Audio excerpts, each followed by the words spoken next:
and welcome back to Nottingham for the Clash of Kings 2025, Day 2, Round 4 coming up, where we have Joanne Mitchell with her elves versus Tom Robinson's Undead list. But before we get into that, let's have a roundup of what happened in Day 3 and where people are on the tables. So we've got a bit of a... Yeah, no, you good? So the table guys are already starting, so we'll get over them as soon as we can. Top of the table, we have Peter, and then Chris Lynch in second place, and then Rado, who's the UK master, is in third place. So a bit of a Polish invasion going on at the top of the table there. Very strong players. Yeah.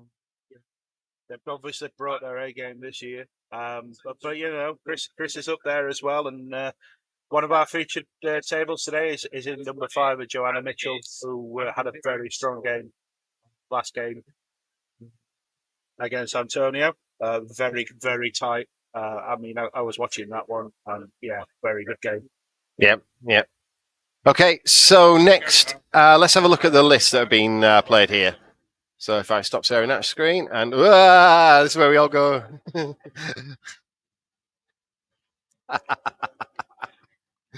Let's bring up Tom's list, because this is hilarious.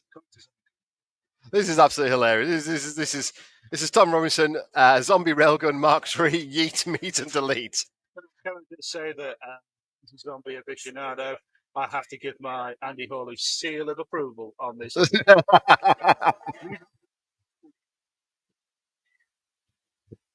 So yeah, zombies. So what we have is 2 infantry regiments of normal zombies or token holders.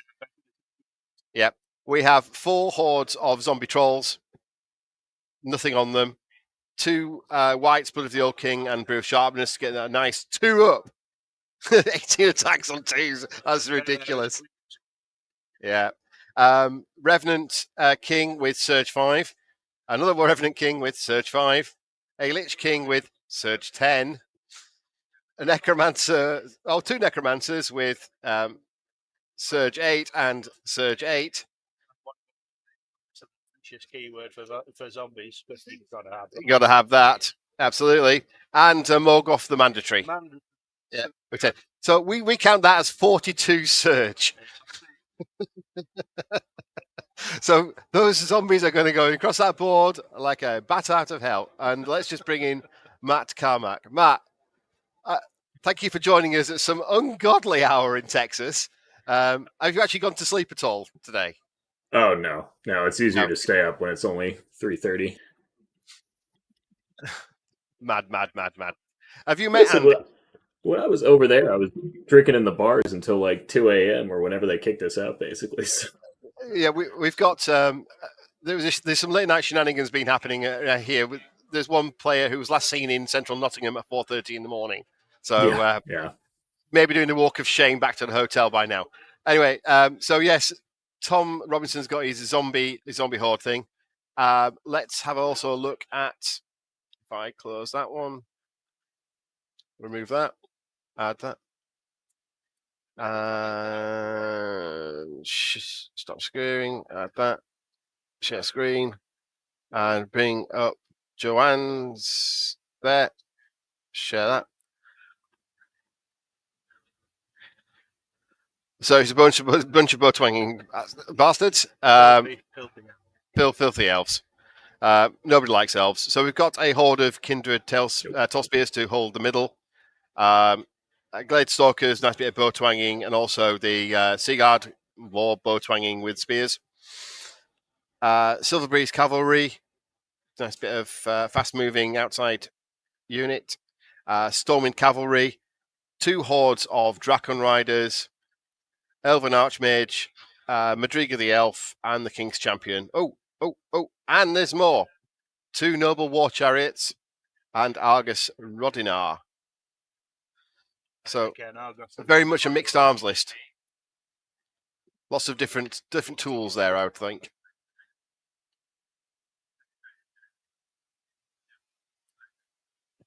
What do you think then, Andy? It's a tough matchup. There's an awful lot of shooting in there, but, you know, it's if he's going to give me a chance to use it with zombie troll hordes shooting across the board. Yeah. Tom's got an awful lot of surge, so if he starts finding flanks, I don't think the elves will last because they've not got a lot with high defense to go against it. Although elves very mobile. I think this could go either way. Both really good players. And I believe Tom was one of those in Nottingham till 3:30, so that could be a hindrance. It could be good. So Top table behaviour. What do you reckon, Matt? I'm looking through the elf list to see what options they've got. I mean, the undead list is fairly straightforward, right? It's 4 hordes of really efficient zombie trolls, and then 2 hordes of they're going to delete whatever they touch whites. Yep. And then 6 support pieces to just shotgun them wherever he wants them, basically. I don't think it's quite as like set in stone that's the plan, right? Like, he has the surge for the flexibility, but like the Revenant Kings are good chaff in a pinch, right? Dash 14, defense 5, and mounted. The Lich King is definitely meant as a support. Like, he took Hex, so that's just a really good hard counter to a lot of lists, including other lists with Morgoth, ironically. Yeah. He took the Aura for the zombies, because that just makes them more efficient. He took Veil of Shadows, which is going to be really good against shooting elves, right? Yep. He took Weakness, which makes all his defense 5 stuff potentially even more defensive. And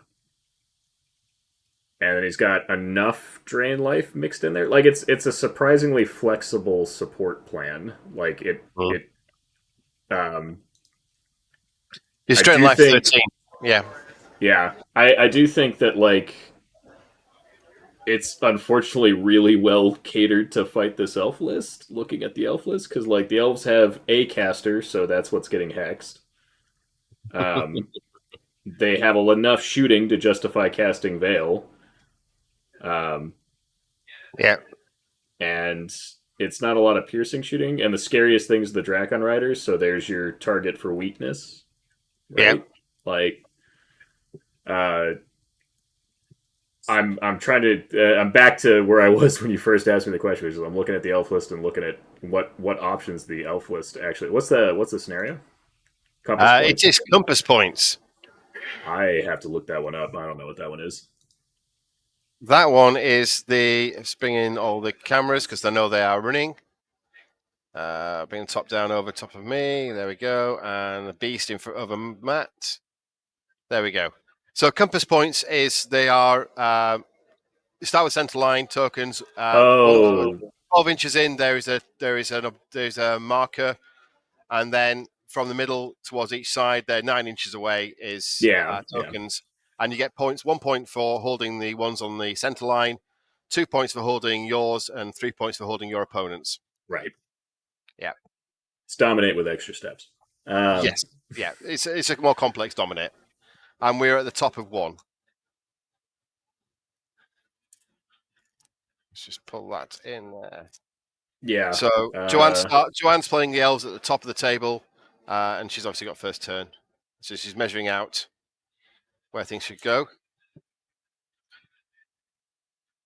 Yeah. I mean, first turn to potentially get some shots off before Veil makes everything stealthy and limits your options. I don't dislike the list. I just think that Tom's list is pretty well developed as a hard counter to it. Obviously not intentionally, it just happens to be. Yeah. Like the Tall Spear is going to have a good fight with Hammer Measured Force. That's going to help against all the defense 5 stuff. Yeah. It's just a almost one of everything. Like there's Drakon Riders. And we've seen this very generously. They're only playing on half the board.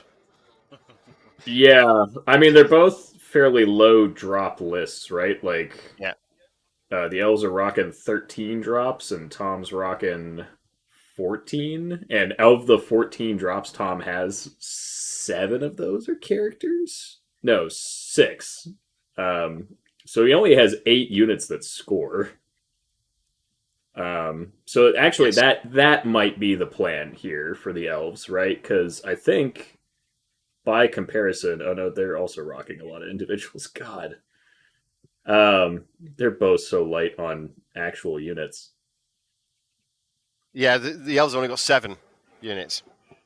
10. The war chariots Oh, sorry, score. chariots do score. Yeah, sorry. Yes. And Argus did, as of the last update, get a little itty bitty unit strength to. He has unit strength 1. Yeah. He wasn't filthy enough. Yeah. So I mean that it's 10 scoring units to 8. So maybe the solution for the elves is to specifically focus down. If they kill the 2 zombie regiments, right? Let me see the deployment here. The zombie regiments are hiding, which yeah, that's what I would do. Yeah.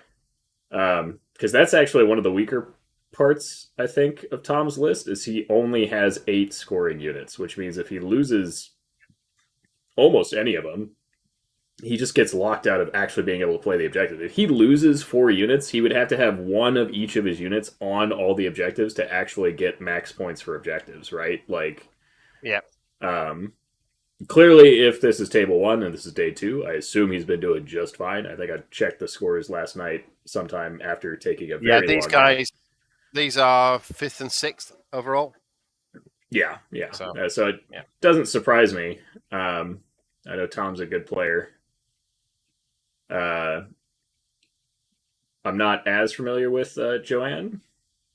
Yeah, Joanna. She's particularly elves. I mean, she's been playing the same elf list in different tournaments for the last couple of years now.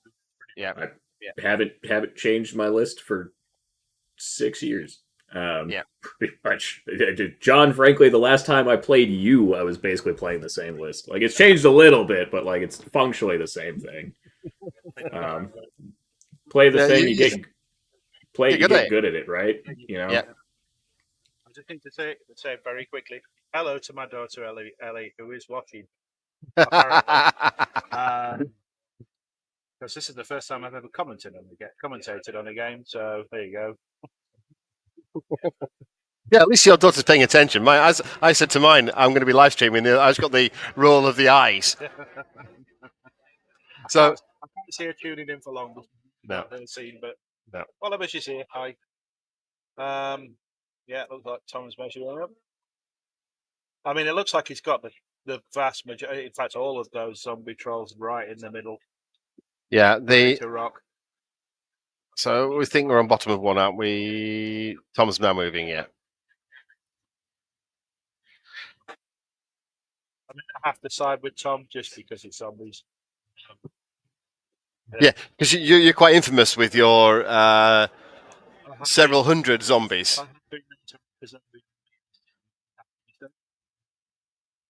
When you're painting around 600 of them, then, yeah. I get really good at painting zombies.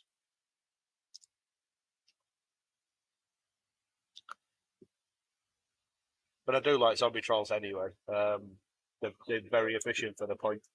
Yeah.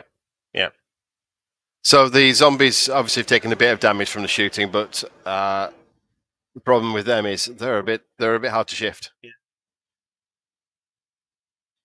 So let's get the beast camera out for the first time today. Well, how many damage are on that token there? Let's have a look. Is that 3? Can we go any closer? Oh, we at 9. Was it? Hey, Matt, dropped off. Yeah, my Wi-Fi adapter picked. I mean, it probably actually makes sense time-wise here, but decided that this is the time to. Come on, update. Focus. It's 9. 9 damage. See that? That's what the beast can do.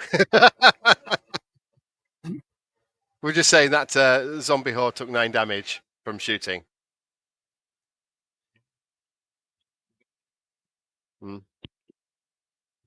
Oh, damn.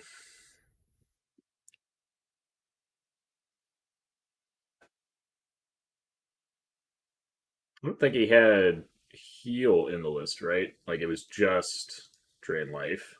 It's just drain life, yeah. Yeah. That actually also helps the elves a bit, because that means that even if Veil of Shadows goes up this turn, there's not exactly a whole lot of cover in the middle of the table. No. And so those wounds will stick until the trolls get into combat, basically. Which may well be this turn if he gets all his searches. I mean, yeah, you can. The chain is a possibility, but the problem with chaining surges like that, shotgunning out in the table, which I'm sure he's caught some people out with it, right? She's positioned fairly well. Like she didn't come up all that far forward, even with the 40 surge he has. Like, let's assume you get perfect averages. That's 20 inches. Yeah. And it's still a long shot. And the issue is it's only one unit, right? Usually. And if you get lucky, you pick up a big thing and you're in a spot where you can't be punished. But I don't see any spot to really exploit right now. He can't really get to the far left of her setup. And on the right hand side, he could potentially punish on the right hand side with the cav. Yeah. But then the issue is like you kill the cav unit and then you're trading trolls for the cav, which is technically more efficient. But again, he doesn't have a lot of scoring units. He can't really afford to lose. You can't lose 1-1, certainly. Yeah. Right. So I feel like he's going to be patient and just try to take another turn of it. It's just going to be, well, maybe I spoke too soon. Matt, can you hear Andy okay? Test. Yeah. Andy's coming through fine. Yeah, okay. The problem with the way we have it set up here, I can't hear Andy on my headset. No. And he can't hear me because the way that the microphones are plugged in. He might be a tad soft, but like I can definitely hear him. Okay. Oh, here we go. Here we go. Okay, maybe I spoke too soon. Maybe he is going to shotgun something across. But remember, they were on 9. Hey. They're on 9 damage of those because so. Okay, so if they were already beat up, so try to do something while he can. Yeah, there we go. First turn charge.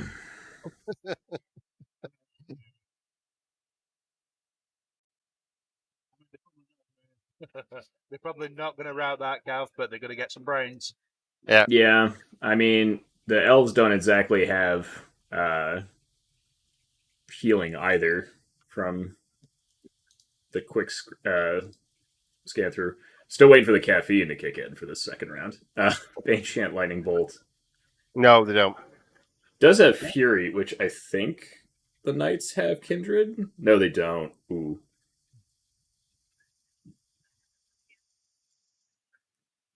And that's...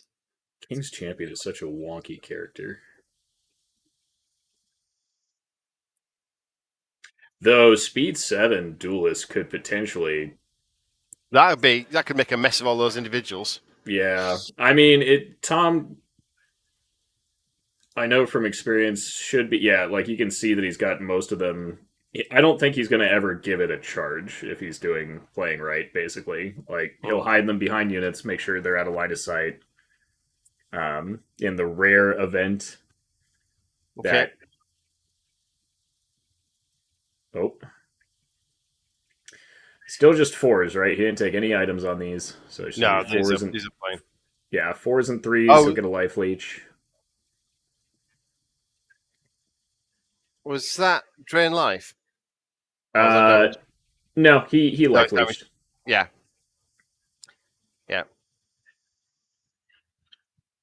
Right. I think drain he can't drain life because it's too risky right now. Like he'd have to. You have to get the models right in. Right. I'm not going to be able to see that. I don't think so. What is the thought here? Ooh, what character is that? Is that the King's Champion? So 4 damage on the mounted elves. It's that one there. Now, what do you reckon that is? Come on, camera. It's a foot one. It's Must be the King's Champion.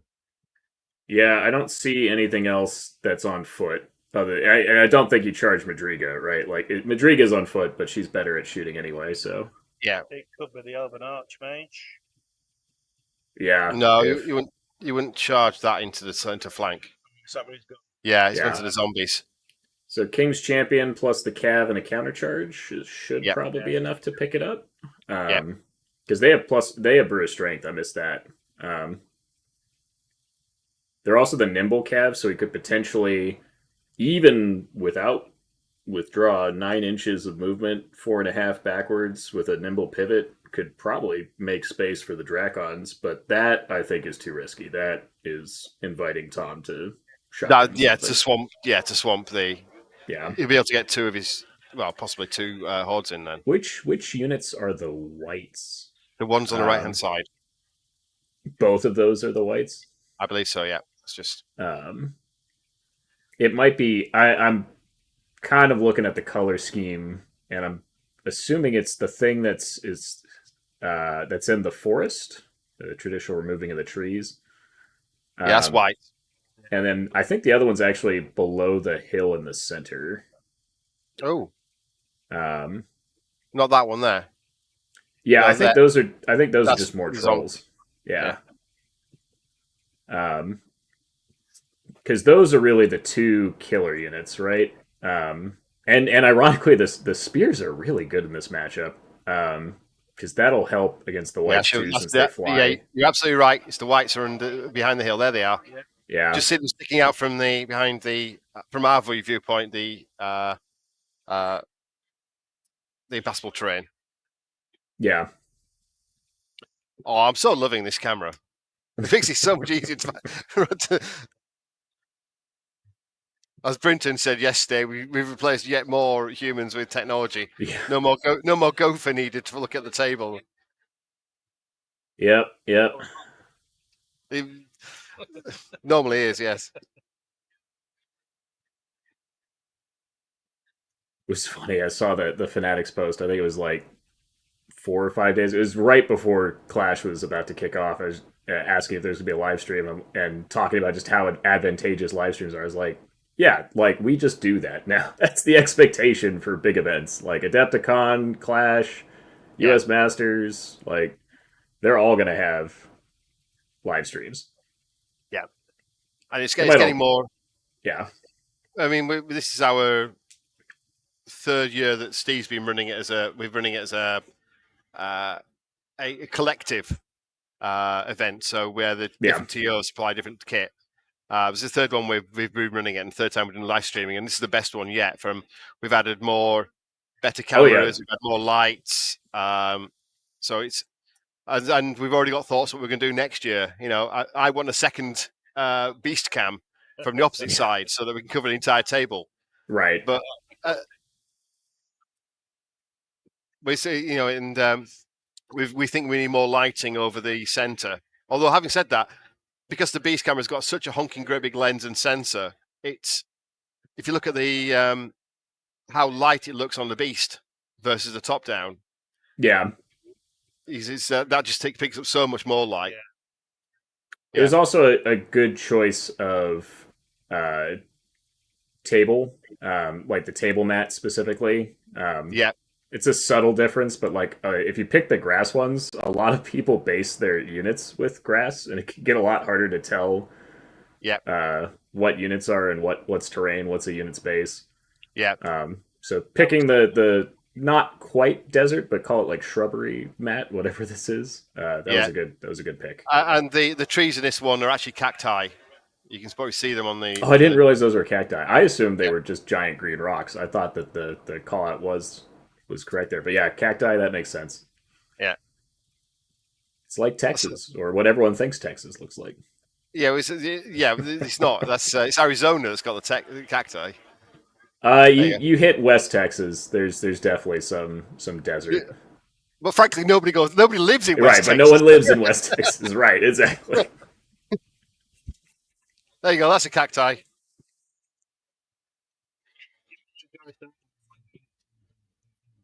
All right. Drill for oil. So this is the counter punch against the trolls, presumably, or more plink shooting. Plink shooting. Plink shooting. Yep. Which again is still really good here, even with Veil of Shadows presumably having been popped. Any hits are hits, right? Like, any damage isn't getting healed until those undead units come closer and punch. So it puts a little bit of a clock on Tom. Yeah. Yeah, looks like she's targeting one of the other zombie trolls. Yeah. I would really like to see the chariot character on her far left actually work its way around the side to start poking the zombie unit, because that's really fragile and really easy to slowly just plink shoot off. Yeah. Then again, while she's doing stuff to that, it's 85 points. You know, right, but the points don't matter. It's the score. Oh, right? Like, got to score the objectives. That's a big pickup, though. Wow. Actually gets a horde through the Veil of Shadows. Yeah. That's if it went off. I mean, we don't know if it did. It's true. It could have failed. If it failed, then Tom, yeah, that could definitely explain why he just got absolutely gutted there. That's like so we're onto the combat now. So now we're onto the character. Yeah. 7 attacks, 3 is elite. Yeah. Not counting. Think they're only crush 1. I could be wrong. Oh, I wonder if there was. Yeah, only crush 1. I wonder if that. the horde stayed. Not impossible. It has to have been a really big whiff on the either the cav or wavered, which is possible. It's 11 damage. Yeah, I'm guessing the cav were wavered last turn, and that's what the little tiny marker is behind it. That was a lucky roll if it was. Yeah. 4 damage in a waver has got to be double 6s. 11 damage and not killing is not impossible, right? It's a 17 on the top, so yeah. Bottom of turn 2. Yeah. The risk here is that the trolls can now countercharge the King's Champion, and then the whites can go in and finish off. Actually, I don't know that the whites even need to engage. I think he just takes the chariot. Yeah.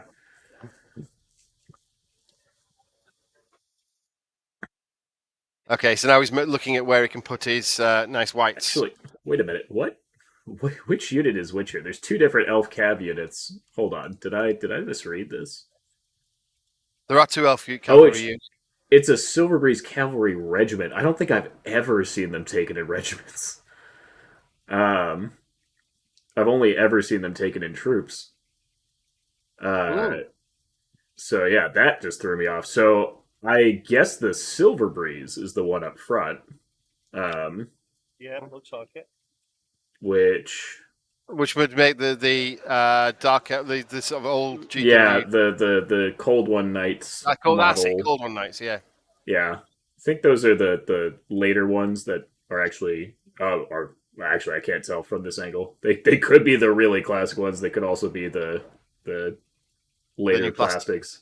Yeah. Newer plastics. I've lost track. Although that said, if it is the Silver Breeze Cavalry Regiment, 9 wounds on the zombie trolls in return was really good.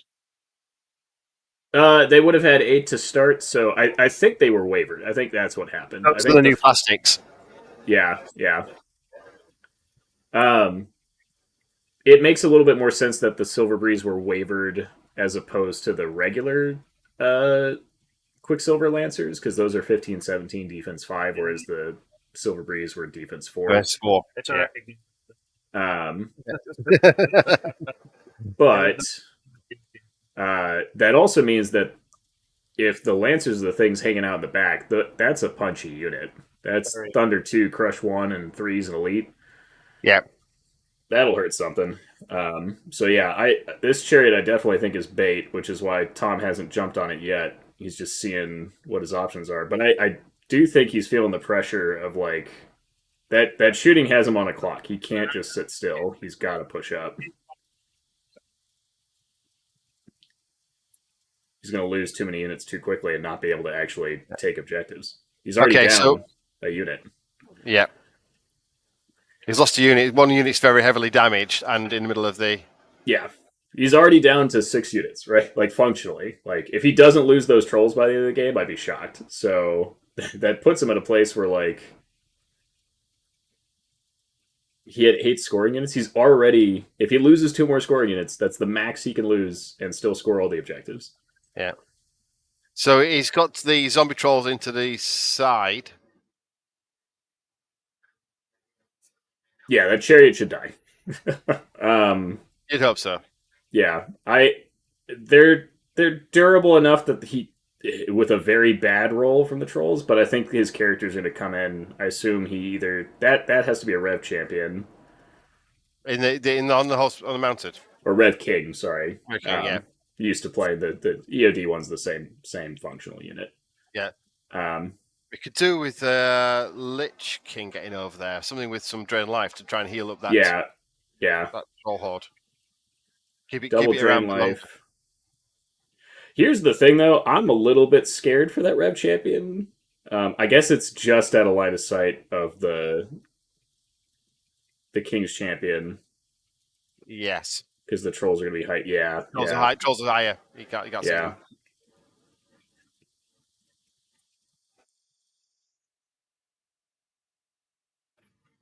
Hmm.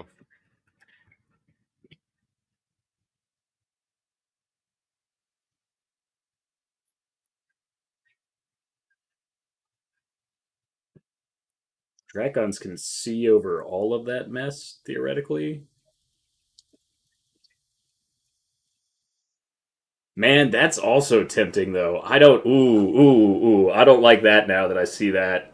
I think So I know that the King's champion can't see the Rev champ, but you know what can see the Rev King? I keep trying to call it a Rev champ. The Rev King is the Dracons. The Dracon Horde can see that thing. And I don't know that they'd be hindered taking that charge. Tom didn't line it up with his unit, so it looks like they would be able to get it. And if they flank it and kill it and overrun, they're in the flank of the whites, hindered. But like that's another one of those gambly charges where I'm like, I'd do it. Like the game is over. He he loses. Ooh, yeah. Yeah. Good spot.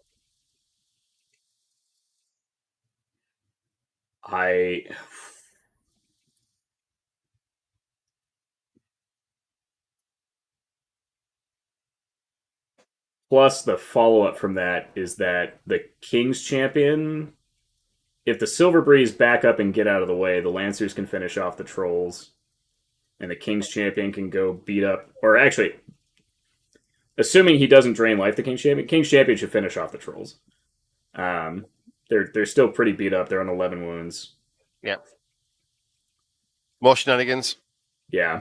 All right. So trying to sneak in a cheeky flank.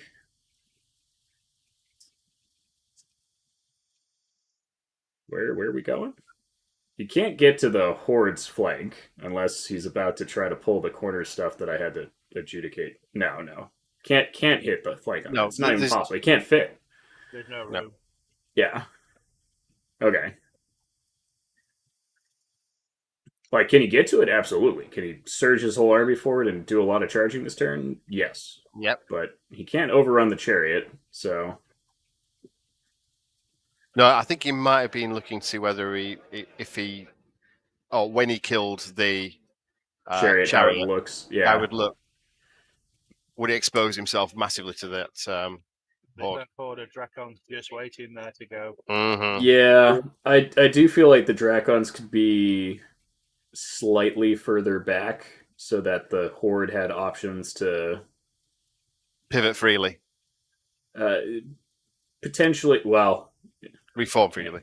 This is where the withdraw sidestep would be nice. Not even a corkscrew, just the sidestep to make some room there. But the freedom sidestep. Yeah, the freedom sidestep.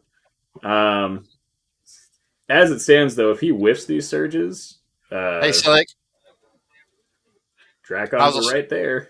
How's Australia?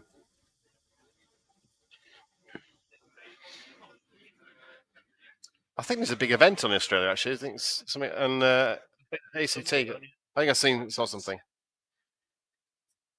Yeah, the Australians would be awake.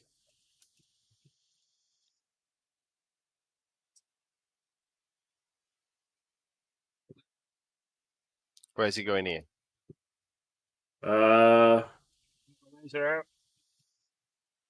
I'm assuming he's trying to. That's the Hex caster. He's trying to look for Hex options on the mage.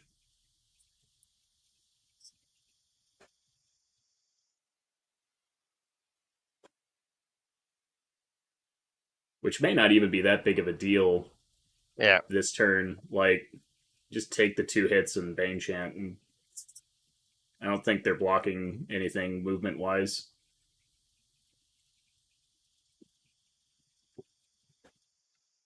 There we go. What items do those Dracons have? Morgoth, the mandatory. Ram and Strider. Oh, where did Morgoth end up taking off? No, they just moved up towards the middle of the table. Oh, middle of the table, gotcha.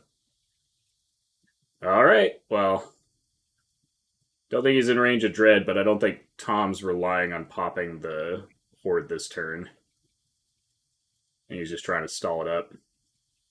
Yep. All right, here we go.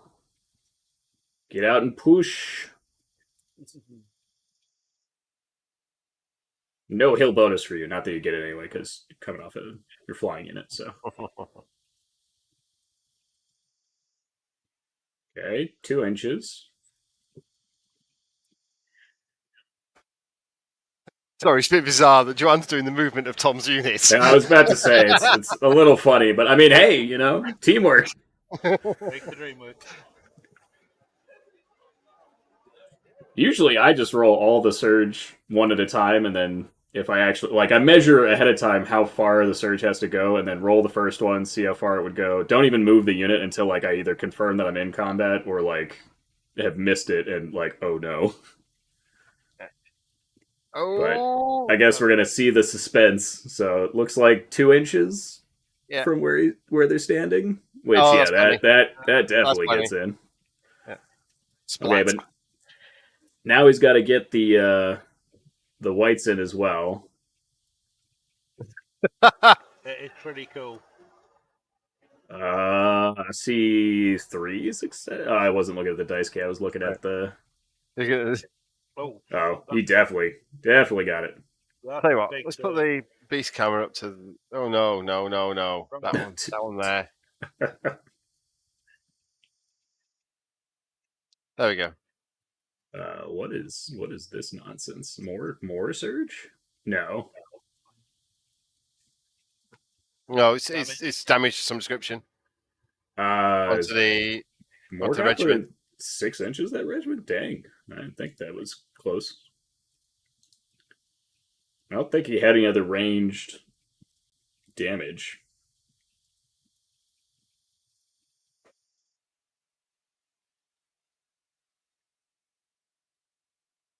Yeah, just drain life. So. But doesn't Morgoth have extra range or something on? No. Morgoth is just 6 inches. He's got the extra speed to get places, right? Because he can add the double and then cast. But he's not the Soul Snare. Soul Snare is the opposite. Soul Snare is slow, but has the extra range. So Morgoth is that green blob right in the middle? Yeah. Dead center. Yeah. So I guess he was within 6 to cast Drain Life. That's what it looks like. Picks up the Chariot. That still looked like a flank to me, but okay.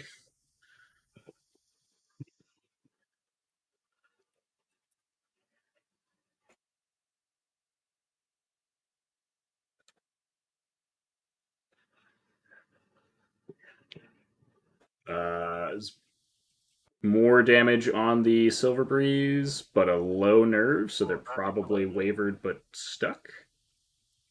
Maybe not even wavered this time. Optimistic life leech. You can't beat it, can you? Yeah. Well, they have the staying stone too, so they're hard to waver. Yeah. Okay. Trolls. Okay. Yeah.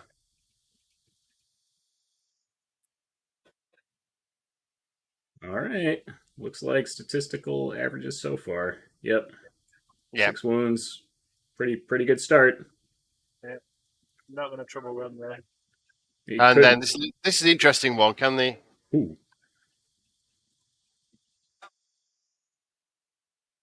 They should kill that chariot unless he whiffs his hit rolls. I don't know what unit that is. That's a hitting on 2's one, I think. Oh, you just gave 1+1 to hit. I would, if it's not the hitting on 2's, I definitely would not pop. Yeah, go on. Blood of the Old God on that. Okay, so angling in such a way that the Dracons can't get a charge in. Yeah. So now the question is, can the Dracons charge the trolls at least? Or just fly off? I think they'll have to fly off because well, it depends. I think you try to pick up the trolls and force the whites to go into the spears. I think the Dracons back up to give some wiggle room for reforming. Because like the whites in the front with -1 to hit still forces an engagement there, even if, and it could force Tom to have to commit his characters to drain life to kill it, because 3's. I think it depends if this regiment next to it has the angle on the flank on the trolls. Yeah. That could be really tight. Yeah, little hard to say. The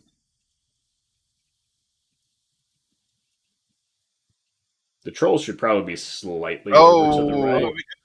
I don't necessarily like that as a play with how much surge is on the table. I don't think you just fly away. That's gone after Morgoth.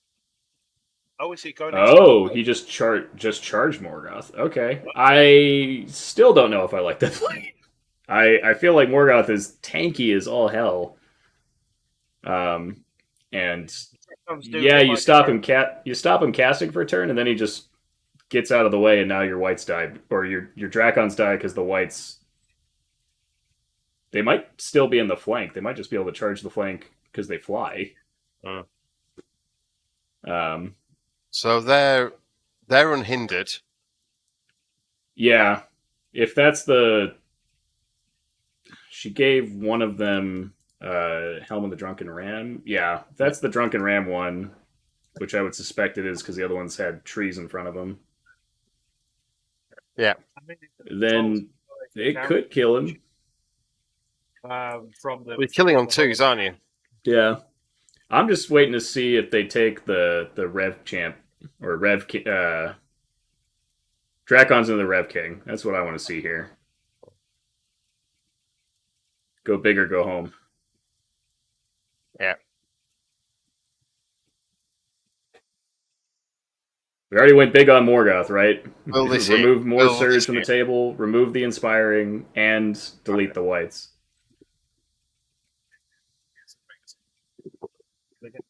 Come on. Do it. Do it. Do it. Come on, do it. Do it now. Yeah. Sorry for everybody there for my terrible arm and throat to a degree impression. Obviously, I modelled my body on him as well. That was solid, Arnie. Okay, so yes. Oh my God, they saw it. Are we doing it?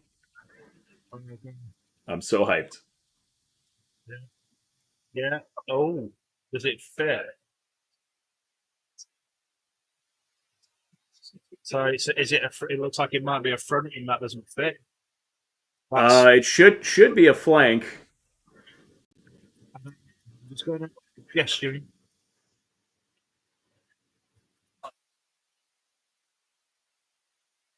It fit in there, surely.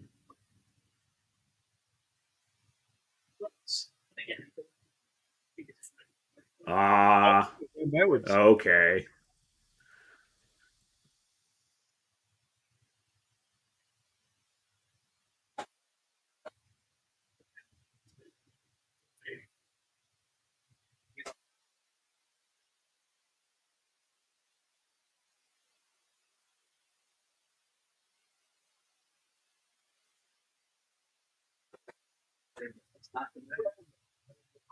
You know what? I think it's because of the way that they land. They can't land without the second pivot. And since the character aligns, that's what's causing the issue. So if it were a normal unit and you align to that unit, it wouldn't be a problem. But because the character aligns, they can't fit without having nimble. If the Dracons were a proper dragon and not Dracons, I think that charge happens. Right. Back. Next year, we're definitely going to have more space behind this desk. We are, as we're getting slightly chunkier. Next year we ought to have a coffee bit.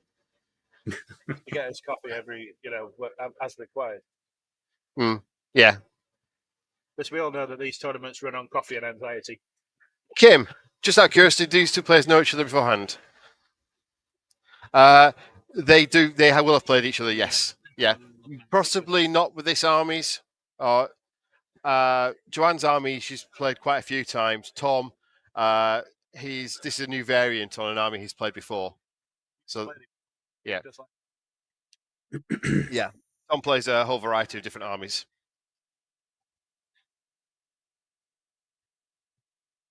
Where are we? Currently, we're still in movement. We're still seeing what options there are. So where are those Dracons gone? Oh, they've gone back. They backed up. They looked at the charge in the Rev King and determined that it wasn't possible. I think it's strictly because where the Dracons would end up landing, they're overlapping, and because it's a character, the character aligns. Because the character aligns and they don't align. Yeah. If they were nimble, yes. Yeah.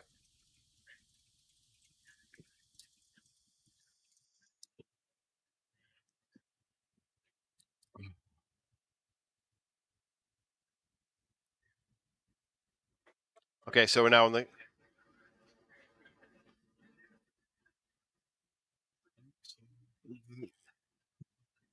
casting something. I think it was Baneshant on the King's Champion. Either that or the Silver Breeze, but yeah, so we're in that combat, yeah. Yeah. I'd rather do the 14 dice with no crushing on 4s versus 7 dice on 3s with crush 1. I'd rather do the 7 dice on 3s, but I think it ends up being almost the same. I don't think these trolls are that long for this world. I'm surprised it lasted long. Yeah, I was about to say, I'm a little shocked that they're still there. If you look what happened to the other troll horde that actually got shot off in one turn of shooting. Yeah. These took a big hit and then proceeded to jump across the board. Okay, so the knights failed to kill the other troll horde, and it looks like they also rolled pretty low. It's the right thing to do, I think, from Tom's point of view. When you've got a unit that heavily damaged, you got nothing. Eat it. Yeah. All right, so that troll horde should be close to devastated now. He had to pull out a d20, which to me says it is.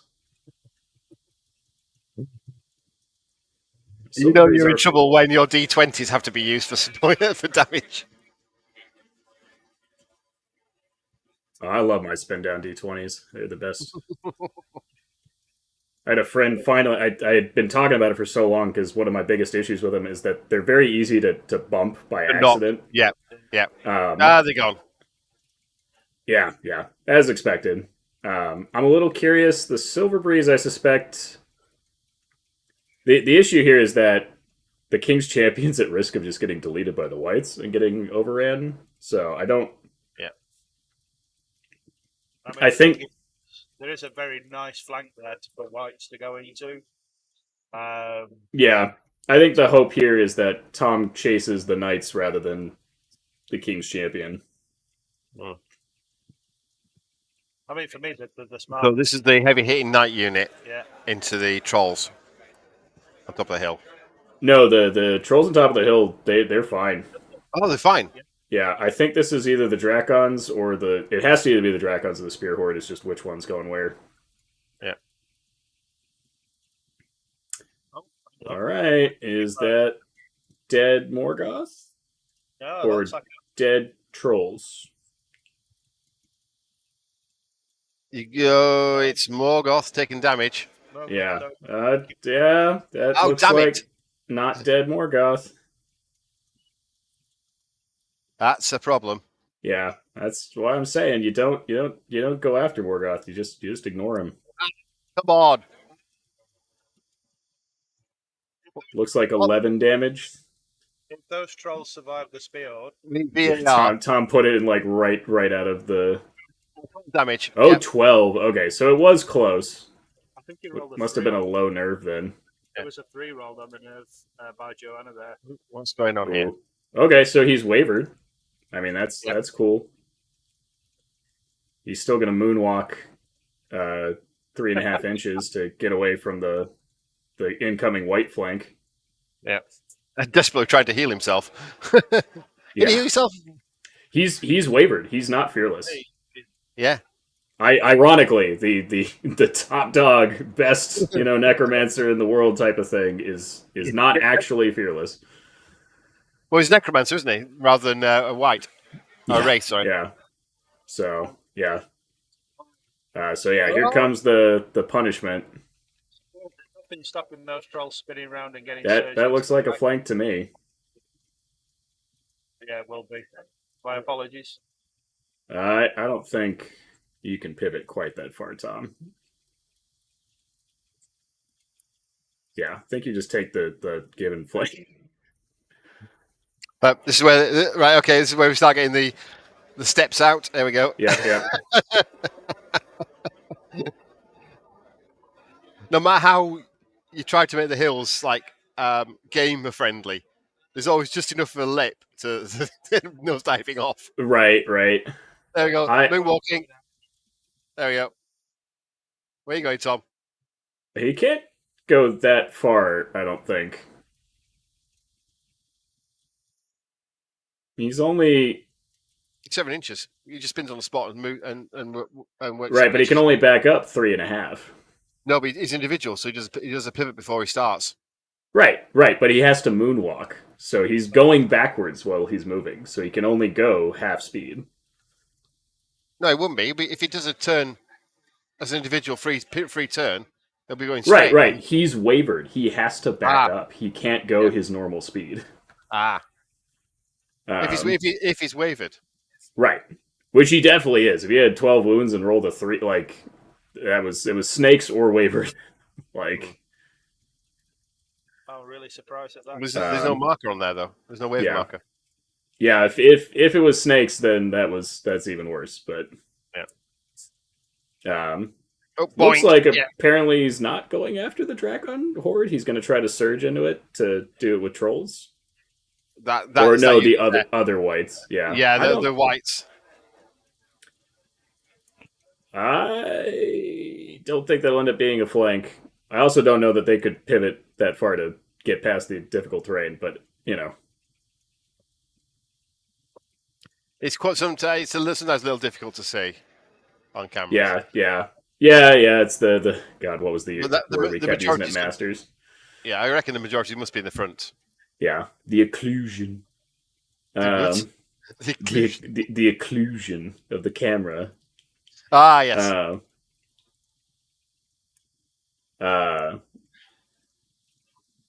But yeah, no, my friend printed out. So with the spin down D20s, my friend 3D printed these holders that have like a little arrow to point at the unit. I'm like, oh my god, it's the best. You think, and they are great, especially if you play like a horde army. So you can brilliant. I use a marker pen and poker chips. Yeah. There's lots of different. The poker chips is really good. I like those. You can make them quite large, so you don't have you have to work out. Right, I've got a yellow, a red, and a white. Okay, is that 5? Is that 3? Is that individual ones, or is that 2 points or 1 point? Or okay, so this is bottom of 3. I don't think the one Okay. downside of moving the whites to try to kill these Dracons is that means these knights probably survive and kill the trolls on the hill back, unless those knights just whiffed so hard that the trolls aren't even that badly damaged. I see. He's just put the Revenant King into the front of that cavalry horde. The Yeah. cavalry. Try to stall it up, and if it's low Yeah. enough, maybe pick it up. It's 3 attacks, right? But it's chaff. It's really a chaff. I do think that the Rev King will die horribly to the King's Champion. Here we go. Here we go. Here we go. Here we go. Well, do you reckon that's another 4? Well, that was 5 right there. I'm pretty sure. So yeah. Wink, yeah. Hello. Oh, that's going to be messy. That's going to be messy. Is there any marker on that for which one's which? No. No, there's nothing obvious.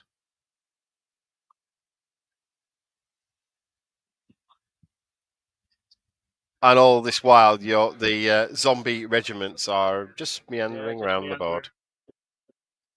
Yeah, the position. Yeah. Sneakily. Yeah. I mean, if it's a load of surge left at the end of the game, there's nothing stopping shooting that zombie regiment into the middle. Yeah. Or into the end. Here comes all the drain life, so it's going to make sure that the Dracons go away. I don't think he has to worry about the horde.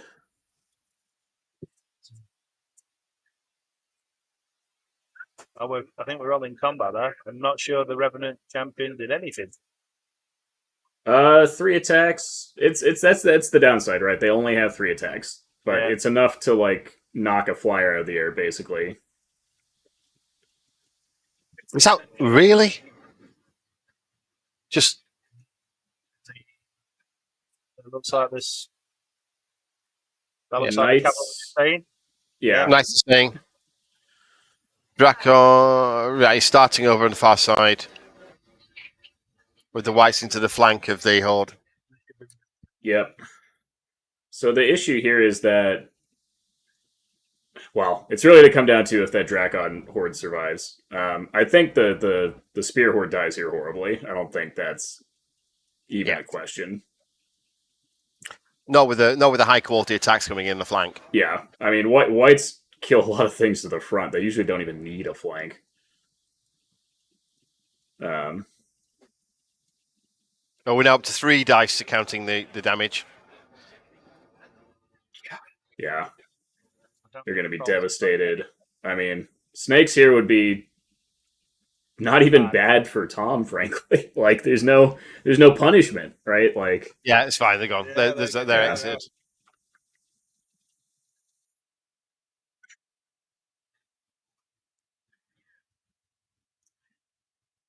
like, yeah, just Yep. pivot and face. So, it's going to happen. Yep. Good. Right. So can the Dracon survive? That is the question. It's a lot of hits. Here comes the pain train. Well, brutal and is going to put him at -1. Dread was there anyway to put him at -1. It sounds like devastated, and that's a 3. That's a load up. Yeah. Not enough. Yeah, don't even think there's inspiring nearby. Oh wait, the Dracons did survive. Holy crap! It did, yeah. Yep. Just a 3 on the nerve roll by the look of it. I was about to say, I assume that dice is just out of the ability to see it. I think they're debating whether or not the Dracons are alive here. No, he survived. Did they just whiff? Go.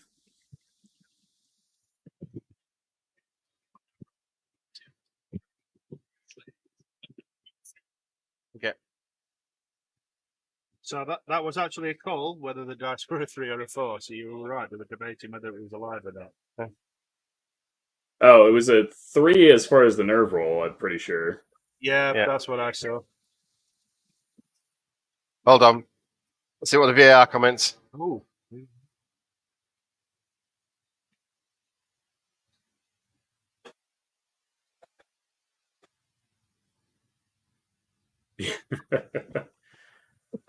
I mean, the downside here, though, is that I still don't think it matters. I still think the Dracons don't kill the whites in the counter charge is the problem. I think even if you get Bane Chant over there, assuming the mage can get over there, that helps a little bit, but like I think the whites survive. Yeah. And then I think the Dracons should I mean if they're beat up to where a 3 or a 4 like one more number was a kill or not, I mean they're probably wavered, right? If it wasn't snakes. So that they might not even be able to countercharge. Yeah. Do they have any mitigation for that? No, they don't. Yeah, they can't if they've got punchy items, which yeah, that seems to be the trend recently, is to just forego waiver mitigation and go straight for the just flatline everything you touch. I think so. This is top of 4. We're going to move things. There we go. Oh, that's Madriga hiding back there. Okay. I mean, it's cute. Try to do some damage to the whites, I guess, over there. Trying to back the Silver Breeze out so that your Dracons can actually be relevant. Yeah. Yeah. That's it. There's a whole horde of elite units sat there. What? Okay. I'm a little curious about the backup pivot. I don't know why. Oh, I get it. It actually does make sense. So it's this is top of 4, right? And that is at least 2 unit strength. It might even be 3. Right. So they're going back to add more. Two unit strength that has speed 10. So at the double, I don't know that it'll be able to get past the fence, but it looks like that's the goal here, is to walk 10 inches past the fence, pivot, and try to get back to that token to stop Tom from taking it. Yep. I think the problem with that is I think the whites just then delete you. So like you're just feeding unit streets. So Dracons have jumped down onto another undead character. Yeah. I think that the comment was more that the pivot would prevent the Dracons hitting the character, and you have to kill the character here. Yeah. I am curious if the middle... It looks like the King's Champion went after the whites. I'm checking something. No. I don't think the Dracons have Kindred. They don't, so they don't get Fury. But those are undamaged whites. Yeah, that's my thought too. Is like I don't really, other than stopping flying, but they really don't have anything to fly into because they can't move right now. They're stuck. Yeah. Like it's the other way to stop surges. Once you're stuck in, not doing anything. Yeah. So, yeah, I don't know that I follow that logic because you can't fly over anything with speed 7. You're not fast enough. I guess to maybe prevent them from leaving, like the idea is maybe they don't countercharge the Dracons and they pivot to go elsewhere. Which would make sense because if you rely on Drain Life to pick up the Dracon Horde in the middle of the table, then you don't need the whites. Okay, that makes a little bit more sense with that being the case because the whites could potentially pivot to go to the right side of the table. And fly over that way. I don't think they'd be able to fit because the blocking terrain, but you know, safety precaution. Yeah, more chip damage to the whites, or some chip damage to the other white horde. Yeah, I mean it'll get Drain Life and Life Leech back. I don't think it'll be enough to. Yeah, because Morgoth is back in play currently for Tom's next turn. Yeah. I mean, I guess there's maybe a long shot to kill it. It's not going to rule it out entirely. Maybe they have damage that I'm just not aware of.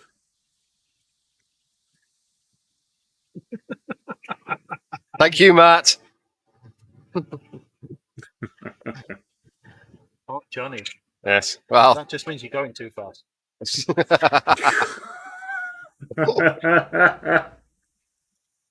If you start to smoke, time to slow down. Oh, I'll get the gun.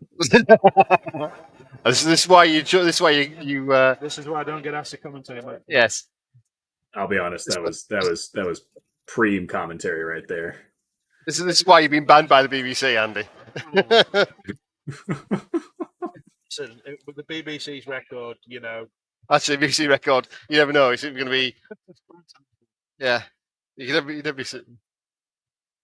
Alrighty, let's see where we're going. Are you told I have a face for radio? Oh dear. Matt Crocker likes you now as well. You see, we just got quality talent. All right, where are we starting here? This looks like a mess. Trying to count the dice here. It looked like 18, so I assume this is the Dracons and the Rev Champion. Yeah, that makes sense. I keep calling it a champion. The Rev King. Yeah. Get rid of the inspiring. Is there any more inspiring? Yeah. No, definitely not. Oh my god! I thought that was a double ones for a second, but it's got to be a symbol. Oh. Yeah. Okay. Yeah, that was big. You needed that.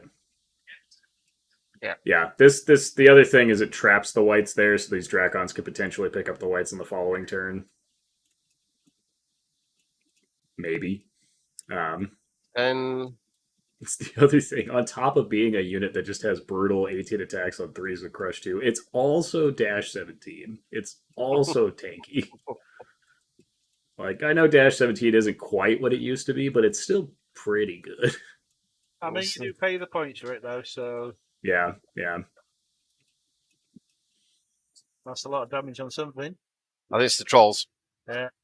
On the hill. Okay. Yeah, they're out. I'm honestly, that needed to happen. So now the thing is, Tom's down to that. We talked about this earlier. He's got 5 scoring units. This is where those zombies still being alive. I'd like to have seen Madriga try to take those pot shots.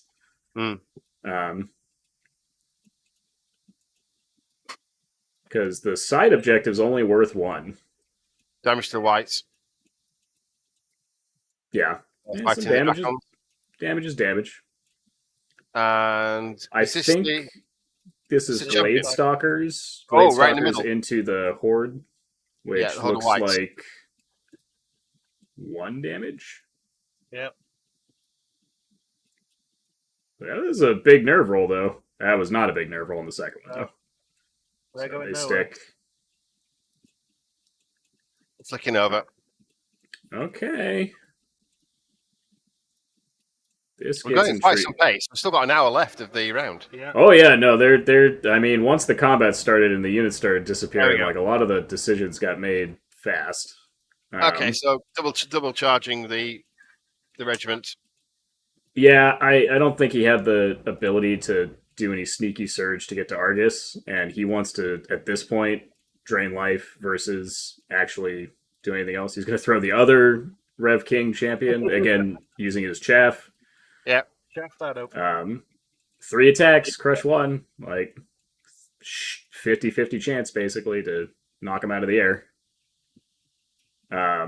The problem is he can't chaff both them and the knights, and the knights are on the hill now, so not that I think it matters because with crush 1 they're already at Thunder 2. Oh, here we go. So the whites are going to kill the King's Champion. Yeah, I think the reason the King's Champion did that, hindsight 2020, is it meant the whites couldn't escape the Dracons, and now it forces them to be there for the following turn. Yeah. And Tom has to put Drain Life to finish off the center horde. Yeah. Be really funny if he snakes that. That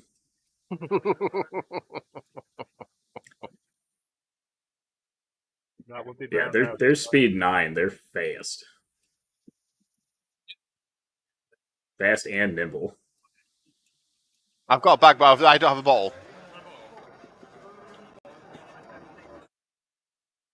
I don't even know what that was. That was Conjuring Staff trying to hit something and it missed. It's a lot of 3s for his magic. That's not good. If he's missed the actual Dracon Horde, that is, man. I think he's starting now. Oh my god. Oh my god. I think he didn't do it. I think he missed every one of those drain lives. Oh, he got one. He got one. Got one damage out of 14 drain life. That's another freebie that everybody got. Oh, that's Clash awesome. of Kings water bottle. That was everybody got those in their goodie bags. So that's 200 of those came out. The swag at this tournament has been exceptional. Yeah, saw the one. Yeah, saw the one and it's enough. Got excited. Yeah, should literally be anything but. And it looks like Tom was even generous enough. I'm assuming that Joanna was looking away and was like, I didn't see the nerve rolls, and then Tom just did it again for good measure. So four nerve rolls and not a snakes between them. Yeah, I think that was one damage on the Dracon Horde as well from the Rev King. So they're grounded. Yeah, that was critical. All right, so damage here. Life leech back. Yeah, I mean the trolls are not the killer unit here. They're efficient, but they're not like the thing that just deletes stuff. It's the whites are going to delete the unit. Oh. Well, maybe not on that roll. We're up to 2. Okay, there we go. Yeah, gone. Yeah.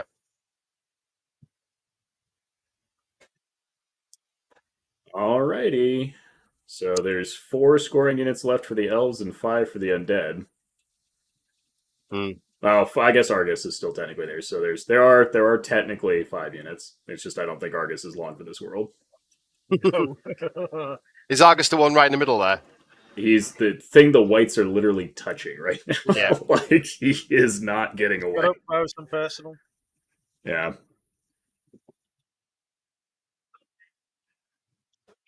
Yeah, it's Argus there. Yeah. Oh, look, it's already based for 4th edition. Shh. Wink, wink, nudge, nudge. We had the Ronnie presentation last night. I saw slides. I had spies send me stuff. That's the actual campaign gone. It's like what's been revealed that I can actually talk about. Like, for the love of God. We're reversing. There you go. Yeah, these whites are reversing. Beep beep. These whites are reversing. Yeah. So here's the question. Yeah, they delete the King's champion. Not entirely surprised by that. Yeah. So are they within charge range? Looks like it. I hope we don't know. Oh. Get the sticks out. We've got a big stick out. Sticky sticks. Sticks. They're out. It's 18. Yeah. Oh, that was a lucky reversal then from the whites. Yeah. I mean, the Dracons were what really wanted to get in there. Yep. So the issue here is that this is top of 5, and the elves have put so much effort into taking 1 point on the right-hand side, and... Well, the majority of the play was starting off on the right-hand side. Yeah. So, with this amount of killer units, it was always going to be... I mean, you'd expect it kind of thing with this amount of mobility, but as you said before, there's not that many scoring units in either army. Yeah. So you start to lose it. I mean, and Joanna's lost the middle. So at that point, you're on an uphill battle. Yeah. I think at this point the best option is you don't even really have the ability to shut down or stop the surge. I'm pretty sure all the units that Tom has are either fresh or very close to it. I think the zombie trolls in the middle of the table or middle of his army right now are like flanked, but not threatened. We can. I was going to say, John. I already see John zooming in, but and don't forget we've got two fresh units of the real killers in this army. There's the regiments that come in. Yeah, 6 damage on the zombies. 6 is pretty low, and it does. Oh, I think is the problem. Yeah, this is where it's like if the zombie regiments were already dead,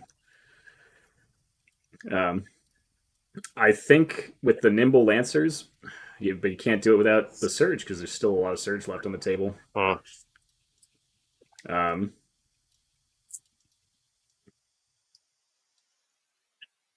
So Joanne's got to be careful here because there's still, like I said, there's still a reasonable amount of surge left on the table. Yeah. So trying to stay outside of 12, but then like Morgoth, I don't think any of the characters have died. Well, I mean, a Rev. Technically, 10 surge should be removed from the table at this point because the Rev Cav died, and then the second champion's going to get punched at least. Second king is going to get punched. King. It's a king. It's a king.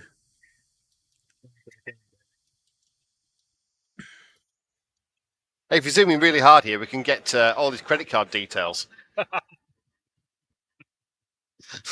Thanks for the beer, son. Yeah, cheers, Tom. Don't leave your credit cards on the table. John can see them. Did you see my lovely shiny new army? Release the beast. I got arrested this time I did that. Yes, yeah. Okay, so yeah, I guess the thought here is going to be to try to shoot off the horde. I don't think he's got enough firepower for that. Mage, Madriga. I don't know what that unit is that's behind the piece. But I'm assuming it's one of the. It's a Sea Guard regiment, maybe. I don't know what unit died. I don't know if the Sea Guard were the one that were in the middle of the table, or if it was the Gladestalkers. I assumed it was the Gladestalkers because that's usually how I see Gladestalkers played. I've also never seen a Sea Guard regiment before. I've only ever seen them in hordes.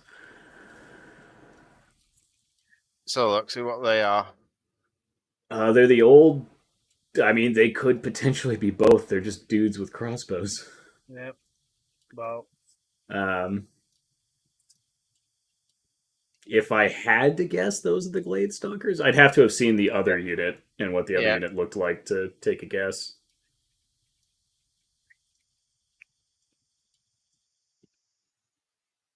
So if it's Gladestalkers, I mean, that's a decent amount of firepower, right? Oh, John, your actual camera died.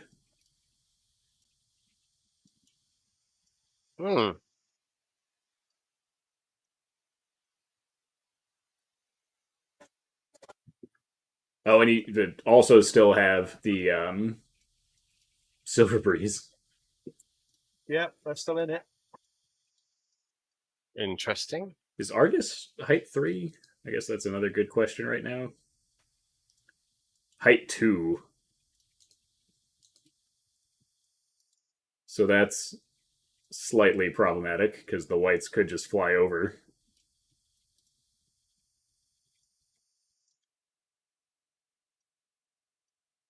Though you get a little bit of insurance if you kill the troll horde, because then if the whites fly over, they're not scoring that objective. I realize we've lost John entirely, at least camera-wise.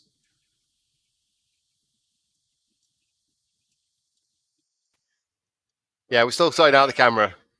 Gotcha. No worries. It's rebooting for some random reason. I have no idea why. I don't. Weirdly enough, I think that you actually keep Argus close there. I'm starting to like the play of killing the trolls now, because it forces the whites to stay on the objective. The whites can't leave it, or else Tom can't score it.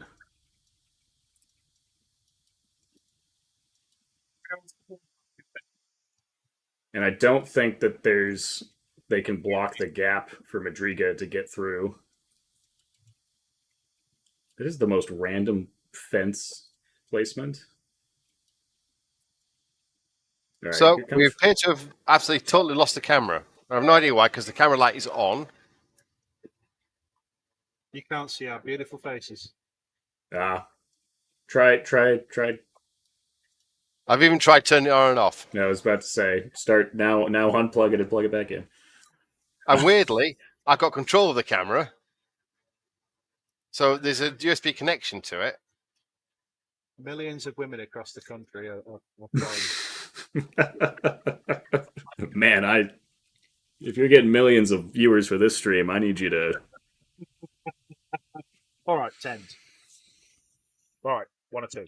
There are dozens of us. Dozens. Right. So apparently the camera is working. Ooh. Oh, that's heartbreaking. That first nerve roll was a kill, and the second one was super low. Yeah, looks like a 3. Yeah, that's got to be a kill.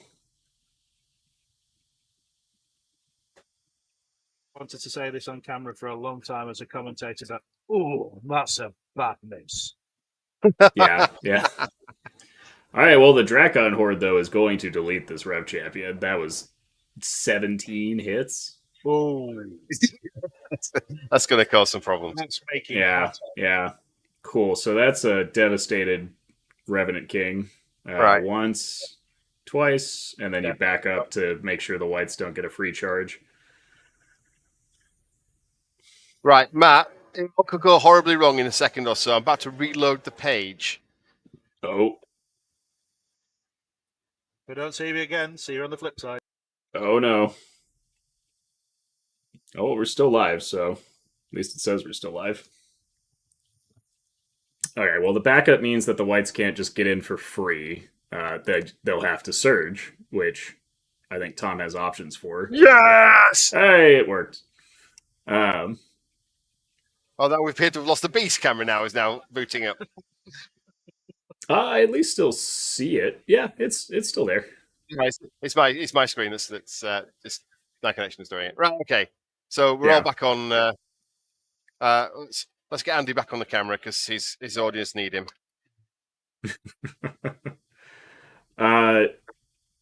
See, we even got pan tilt zoom cameras on the monitors for the commentators. I mean, this is next level. Look, we've come a long way from. I don't know what Pat used in 2018. I've just been using webcams basically.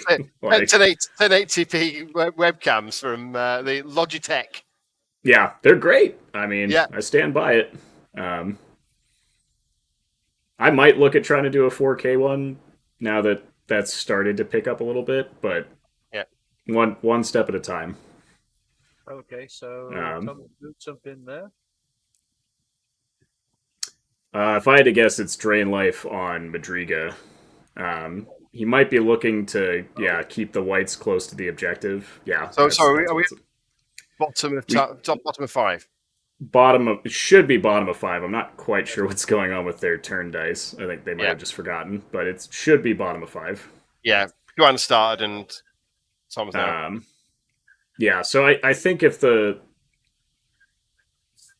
shooting had picked up the trolls, that would have allowed for more control over trying to contest that top objective.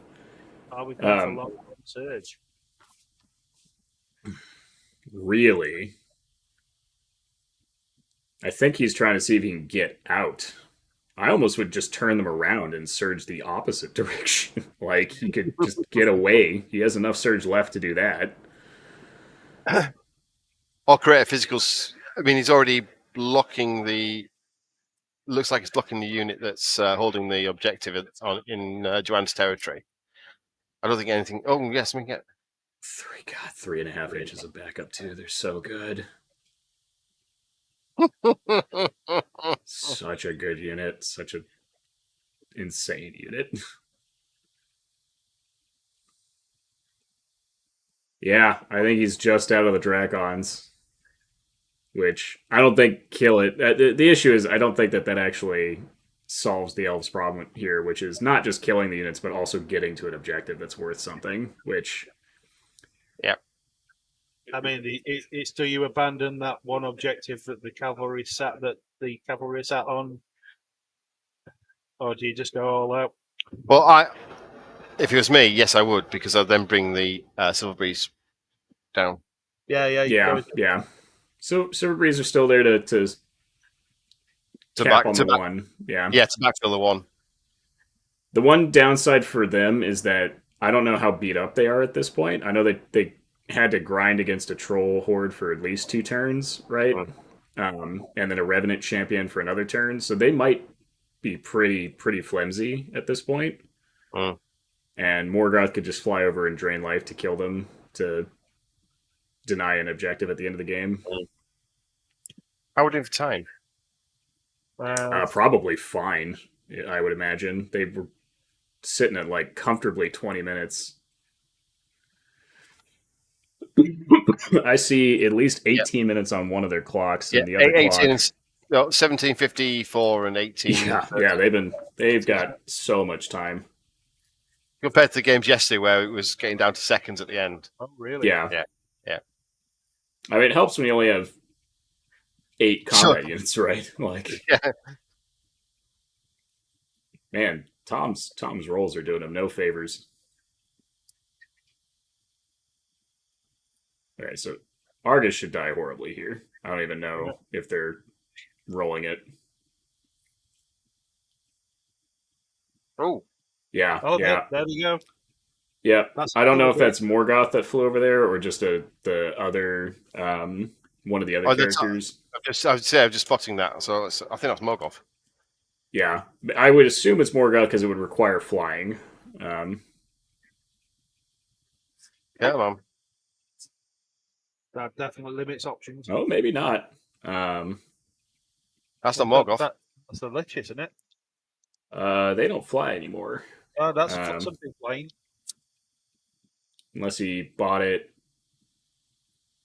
I guess with speed 7, maybe he was able to navigate around the fence. Maybe it was kind of working its way around the side of the table as stuff was happening. It's Argos. Yeah, Argus is gone. Not really surprisingly. Yeah. No.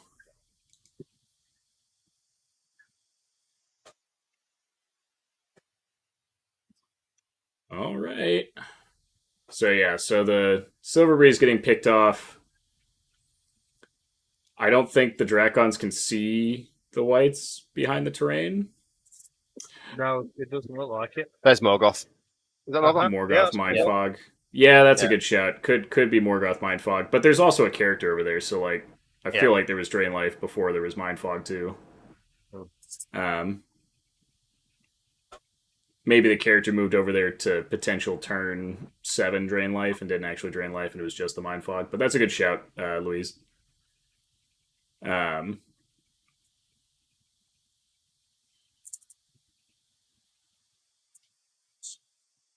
Certainly doesn't have anything better to do this turn. Yep. Yeah, I don't know what you do here because I think Tom has the game. I don't think there's any path for the elves to come back here. No, we're at top of 6 now, aren't we? Because Duran's moving. Right. So like I think you just sit on your 1 point and take that. If those whites hadn't been able to back up, then I think you maybe take a dive and try to take that bottom token or steal it. Use the Dracons as a sacrifice to let the knights take it from the zombies. But yeah, I mean, there's just nothing that's damaged. I think Morgoth. Madriga did. I think she's directly like top center on the left hand side of the whites as the beast cam is looking. So I think Madriga tries to take a lucky pot shot and see if she can kill the trolls. Yeah, because I don't think Drain Life happened. So I don't think the trolls are. Well, who knows? It could be low, could be high. So we're thinking that's Madriga there. Yeah. It's either Madriga or the mage. I don't know where Madriga ended up. I think that's the mage based on the model. Yeah. Maybe Madriga did die. Might have missed that happening, but doesn't leave a lot left to shoot at the trolls. So I guess they're playing for that little bit of attrition. Yeah.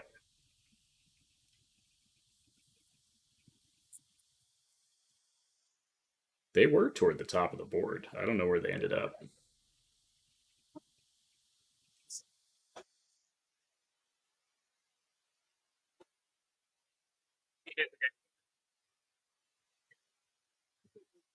Actually, are we sure that that's Tom's character at the top of the board? The one that's the what we assumed was a lich? Oh, the one on the spot on the Yeah, spinning. I think that's the Archmage. I think that's the Elf Archmage. I don't think that's Tom's. I could be wrong, but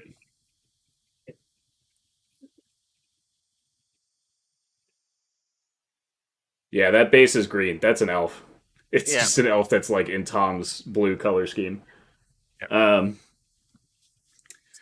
Okay, so that's the Archmage. So yeah, it was definitely Morgoth Mindfog to pick up. Yes, absolutely. I mean, it was definitely the Mindfog. Yeah. Okay, so that being the case, yeah, so Madriga is the character that's just poking out here. I don't know that's enough to pick up the trolls, but like, I guess you try. Oh, you got to, yeah. So the knights came closer to like threaten a potential turn. Turn 7 charge. Yeah. I mean, I think the reality here is I think you just go for it as aggressively as possible. Let the whites charge you. And if you're going to gamble on a turn 7 charge, you're nimble. So, like, well, the problem is you can't get line of sight. The whites are tall. I was going to say try to find a way to get line of sight to the zombies after the charge, but you can't do it all.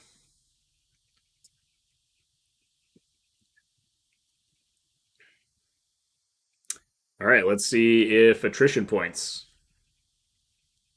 That's once. That looked like twice. Okay, so it picks up the troll, so that's nice.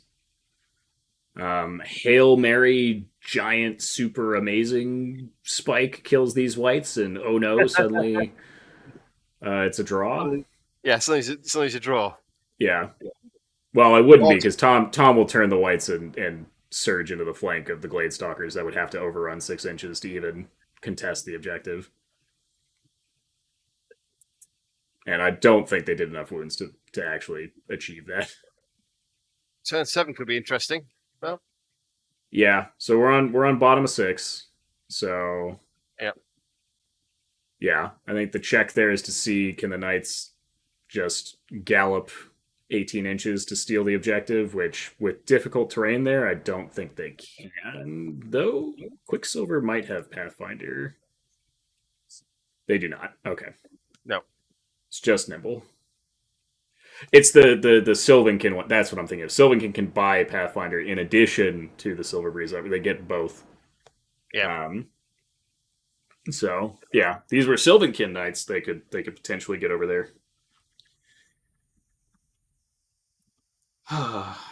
So 40 minutes left of the round. Not going to be a problem with this game. Oh yeah.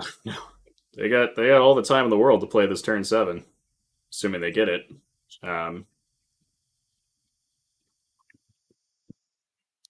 Yeah, he's just trying to math out if it's even possible. I don't think it's like the whites can just stand there.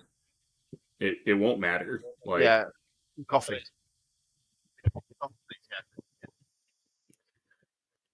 Oh, did you get your coffee gophers? Coffee gophers.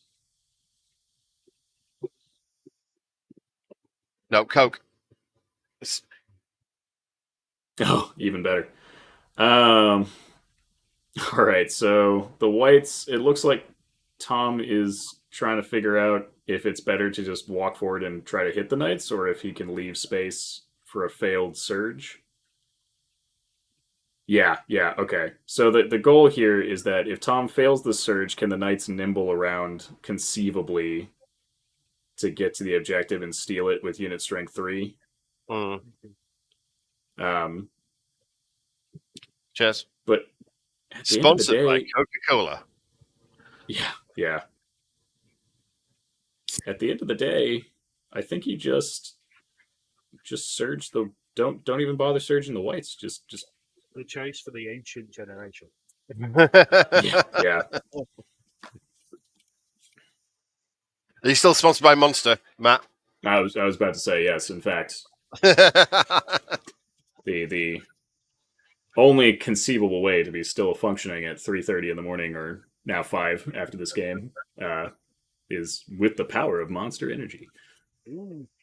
Please, God, sponsor me. Oh. Yeah, we need big corporate sponsorship because I've got some more things I want to buy. Yeah, right.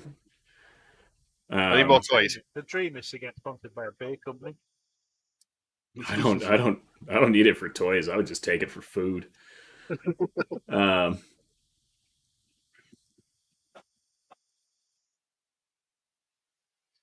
What is it?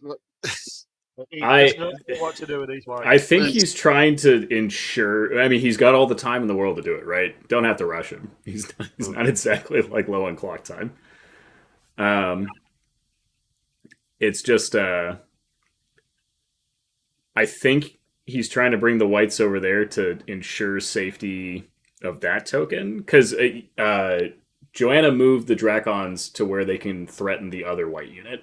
Yeah. So there's a slim chance, that the Dracons could, on a turn 7, kill that white horde, deny that objective, and overrun and take it. So this actually does make sense. This is turn 7 insurance because the Dracons can only kill one of those 2 units. Is that leaving a flank for the elves there? I think he's going to kill those elves in the counter charge. I'm thinking the cavalry. Yep. Oh, yeah, to get in there. I think the problem is that, I mean, yeah, turn 7 is good for the elves because it gives them options.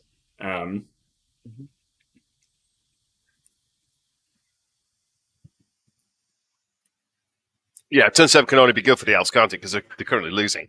So right. So he's trying to like cover all these positions at the same time. He's trying to prevent the Cav from being able to reach the bottom objective, even if he hits the character and overruns. He's trying to ensure that should the whites get charged by the Dracons and the Dracons not fail to kill them, which it's still -17. Dracons should kill it, but I mean, I've seen enough flubs this game to know that could not. Is he going to surge on? Well, unless he can surge, but he can put a character to guarantee that the surge will stop. Which is exactly what he's doing. Right. Yeah, he's going to make sure that it doesn't go further than he wants it, so he can deny the flank charge. Yeah. Which means he might not even countercharge the Gladestalkers. He might just... Yeah, I was going to say, you got to be careful of that.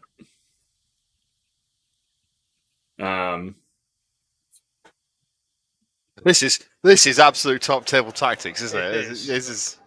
Yeah. I mean, but especially when you've got 11 minutes on your clock to play it out, I think that just guarantee that you keep the win. He fought hard, he got the win, right? Don't lose it at the last second for a chump mistake. Yeah.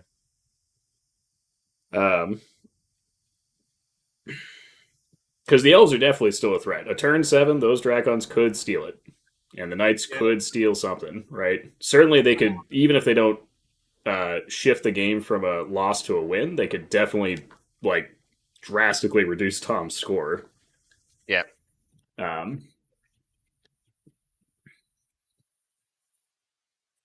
Honestly, I think the best play for the elves at this point is those 2 characters, or at least Madriga.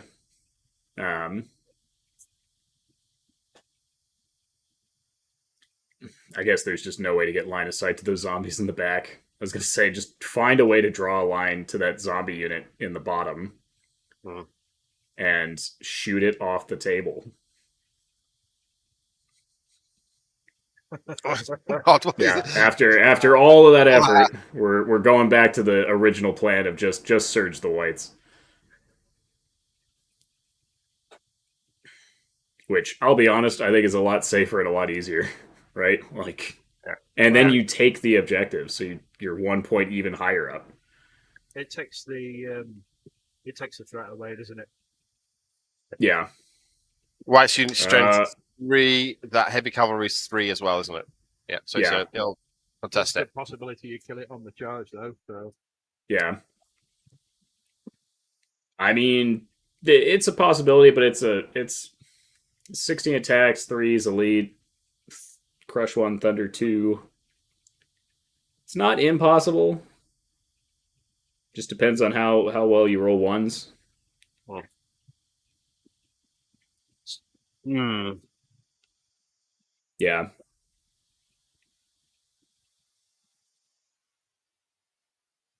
I think the downside of this is the whites were blocking line of sight to the zombies in the back. I do think that one of the ways for the elves to sneak a comeback here is to snipe that zombie. I mean, dash 15 though. You need to put a fair few rooms on them to move in. Sure.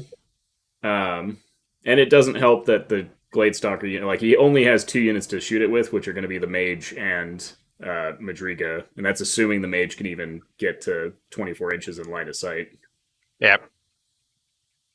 But hey, you never know.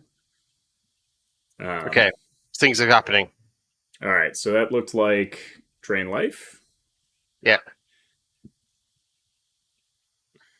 Or Regeneration on Morgoth. I think it was Regeneration on Morgoth. Yes, it was. That's Morgoth in the middle there.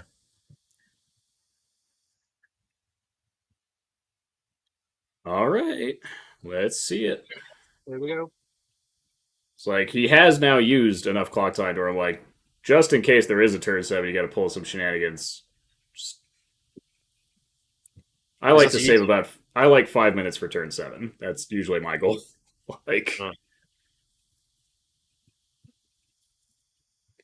I usually miss that goal horribly because I cannot roll dice fast to save my life.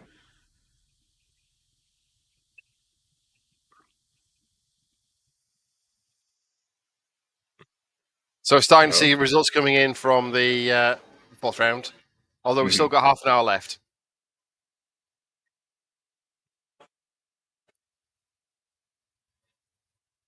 Oof. Okay. Well, his Drain Life turned around, or whatever he just cast, is definitely way better than it was last time.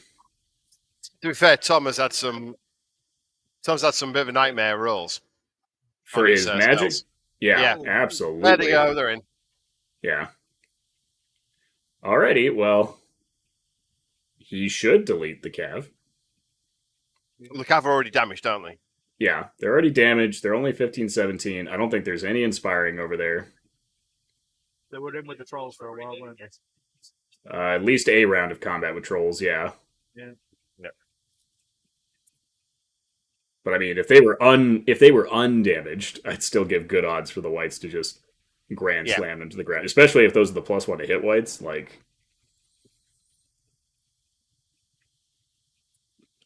all right. So here's the question. More spell casting. Looks like he didn't charge the whites and the Gladestalkers. So he's just going to try to drain life them, maybe. Can do Morgoth into it. I think that's it. All right, here's the whites. The fact that I'm not seeing him pick up... he did pick up 2s. So he hasn't popped Blood of the Old King. He just popped... Or not Blood of... Yeah, Blood of the Old King. He's had that the entire game. It hasn't used it. So that's that. That is, he did charge the whites into that... Apparently, I don't know why they didn't slide over. Why would they not slide over? No idea.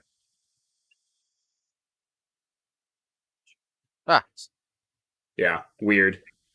Oh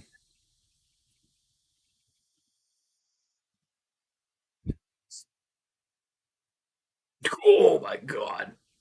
Oh! Was a 3 on the nerve roll. Wow. That would have been cute. That is the 2-up white horde, though, wasn't it? We've established that is the 2-up one. Oh, yeah. I mean, I'm not shocked that the knights are dead. I'm shocked it took Tom that long to realize that was the play to just kill the knights. That's the end of turn 6. So is there a 7? Well, it's coming to the end of 6. Tom's just making... He's trying to see if he can get out of the charge of the Dragons. Yeah. All right. There is a turn 7. Okay, so that's cool. So Dracon's going to the whites. I think you do that for the gamble. Yeah. You have to. You have to. Yeah. Why not? Hey, Dragons aren't doing anything by chilling there. And then I think you just maneuver Madriga. No, no, no, no, no, no, no. I mean, I guess that's technically okay, but like, I would have liked to have seen an attempt to shoot those zombies. I think it's a better chance to kill the zombies with Madriga. Oh, but he's gonna Bane Chant.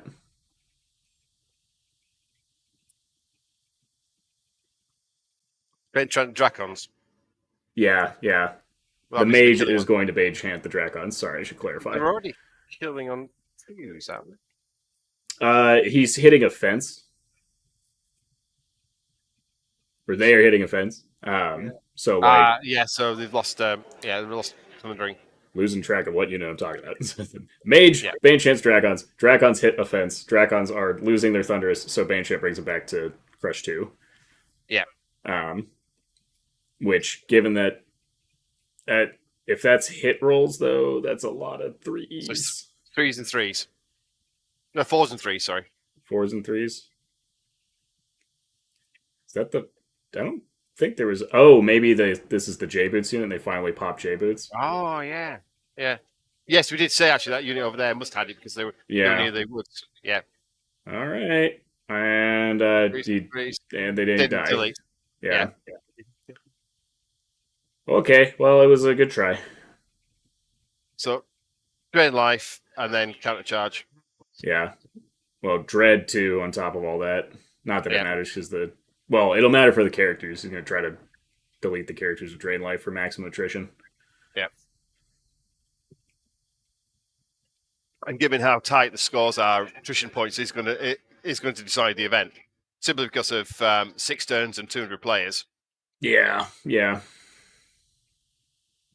Yeah, because it is. I was playtesting.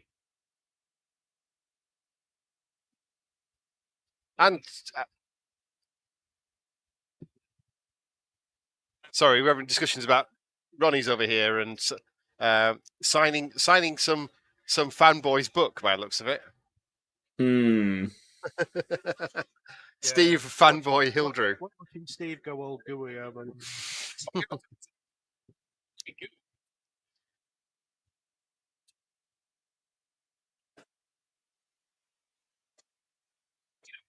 I know, I'm in there. I know. Yeah, they know I was there in that. Oh, yeah. Kings of War First Edition. Yeah. Yep. Credits. I'm in there somewhere. Somewhere in that list. Is this Ronnie holding this book up to the camera Ronnie or Steve? I was about to say, this is Ronnie. This is definitely Ronnie. I still claim I was first person to come up with unit basing. Still claim that. Oh my gosh. Big stretch. They're gone. Yeah. Alrighty. Well, game over. Like the fist bump instead of the handshake. But hey, Yeah, that was... Brutal. I don't think that... The only thing I think I would have done different is I wouldn't have charged Morgoth. I don't think it was worth charging Morgoth. Even if you kill him, I think it just puts the Dracons in a bad spot. Yep. Okay. So, thank you, Matt. I thought it was a really good game. It was. Ultimately, the zombies those whites are horrific. Yes. Yeah, especially when they're itemed up. If they've got magical artifacts on top of that, they will delete anything they touch. And Joanne got a little bit penned in on that on her left flank. As we looked at the right hand side there, with the Dracons and 2 regiments of cavalry, just all seemed to be a bit too contained. I think one of the units on the other side would have had more interesting. Shockingly, the troll long bomb surge. Yeah. First turn. And very early on, Tom was sat on 3 points with his covering his own base and then covering that left-hand side compass point. So they were effectively fighting over the other 2. Yeah. Okay. It's tricky. So, Matt, you're not going to be around for the next game, are you? It depends on what time it is. Surely not. It will be at 1:15 UK time. To say, so there's lunch in between. Yes. There we go. That's the next schedule. So if you're not here, Matt, we'll understand why. You're probably getting sleep and a bit of rest and relaxation. And it's been a pleasure speaking to you last day or two, and we'll catch up sometime. And we'll make it back to Texas at some point. Yeah, nice speaking, Matt. Yeah, nice to meet you. And everybody else, we're going to turn the cameras off and turn everything off now, and go back to an empty screen. I'll keep this tag up here for when the next game is at 1:15. As soon as I find out who we're playing, I'll add that onto the banner so you can get prepared with all your fanboys and your list checking and so on and so forth. So thank you very much for watching, and see you later. Bye for now.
So who we got? Oh, we are back, and we're early. I mean, this is unprecedented in Kings of War history. We're actually early. So we've got round 5 coming up. The scenario is stockpile. So there are 3 piles of tokens on the middle of the table, the middle line of the table, 1 in the dead center, and then 1 placed by each player. There are 3 tokens in the middle, 2 tokens in the other piles, and you can only pick up 1 token per round, per unit that's on the pile. And we have Radislav with his Abyssal Dwarfs and Peter with his Order of the Brother Mark. And what we have here is the current live scoring for round 5. So as you can see, Peter is playing Tom with Justin and Joshua. And we are taking on Rad and Pete, 5 and 6. There are, what's that, 8 players so far on 4 wins out of 4. So we're getting some differentiation now starting to happen, but it's still extremely tight at the top there. So let's move on to the lists. That's what we like to see. Tight. Tight. Yeah. Gotta be tight. Thank you for having me back on, by the way. Yeah. Despite the Ofcom reaching out to us and trying to ban us, we are live again. I'd like to just say that the investigation came back and I've been completely exonerated. Absolutely, yes. Yeah. So, Radislav, who's current UK master, an extremely good player, plays very regularly up at the Gaming Centre, Northwest Gaming Centre in Stockport, where he plays with Dan King on a very regular basis. So, yeah, there's quite a lot of training going on here, I think. So we start off with 2 troops of Abyssal Berserker Infantry and a horde of Black Souls to nicely hold that centre of the army together, with a Staying Stone for mitigation of the of wavering. 2 hordes of Decimators, which can only mean that decimate this. It's fun. Yes, 1 with Firewall, so there may be a unit. Not giving things away. There may be a unit that may be useful against. 2 troops of Gargoyles, a horde of lesser Obsidian Golems. It automatically puts the gargoyles in. Yeah. It's an auto include, isn't it? And 2 heavy mortars, Infernox, with Dravak, obviously. See that a lot more. Yeah, an Ironcaster and a Hexcaster, or 2 Hexcasters. Nice. One with the Inspiring Talisman and the other one with the EJ Periscope for that. Reach out and touch somebody at a distance. Yes, yeah. I'm going to weaken you. Okay, so looking at Peter's list. See, I've even got it slicker now. I'm actually just sharing my entire screen here, and I can see. So you can see also my tabs here are all the things that I have on standby just to bring up on my little small screen below the main screen, so that I can always look really intelligent and know the rules and things. Yeah, that's what I'm saying. Absolutely. So Peter Wrench with his brutal brother Mark here to clash. So a horde of villain penitents, which are effectively zombies. Yep. Defense 3, melee 5, sit in the middle. 2 hordes of Ogre Palace Guard, very nice unit. Yep. Order of the Abyssal Hunt Cavalry with Blade of Slashing, so give a reroll of 1 rune to hit. Yep. 2 Phoenix. Really? Only 2 Phoenix? Yeah, that's just wrong. You must have broken the code in the software, because I'm pretty sure it alters defaults. If you choose Phoenix, you get 3 of them. Anyway, Exemplar Hunter on foot with all the rules. I've heard that for 4th edition, you're only going to sell Phoenixes in packs. Yeah. That's one of the things Ronnie said last night. Yeah, it's absolutely. The Phoenix is only coming 3s. So we've got 2 Ogre Palace Guard captains, really nice, hitty character units. Yeah, they're there to zip around the battlefield and they score what's not to like? Yep.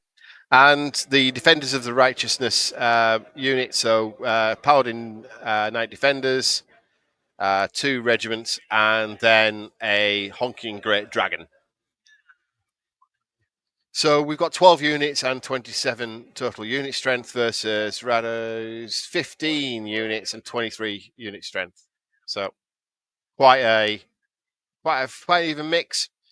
Very different play styles, I think, for these. Yes, very much.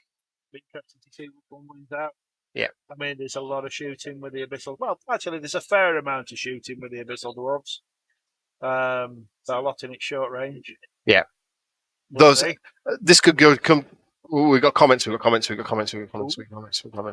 This usually is the sounds off.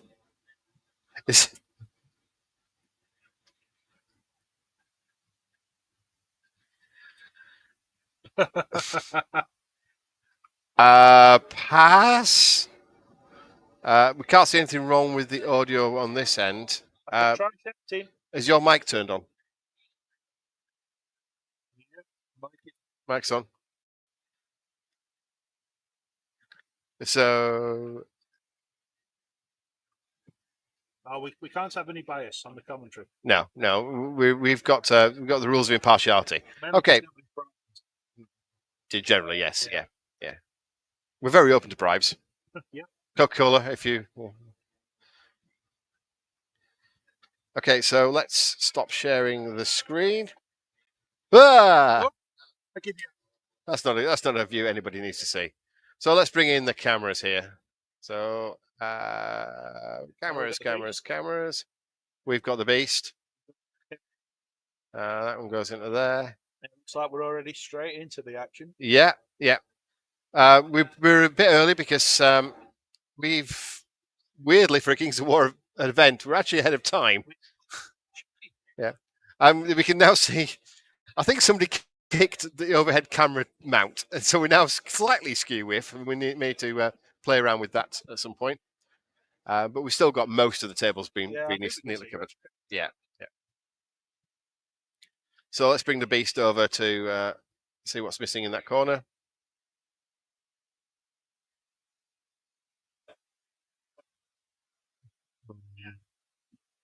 As usual, I'll just put the beast to point down at that far corner there to make sure there's nothing lurking. Yeah. We're fine. There's nothing down there. Nothing down there lurking.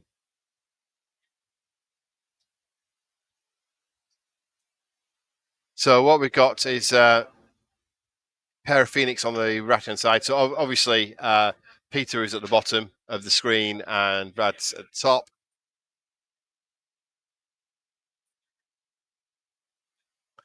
I'm guessing by the similarity in the surname.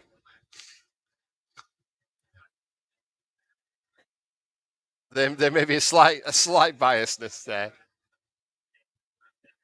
Oh, do you want to?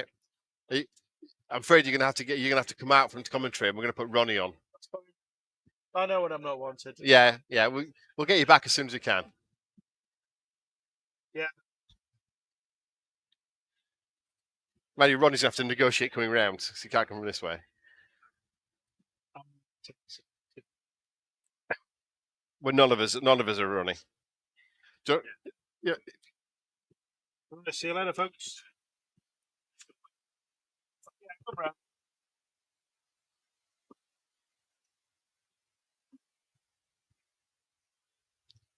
They don't give us any space back here. It has. So, Ronnie, how's it going? Have you sold any pew pew stuff in the? Yeah, I touch of pew pews in the sales.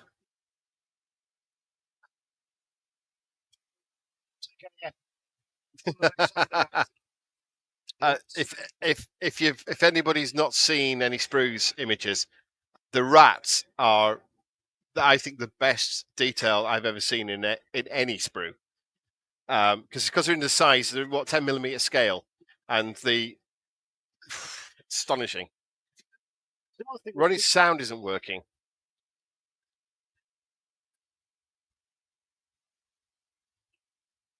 Should be. Testing. Ronnie, it's all plugged in. Well, failing that. Hello. Can everyone hear me now? Does feel like that one's not. Is that Andy yanked it out? Yeah. But are you now silent? So it's not working. Right. So Ronnie, You were talking about Vermin Epic, weren't you? yeah. No, we'll go straight in. We're not doing any more Epic. You've cut me off there. I was about to talk about the beautiful plastics, weren't we? I'm looking forward to painting those. Yeah. Then the Dwarf Forge Fathers are the tanks. I saw somebody posting about Magnetizing. I saw that as well. Dunk. Something very satisfying about magnetizing your hulls of your tanks.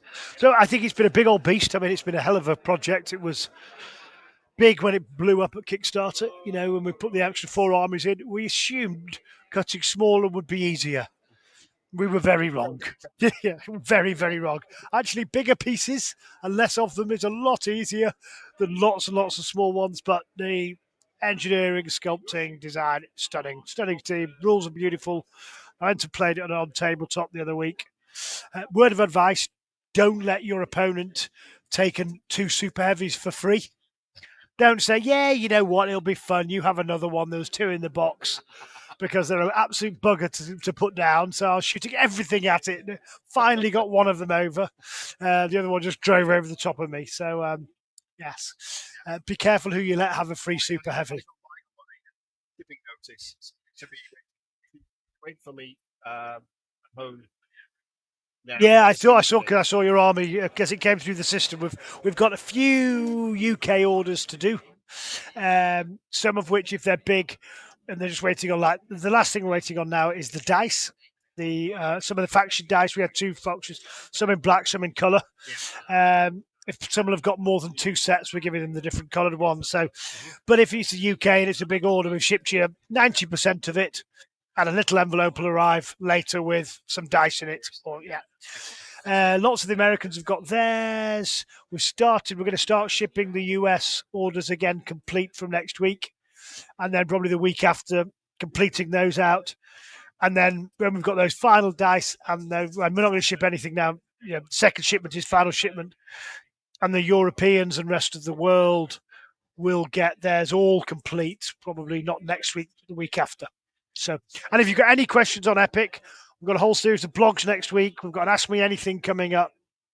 So, any Epic backers or any potential Epic players, come along and join us, and we'll answer all your questions and talk to you about the game's design and where we're up to. So right, enough of that. The Kings of War. Yeah. Rumour has it, 4 is due out at some point in the next year. At some point in the next year, definitely, 100%. Yeah. We can't talk about it because Ronnie did a presentation on it yesterday evening, and we all signed NDAs. Well, listen, all we don't want to do, we've done a whole ton of work, Alessio and Matt. Alessio came in with clean eyes. He wrote the original first game.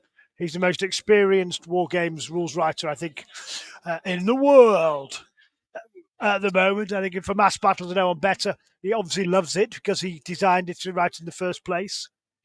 And I think with the last couple of editions, we'd made a very good competitive game. But I think we'd lost sight of some rules were written to fix rules that have been written to fix things. And what Alessio has been able to do is come along and go, why that? And we've gone, well, we've kind of always done that. And he goes, does this do the same thing but better, more elegantly? And we go, oh, yes, it does, actually. Yep. And so he's been able to take away 3 layers of rules to get to the same place or a better place.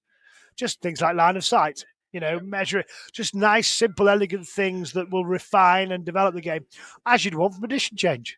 You know, when edition's been, and this has been the longest lived edition ever, because it came out at the end of 2019, and then we had 2020, which was the write-off, so no one played it. So so then we played the next year, and then we got the Halflings and the Update of Doom, the Clash of Kings 2022, I think, which was the really balancing one, because after the first year, they're too much, they're too little. So that was that. And then we had the kind of 3.5 halfway through, but that really just caught the errata and pulled it all together. So this has had a long time since we've been able to go back to our armies and tweak and change and refine and just, elegant up. So tons of work going in, going into final stages of it. We have a full week. All I'm trying to avoid is people rage quitting, burning their entire army. Correct. Before they've heard what Matt and Alessio have done and why. Understand it's been play tested quite a lot. It needs some, we're getting final play testing now, but the rules are locked down. They know what they're doing. The best people breaking any system ever. Yeah. So just read that. So the following we've got Epic Week, then we've got King's War Week, and Matt has got a whole series of blogs explaining why he's done what he's done, how it ramifications. So, this is a grown-up hobby. We are not in any. How can we possibly try and hurt something like this? Yeah. And the only reason for mystery is so that we can control and allow people to make an informed choice. I think I'm not wrong in saying that last night, the people that were in the room started skeptical and left very happy. Apart from the rat slaves. Apart from the rat slaves, which have been nuked beyond belief. So he had to stand in the corner and was the corner of shame. Correct. And even he's got his army. So there's themed ways of pulling in those things. But, there's things people know that we've got the stats from Elliot, and we've got every single army list that gets built on the app, which is, I think, approaching 100,000 armies. And there's certain armies that never get taken. There's certain units that never get taken, even in popular armies. So we're looking at those again. Okay, do we make it better? Is there something else in that army list that does exactly the same thing, cheaper, better?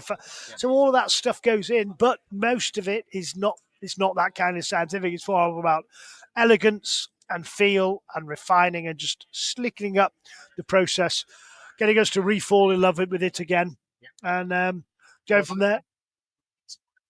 Yeah. So after, I don't think I came back after. I've not played in 3 years, 4 years. Yeah. And does that? You need something to just galvanise you up, a new army to get you really excited. Champions has been fantastic. That's been a great way of both providing a game that is a game in its own right. If you don't want to do any more, this is still fun. I think Ambush was fun, but it was always a stepping stone. It didn't have enough character or colour. Champions does. Yet, once you finished it, you're a champion, a hero, and 2 units in. So you're already well on the way, and you've enjoyed playing it or not. I've seen a number of people buy champions, play champions, then just buy another faction and do that one. And it's a good way of playing different styles. So that's been great. That's been keeping everybody recruiting over the summer. Obviously, there's a load of Rob Berman insanity in it, which is great fun. Axel Trickleback. Anybody has any questions for Ron? He's only with us for another 5 minutes or so. Yeah, far away. If you're an STL printer, watch this space. We've got tons coming for you, both for Kings of War and for Epic. So we are very much welcoming with open arms, as we always do for our community, all those lost souls that have STLs and can't play the official game. So hopefully next year we'll have some Kings of War official 3D printed armies here at Clash. That'd be good fun, wouldn't it? So, yeah. And I'm going to give a shout out to a Epic tournament. Ronnie is a great man. Wearing my it's cost about 60 quid, and the one I'm wearing costs £5.99 from Amazon. So that's quality does pay. Yeah, exactly. And I'll give this back to John very shortly. So I'll just keep jabbering on until. It's more important for Ronnie to hear every word Ronnie said rather than everything I say. So that's absolutely fine. Good. The other game that I play a lot of is Dead Zone. Yes. And that obviously leads very well into Halo. Yeah. And I know they're not the same, but the mechanism is very similar. With correct. You don't need tape measures. You're measuring cube movements. So I know I probably should be saying this on a Piece of War stream, but how well is Halo doing? Unbelievably well. Yeah, I don't know if you see, but it came out in mid-November, and in that quarter, so it was only on sale for 6 weeks of the quarter. It was the 7th best-selling game in North America. By quarter one, when we still didn't have the Banished out, we only launched the War Games. It was the, I want to say, third or fourth best-selling game. Fourth best-selling, moved up 3 places in North America. Touch wood, we're going to get to third in the next quarter. We've got ODST coming out. And the joy for all Kings of War players too is, I always say to people, the hardest Mantic game to play is the first one. It's how, if you've never played a miniatures game, blinking at this is, look at Kings of War, look at what's going on here. Drums, how do I do that? With Halo, it's 4 figures. Yes. And you know what a Spartan is, you know who Master Chief is. Yeah. They only take measure, the buildings are in it. It's a 3D game. You'll understand the mechanics after the first turn. And by the way, on the back of the blinking playmat is a 2v2 mini war game. So suddenly, players in America, but in their thousands, literally thousands, are starting to pick up this game and play. And then they're going, what else does Mantic do? Ooh, Dead Zone. Ooh, Firefight. Ooh, Epic. Ooh, Kings of War. Well, 100% it is. Correct. Which they both got the same core mechanics. Epic is Halo is by design more play out of the box. Dead Zone is one step on. It's more hobby. It's more core and central. But what we wanted to do was recruit tens of thousands of people, and it is now globally tens of thousands of people into playing Mantic games, enjoying Mantic, and then coming along the ride for us. What else do you fancy? We will do a new Dead Zone at some point. We'll get some new Dead Zone plastics. We had that great sci-fi summer last year. Yep. It was a great fun, and the tanks in the game and for Firefight. So, obviously Epic has been our big sci-fi thing this year. That's been a massive, project. Epic scope. So what? Dreadball. Yeah, Dreadball. So Dreadball isn't coming back. Dreadball All Stars is coming. Dreadball All Stars. And that's on purpose, and I'll explain a bit more what I mean by that kind of when we do it. But we had a playtest day, and I said, listen, this is not Dreadball. Dreadball's a great game. You guys love it, and it exists there. Dreadball All Stars is the Saturday night MVP version. It's the, Indian Premier League, T20 tournament. It's the franchise version. It's the franchise. Correct. It's the franchise game where you draft in the best of the best. And we've just got, I think if Alessio is the best War Games rules writer that I think's out there right now, certainly in line with Mantic ethos, this guy is the best, the number one for that style of game. So watch this space. We're starting to build it. The sculpts are coming in because they're the MVPs. They're throwing the ball. They're smashing into each other. Absolutely beautiful sculpts. Very excited by it. So just watch this space. It's going to be very cool. You've got to love a bit of Mindscape plush, haven't you? So, so Alessio's heading off. Matt's heading off. So there we are. But Mindscape plushes. Yeah. I overbought. I used all of Steve's design talent, and here we go.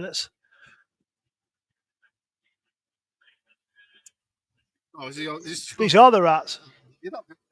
Oh, yes, they are going to come up. It's the rats. And that's how easy they are to paint. It's not easy the slightest. Easy, white, and just drop a little contrast paint in, pick them up, and they'll be done.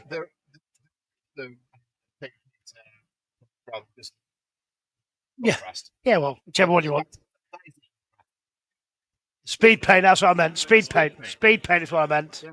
The stuff you can sell in the store, not you don't sell in the store. Yeah, correct. Speed paint. What did I say? I said speed paint. You definitely did say speed paint. You definitely didn't use anything the C word. Yeah. Absolutely did not use that. Okay.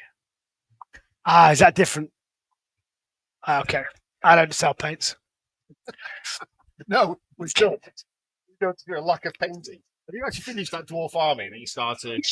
3,000 points. 3,000 points. I'll post a picture on it tomorrow. And then you don't see my prodigious outcome. I have painted 10 Northern Alliance for their champions. I've painted the hero, and I've painted the and yet another dwarf on Ravens. So it was a stunning output. I think we can talk about. Child, paint. Get them to paint. Jesus. Come here and paint, children. I haven't seen their art skills. One's very good, the other two not so much. Any questions for us? No, No one's asking.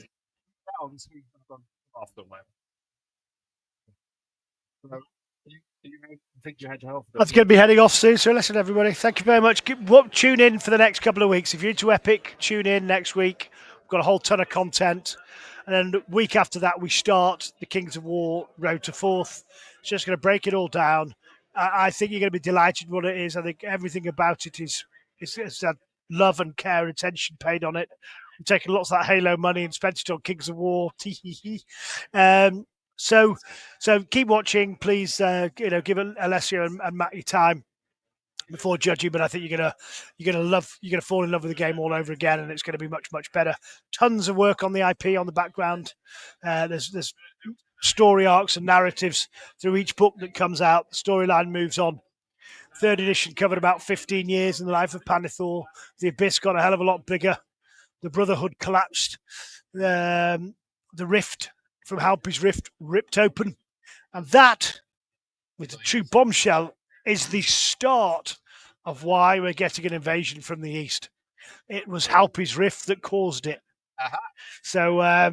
So all the stories are starting to come together. If you've been reading the books, there's loads of hints of what's coming in there.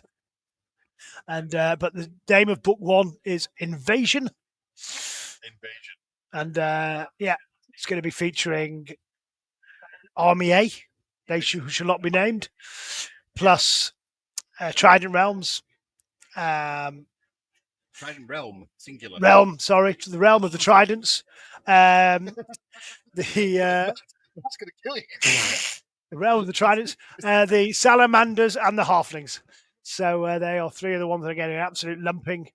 And tune in later tonight where we will have a little background, a look back at the last few years of everything that went on in Kings of War. Excellent. Well, thank you very much, Roddy, for coming on the screen. Thanks, everybody. Thank you. See you all. Enjoy yourselves. Enjoy your weekends. Have your good headset back. Thanks, Roddy.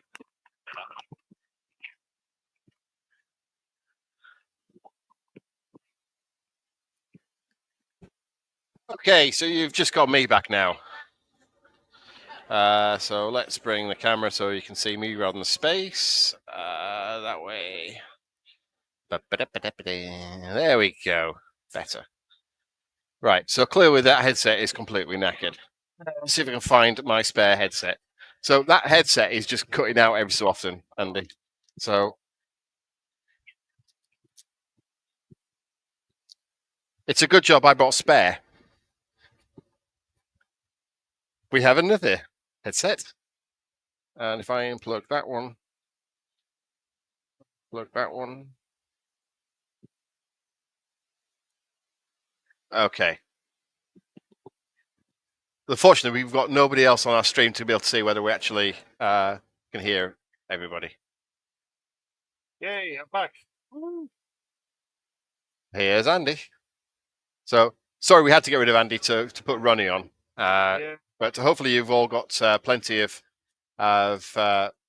feedback on what's going on with the Mantic universe as a whole. So I think we're on the top of... So who went first? This must be top of 2. But they've not changed all of the numbers. Right, so in the centre there on the top are clearly those 2 large hordes of flamers. We've got the Brother Mark coming in on the right-hand flank, coming round to try and sweep around the flank of the Abyssal Dwarfs. And we've got a really strong bottom of 1. Thank you very much, James. I was trying to keep an eye on what was going on, but obviously I was listening to Ronnie and asking him questions at the same time, which is a little bit So bottom of 1. There we go. Much appreciated. Can anybody hear, if you want to start talking and see how Andy's voice is coming across? Because we've now changed headsets. And clearly the lesson here is buy £50 headsets, even though they look like they're £2 ones, but they actually are quite good. And you definitely heard it, that the biggest new thing coming onto the web store are plushies. Guaranteed, well, 90% guaranteed not to come alive at night and control your mind and make you buy lots of Mantic stuff. Yeah, it's almost certain never going to happen. No. Almost certain never going to happen. Yeah. So during the dinner hour, the TOs as a group sat down and started going through the various different hobby awards that we're having. So we're now at top of 2.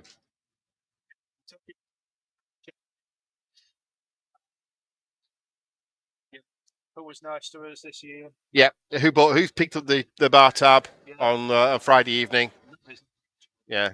Not Friday evening at Clash is this. We go to the Wetherspoons pub, and anybody from the UK will appreciate what Wetherspoons pub is like. It's very cheap. It's got all the soul and character of well, nothing at all. But they do sell pints at £1.80. So it's like, tell you what, we'll just buy. we'll cope with the carpets and the toilets being 8 miles away from anywhere else, and up a flight of stairs with beware of the Balrog. And it's Freshers Week, so you've got a load of 18-year-olds in there and a load of 40, 50, and 60-year-old blokes in there. So it is quite an interesting mix of clientele. You kept spilling beer on the table, didn't you? Yeah, and I think also the cease and desist orders that we got from people for being anywhere near some of these young people was yeah. I told you. Complete exonerated. So, Radas, so on the left hand, let's have a look where we are with the camera. Right. Yeah. Let's pay attention to what's going on. So what we have here is that's your large dragon. That's one of the. No, it's not. That's his. That's it. Yeah, it's his cavalry lurking upside there.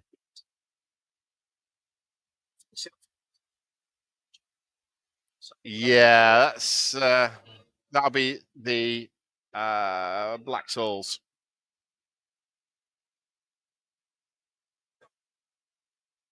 Just pull back the video, zoom. Black Souls, some gargoyles being protected. Elvos.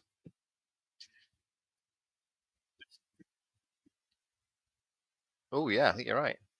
Yes.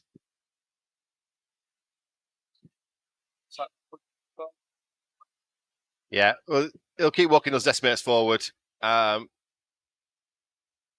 it can take a hell of a punch. Yeah.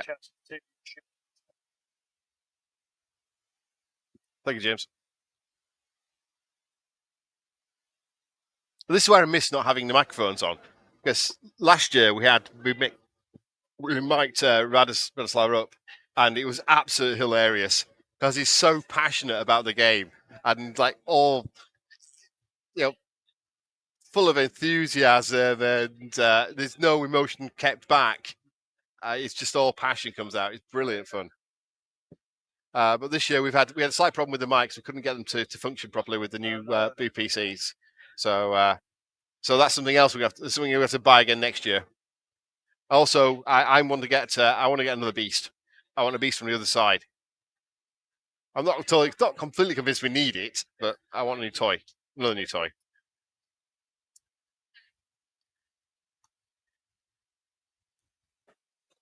Is that in the case, or is it individual models he uses? Yeah. Are you do you play at the Northwest Gaming Centre then, James? Up in Stockport. So I know he plays there on a fairly regular basis, and Dan King plays up there as well. So what do we have? Ooh. So there's like an arc coming from that. What's the question? Where the hell's the difficult terrain disappear to? Oh, it's there. So it's looking around the hill and a bit.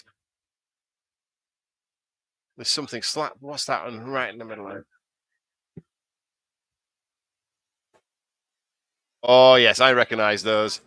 That's that's Infernox.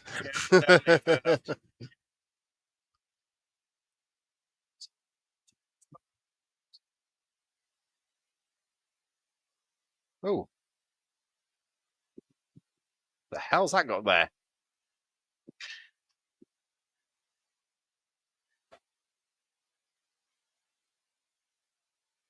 It's definitely a brother mark.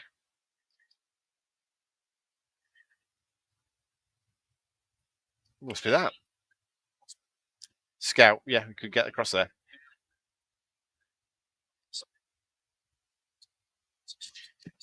Mm. So that's the exemplar hunter over there. You can actually hear rather from here.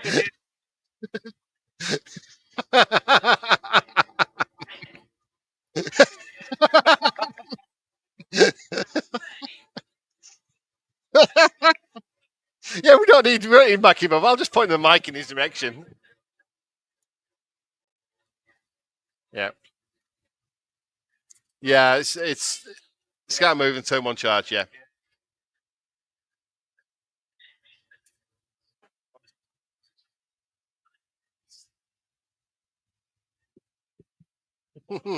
So only 8 damage.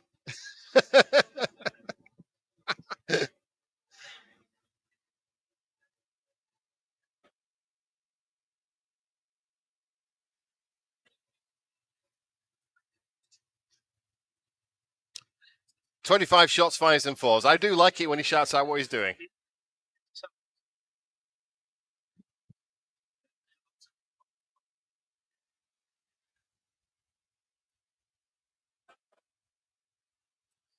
Right, that's it's not bad. And vicious.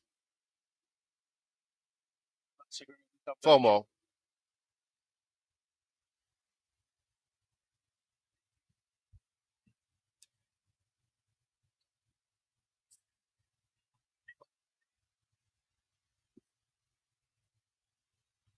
That must be that's got to be the pass guard, isn't it? Because that's the villains. That's the villains. Pass guard, pass guard.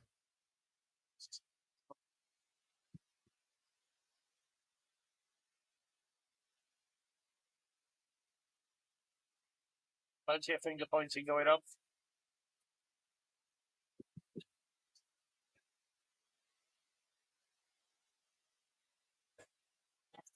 What's in that far end? What's that area there?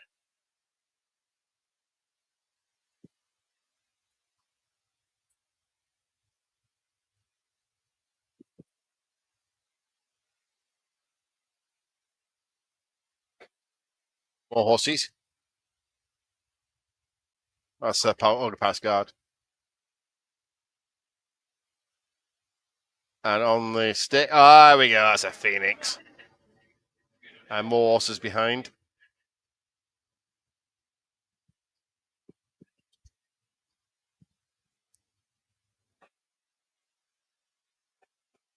That's a fair amount of wounds. Yeah.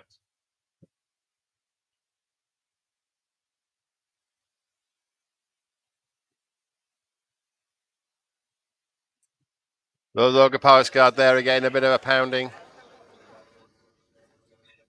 They've just been put onto the Mantic Vault fairly recently. So I printed some off with my faithful FDM printer, and he actually looks pretty good, even though it's FDM.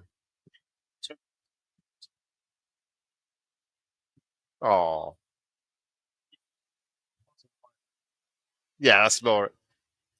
Well, I got one because it's a toy, but I've not gone for resin because I can't be bothered with all the other things we need to worry about for that. FDM just sits in my home office, and the ogres have gone. Oh, and the ogre horde's gone, and one of the ogre past captains. Yeah.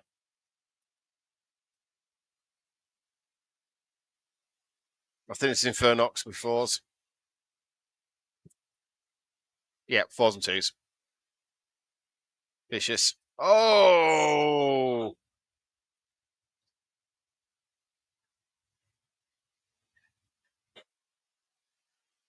He's dead. So it's all very well doing a turn 1 charge, but it's not really achieved much.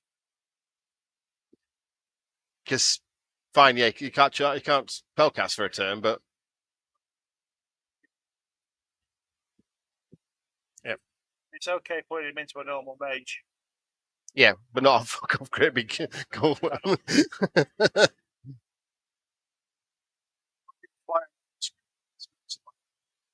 Yeah.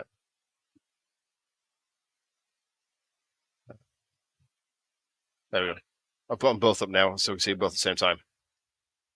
More fiddling around going on and back on the.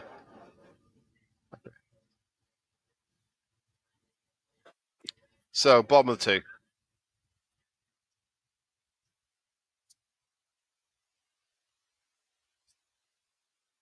Checking, nobody's appearing.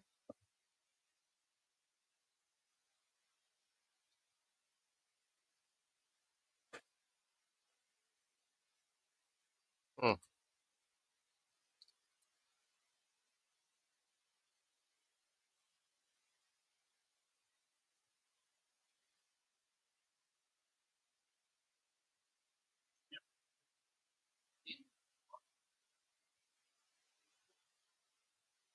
Oh, the ogres have got him.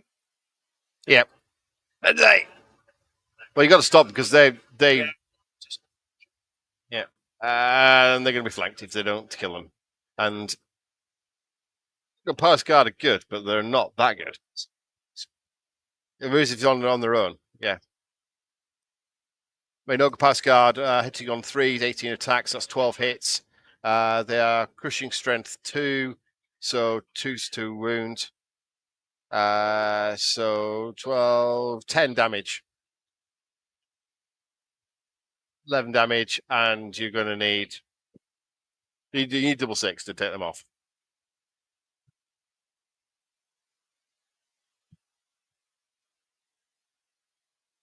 Oh, somebody else coming in.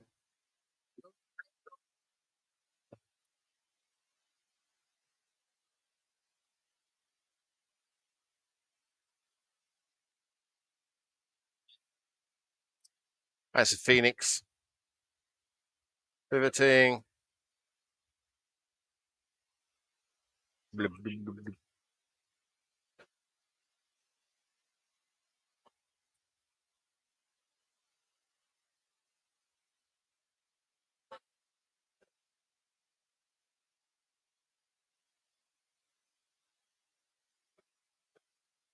Smart.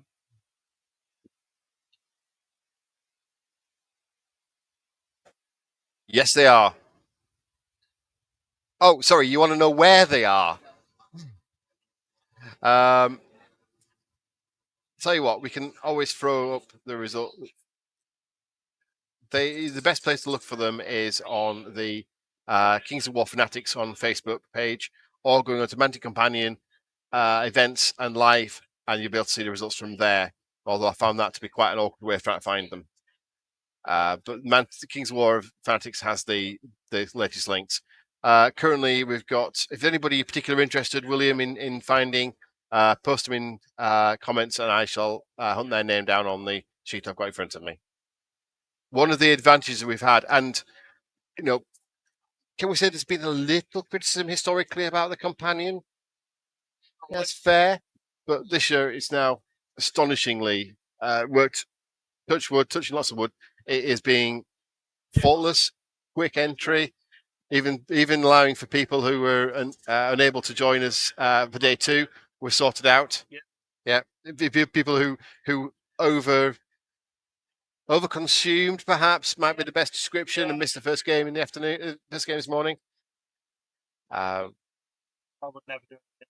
Absolutely not. To be fair, I was in bed dead early last night. I was knackered. I think I made it to about 9 o'clock. Yeah. Yeah. I think I've finally grown up. Yeah. I've grown out enough times. I stopped growing up probably 20 odd years ago. But yes. So here we go. This is the Villains. I don't think anybody's worried about those. So the Phoenixes are coming around the flank again. I think they'll be eyeing up those those Berserkers, on the top right hand corner of the Horde.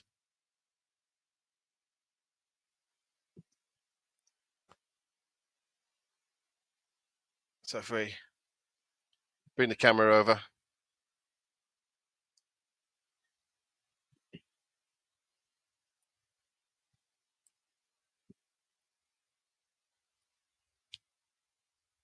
So those Phoenixes are coming round the mountain when they come. They'll be coming round the mountain when they come. They'll be coming from the Abyssal Berserkers that are hiding in the lee of the hill. Those ones there.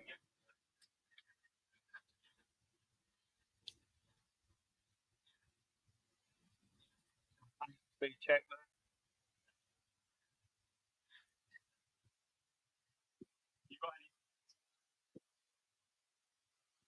That's in the side.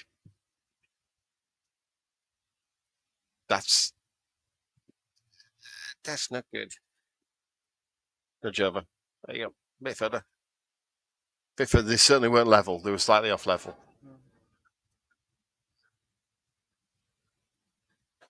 I think Peter might have a problem there.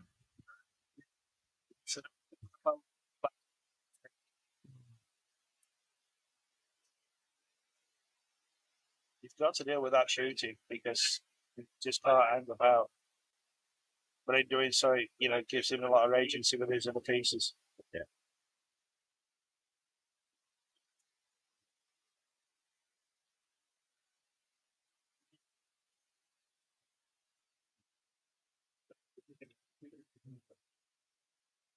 This is one of the really good things about rank and flanks is the use of the terrain.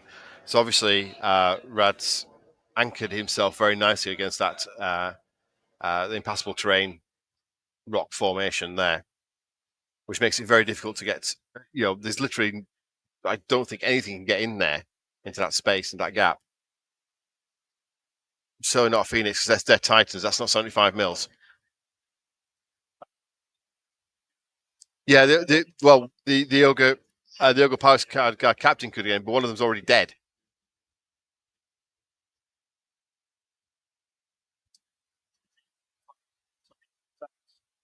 Yep. That's the second Ogre Power card captain there.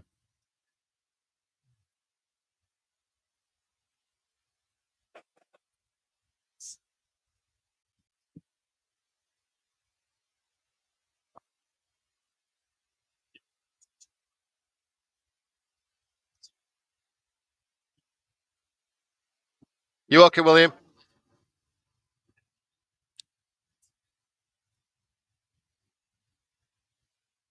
They do have shooting, yes. That's the really good thing. The Phoenixes have what's called fire sparks, which is an 18-inch 10 attacks steady aim, so they can move and shoot. And they're on a 4-up, so it's 4-up. Nothing special to it, but that's quite nice. But what's really cool is they also have heal 5, so they can keep things going for a lot longer. They have nimble regen 4-up, so a 15, 17, and a 4-up regen. That's some serious shifting. Yeah. Okay, we've got action down this bottom corner. I think he has to do something down there. But again, it's going one by one. So tell me the dragon's coming. Oh, hello.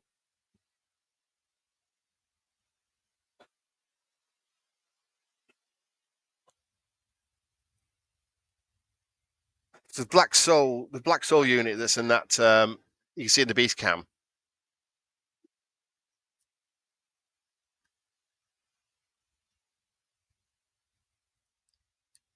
Yeah. And for 145 points with heal 5 and a standoff attack of 10 attacks on 4, so 5 hits, crushing 1 as well, regen 4 up. I mean, they are. Yeah. Yeah. Oh, they're great. Matt, you're absolutely right. They're great at removing chaff on the flanks of the units, but that's and then healing up units. But they need to be worked in conjunction. They are a support unit, not a frontline alpha strike unit or an anvil or a hammer. They are a support unit. So what is clearly here is the Phoenix are now trying to shoot those berserkers out. So actually 10 attacks on 4s, 4 hits, 3 damage. 3 damage onto berserkers. Nerve, nothing's fine.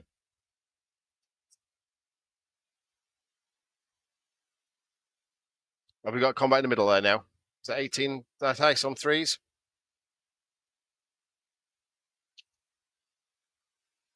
Yeah, that's about right. And 2s?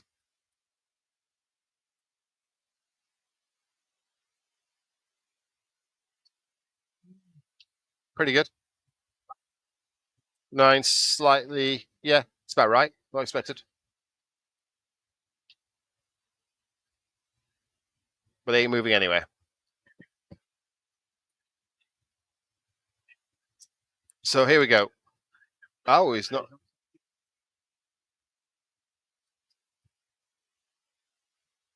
So this is top of 3.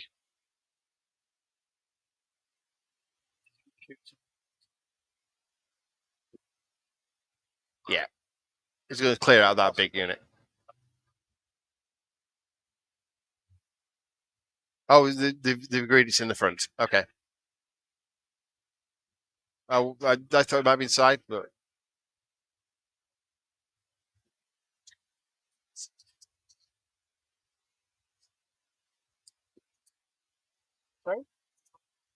it's good. I think Rad's winning.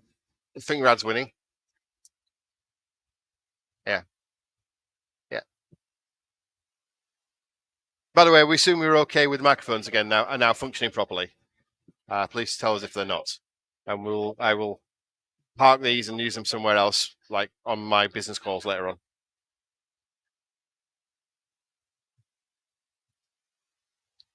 You would not believe the health and safety hazard there is around this desk of the amount of cabling. that's just you after the curry you had last night.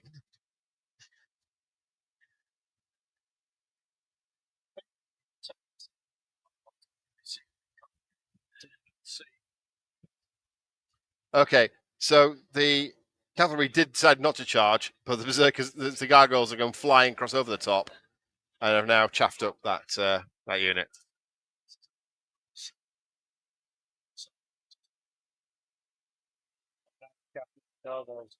Yeah, berserkers have come charging up as well. So we've got 2 units that are aiming for that pile. So just a reminder, we're playing Stockpile, and for those who missed the introduction, better than watching football. Yes, but the commentating is much better in football, I assume, because I'm honest. So Stockpile, there are 3 piles of tokens across the board. Those are the green things you can see in the middle of the board. It's on the middle line. The one in the dead center has 3 tokens, and then each of the ones has 2 tokens. Those are placed by each player. I believe Rado did the one on the right-hand side as well, looking, and Peter did the one on the far left-hand side as well, looking. So the oh, thank you. It's a funny old game. We're eventually, I'm finally getting the hang of it. It's only my third year of doing live commentary for 2 days. But yesterday it was a 9-hour stream, and I think I was on camera for about 8 or 7 hours. 7 hours. And today's probably going to be a very similar length of time. I was absolutely shattered yesterday. So Infernox running out of the difficult terrain. Okay, so just terrain, just to keep everybody on track.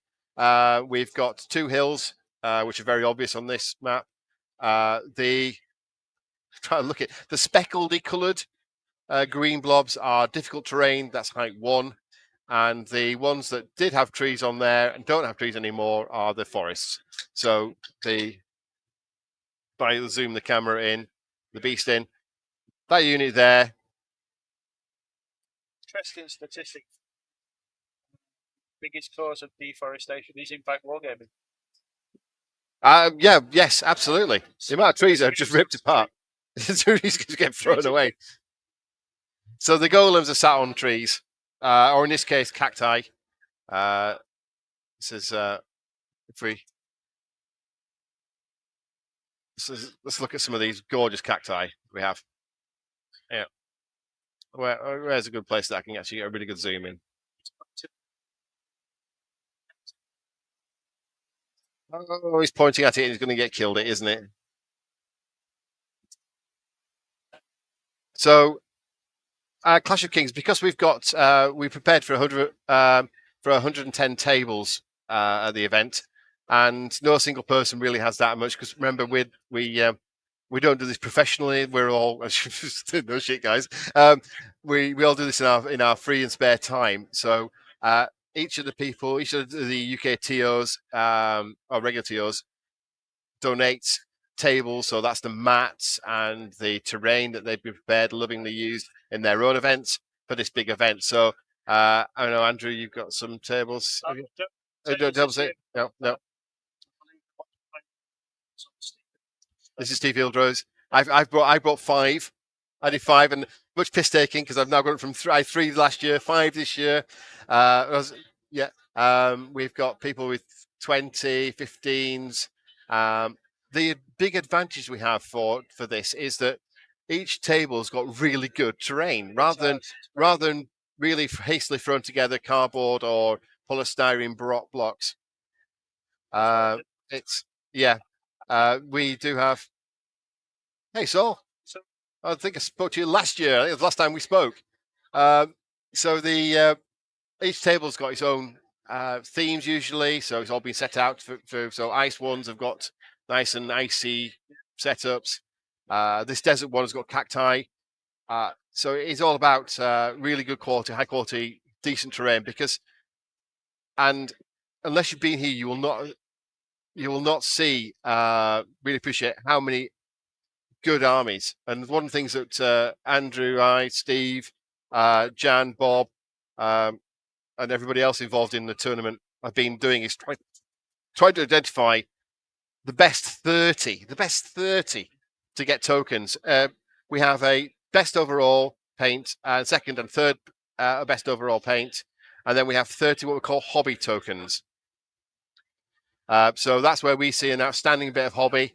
May not be whether it's thematically very interesting, great display board, really good painting, but not quite at the top 3 level.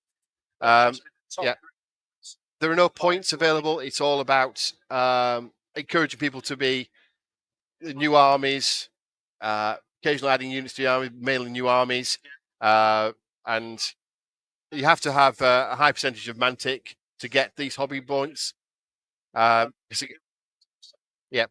Just to be absolutely clear, we're not stopping people playing with non-Mantic, and there are lots of non-Mantic armies here, and you can win any of the position places. Oh no, they've gone. Yep, Buzz Garden now toast. So we have a very agnostic approach to miniatures. But if you want to win any hobby points, we do insist on a Mantic army, or at least a high percentage. I think it's 90% Mantic army.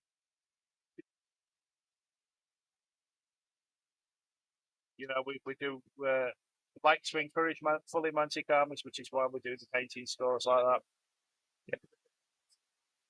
Honestly, the standard of the scene is incredibly nice, really nice stuff, all of it.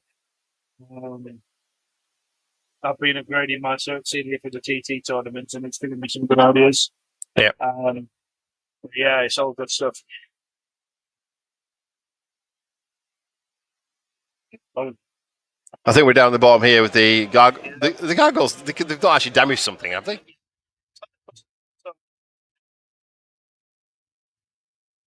See, that's just embarrassing. Thunderous charge for you. 3 wounds. That's respectable.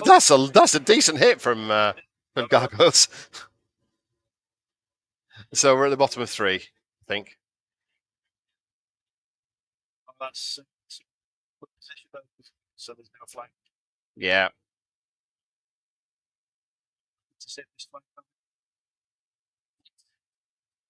On 16-inch charge range. Although I'll be honest, I don't think that's quite positioned right.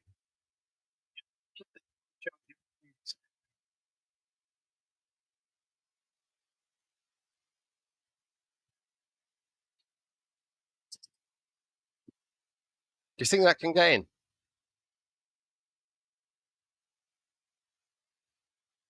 I'm not sure if it can. If it's a space for it to land there.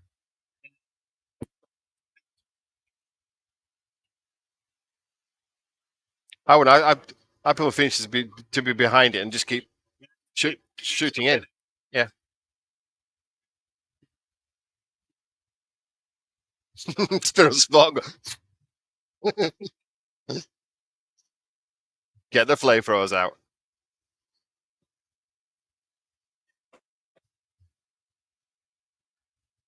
Or decimate this.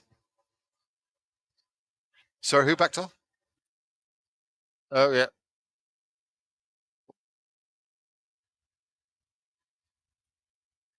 Okay.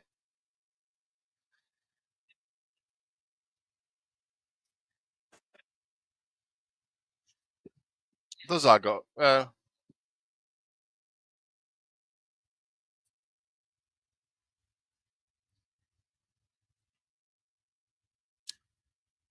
Okay. So, slightly character, the guard captain, has gone into the front of those. It's again. Maybe just to stop shooting. Stop shooting.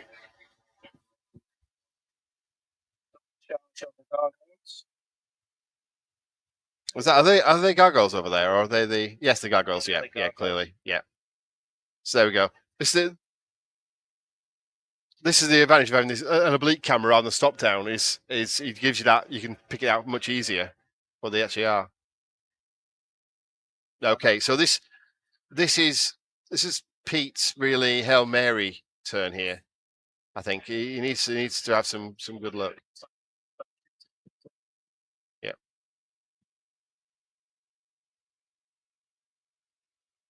Yeah, yeah. But there'll be cover.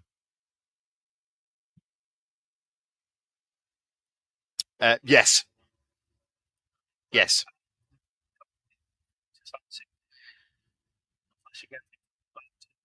Yeah, yes. Well, the high 6. So there's nothing these guys can't do. So they're getting clean shots into over the hedge. Yeah, over the hill even.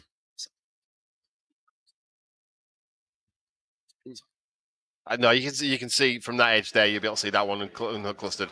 And from that, I think you can see more than half the. I would say that's probably not. But it's difficult to see. But I'm surprised it was.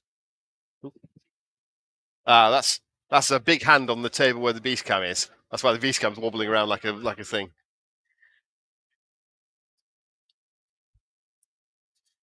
It's also because he zoomed right in.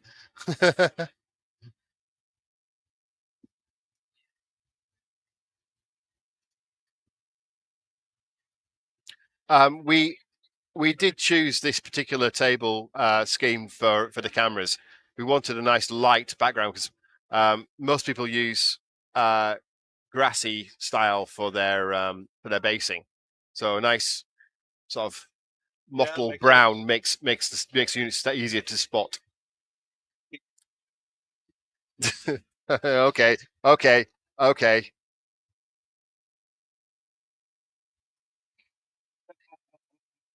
Hey, there's one way to happen here.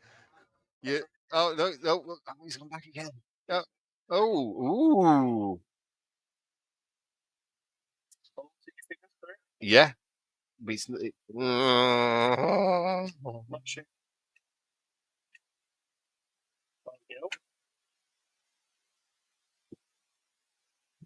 We're both looking down as it's the fly, so it's got built-in nimble. It's not being hit, so yeah.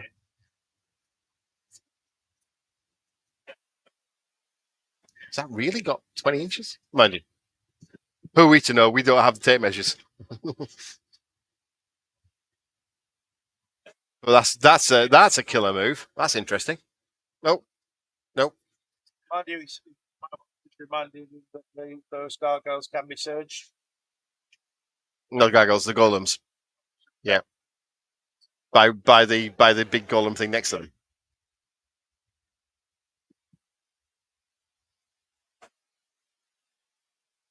Okay, so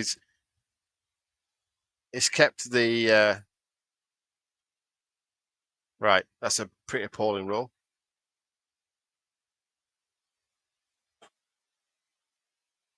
It's like shooting.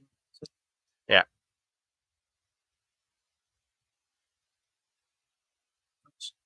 Oh yeah, he's out. He's out of here. Okay, we're down that side now.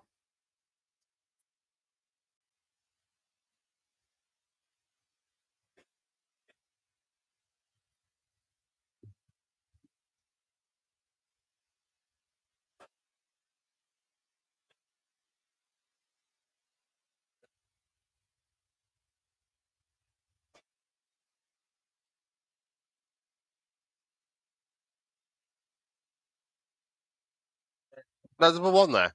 Yeah. What shot them? Oh, dragon. Yeah, that'll be right. Yeah. There we go. Combat now. Run big dice rolls. This is what to see. Yeah. So this. What's that? What?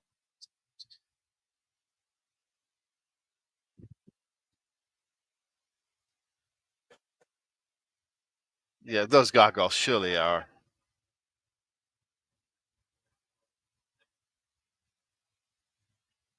Okay. Sister combat into gargoyles by the two units of knights.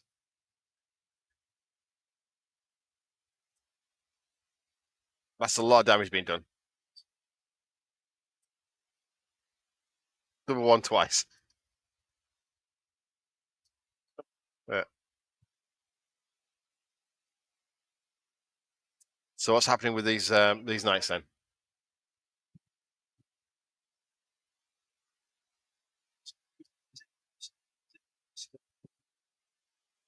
Get some runs on these decimators. They're not doing anything for a turn. Yeah. Two hit. That might be the ogre. Yeah.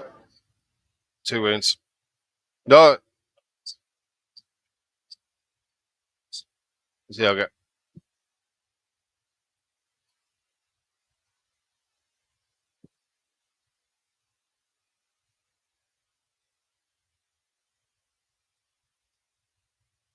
But the hit on 4s in melee, they're not abysmal. With vicious. Oh, it's vicious ranged only. Okay, Phoenix coming in from the side, so 6 attacks.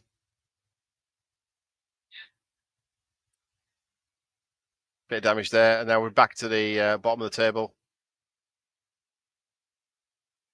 Those golems haven't done anything for a long time.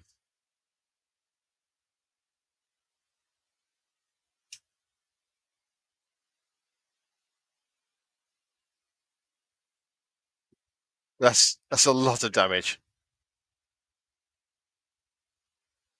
Yeah. Yeah.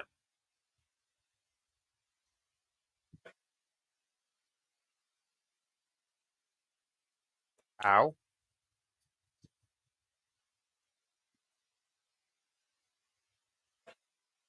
Okay, so we're at the top of 4.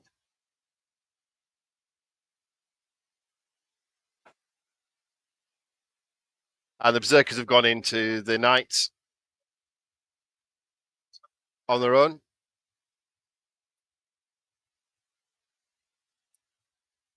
Take a token. Take a token. Picking a token up? Yep. That's why wouldn't you?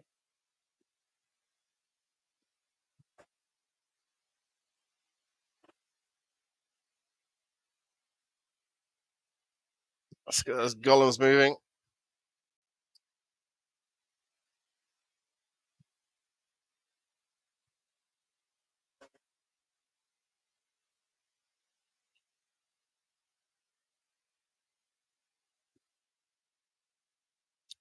The Knight unit's picked up a token, hasn't it, from the other pile? Yep.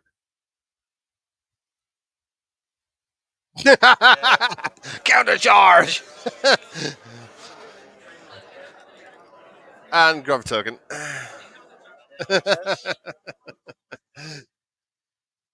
And we had to do that anyway because those Knights charging in are going to be a problem.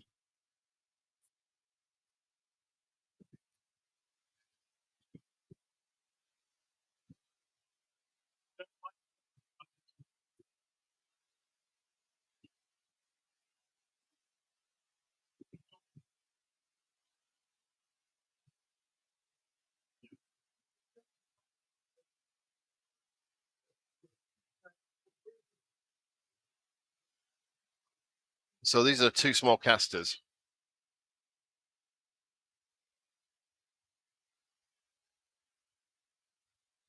Few token.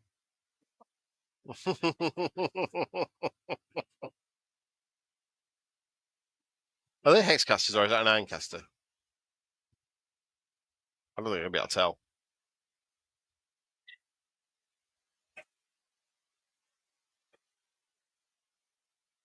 I don't want it, no. It's healthy. Why on earth would I want an apple? I didn't get this body by eating apples.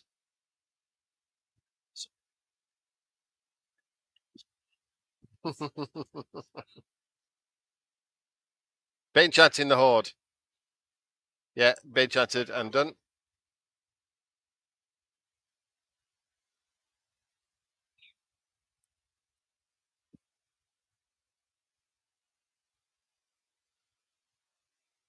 So those are the hex casters.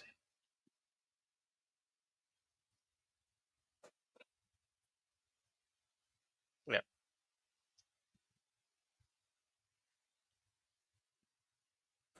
So what we've got here is 2 hex casters, which are those 2 there, center of the beast. And then we've got, I think that's back out. I think that's the Ironcaster. Because then Wurlik is charging after the other. Dravak is, yeah. Dravak's there.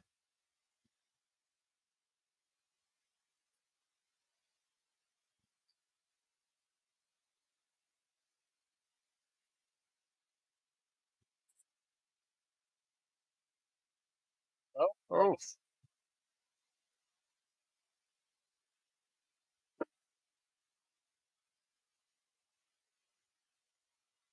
Where are the mortars?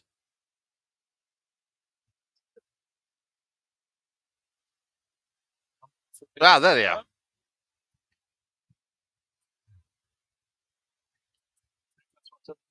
Yeah, I was going to say, I couldn't think of what would have taken the villains out.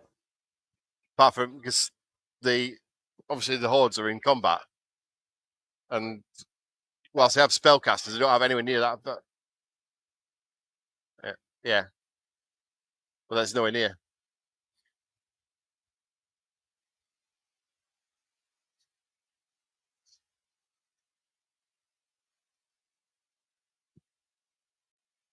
Oh. the horde fluffed. And Rad has reminded Pete about the Iron Resolve to take one woman back. So I think now this is into the Phoenix horde. This generally doesn't end well for the Phoenix. They're only defense 3. Yeah.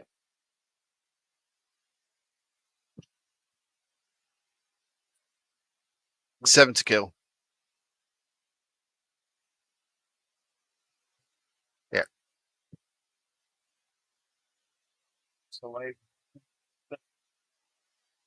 15, 17.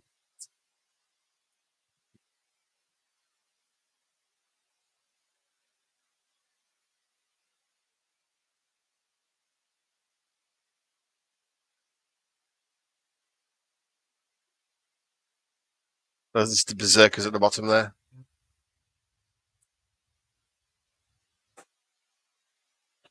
Yeah, it's fine. I think okay. I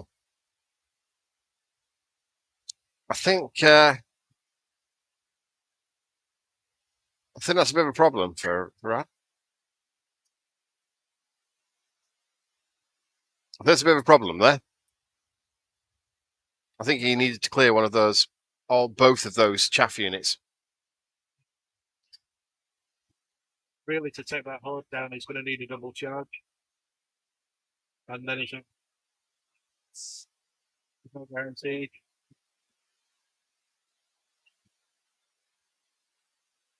It's gone into there. Where's the other one going to go? Is that the one in the flank? Yeah. Oh, yeah. Oh dear. Oh, dear.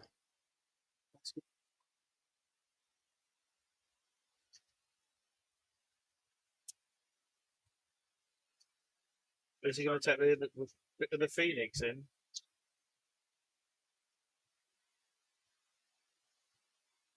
Or is the Phoenix going to deal with Phoenix is going to deal with. Phoenix surely going to deal with the.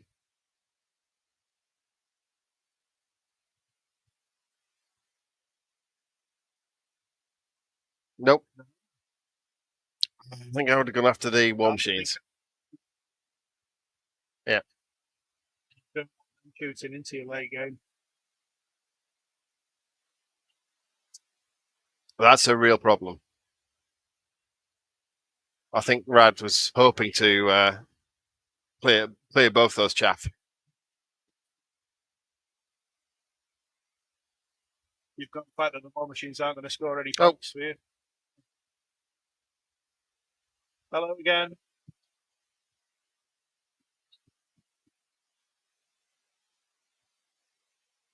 So I can't see. I don't think how many. I mean, look at that. That's the smallest wound counter thing ever in the world. Right, it's only 3 damage onto that. Okay. Flank. This one, oh, that's more of a problem. That's more of a problem. They've got knights in the flank, and that's a pretty dead unit. I think the one with the token may hold.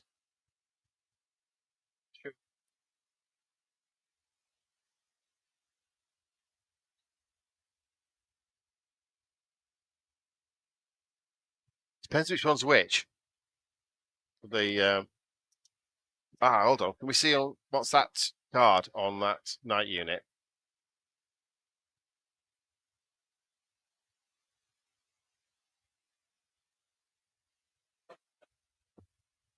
He just burned it. So Jesse's. So that's all right. So they're not hindered. Yeah.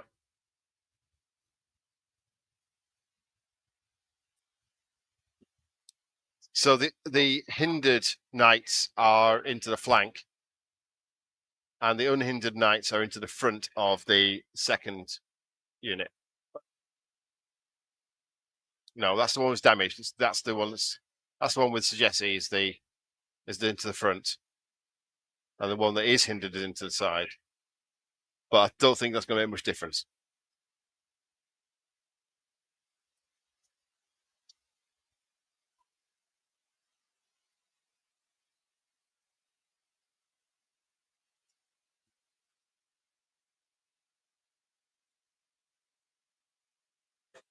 Yeah, gone. What's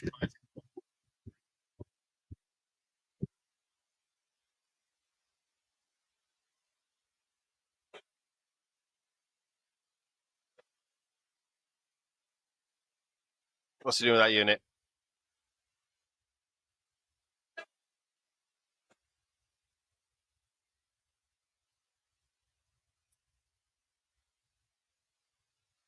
It's probably is that shuffling backwards? Yeah.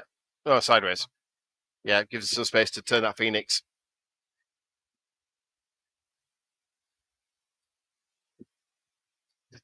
Yep.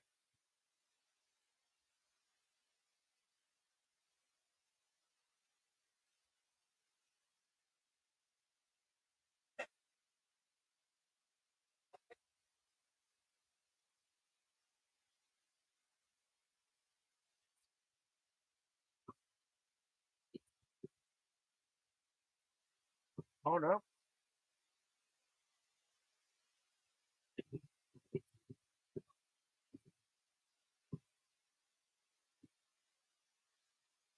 No, yeah, he's now turned it back. Yeah, so he's got a straight line.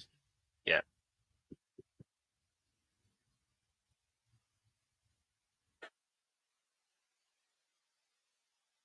This is going to be soon to be the end of the berserkers down there.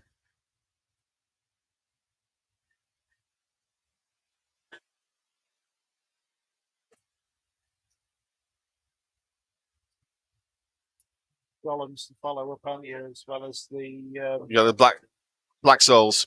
Yeah.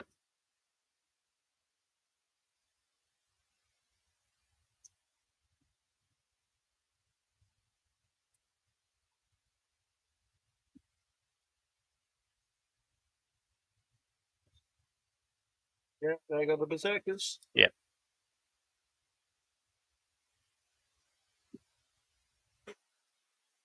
Comes that great big helmet in the sky. And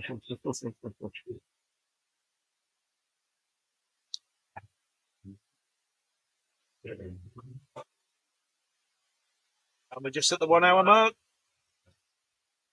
I don't think this is going to be an issue with this game, though. Can you see it? 20 odd minutes and 18 minutes on the other one.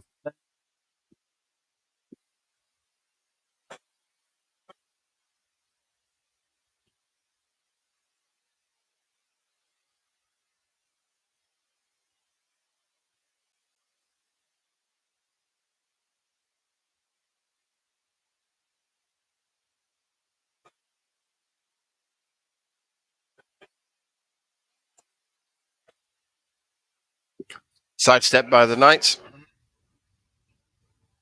Is that to try and get the Black Souls into the side, which means you can't charge them?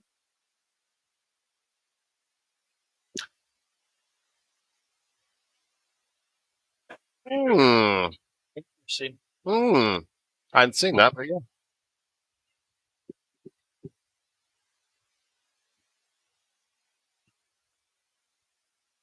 Threes and twos from the knights.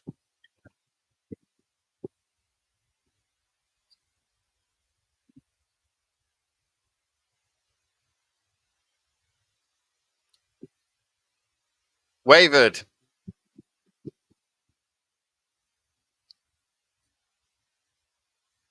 Do they have any mitigation for waver? No, they don't.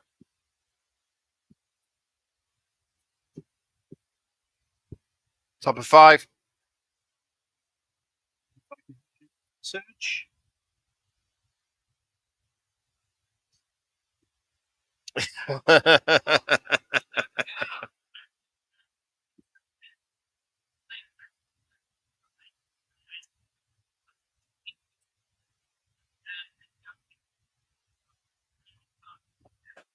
Yeah, so they're both going into the into Niggets.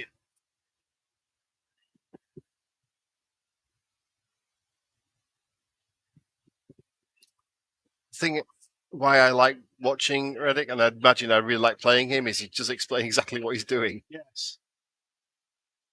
I mean, that is the mark of a good player, though, because at least you're giving your opponent clarity on what your intention is. Yeah. So the Decimators are running backwards. Yeah.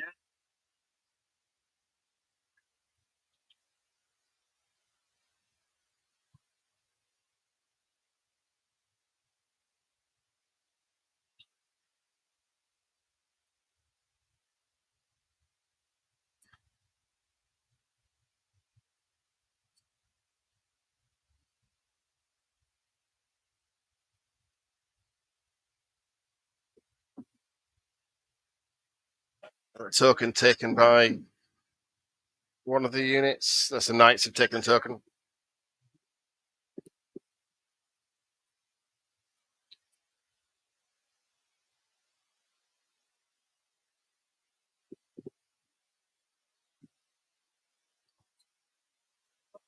So it's Fireball in the Phoenix. The glorious irony. Toasted Phoenix. Ooh, finger looking good.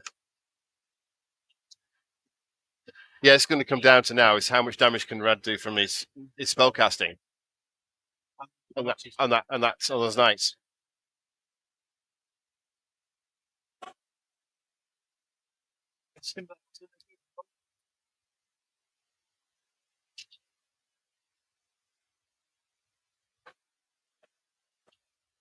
Five damage. Go to 8. So we're just going on the 9.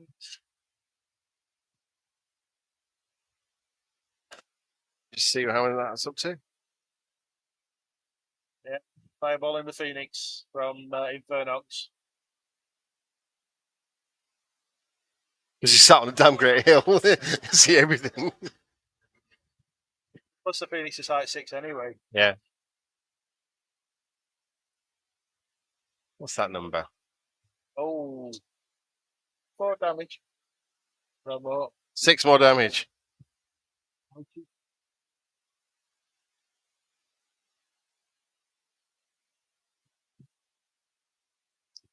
Six more damage onto that Phoenix there in the middle of the beast cam.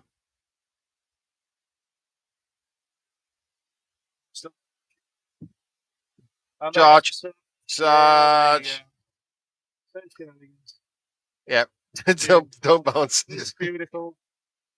Yeah, but he's still only. I don't think those knights are injured.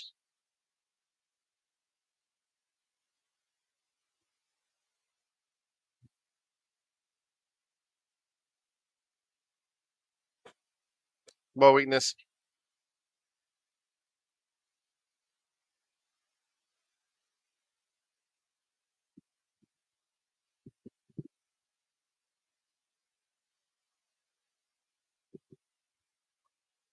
I quite like that. It looks like he's got those pew tokens to remind him which of his casters haven't actually cast.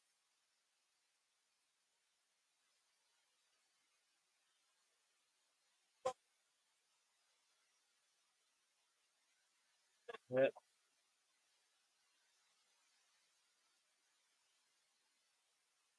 Yeah, Phoenix is out. that's when Kentucky Fried Big Bird. Yeah. You prefer your Phoenix done? Sorry? How do you prefer your Phoenix done? Extra flaming, extra crispy. Scorching. Extra scorching.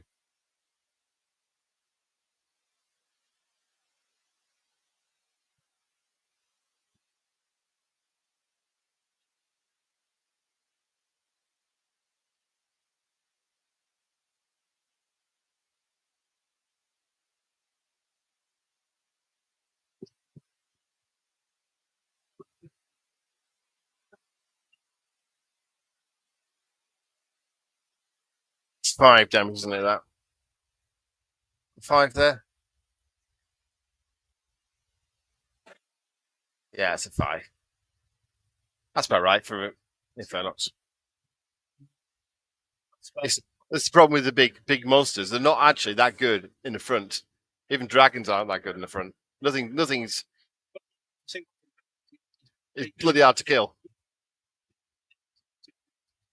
Yeah. So we're doing the combat down this corner now. So that's the Black Souls and the Golems into Niggets down the bottom corner. That's a lot. And they've already been damaged once already. And they're out. They're currently toe jam between the Golem's feet. Decent move, but Yeah, get the token. Interesting. Okay. Yeah. Oh, yeah. That's better.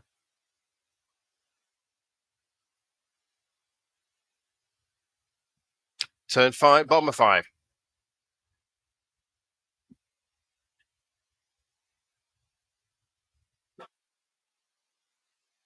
Right, so Dragon needs to get himself out, his ass in gear and get out from that little death trap.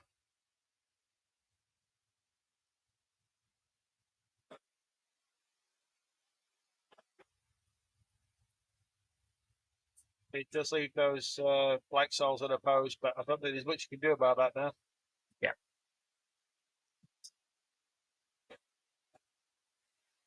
There he goes.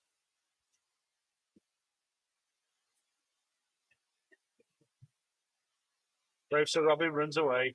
Oh, is it? Right. So yeah, let's do this right, gentlemen.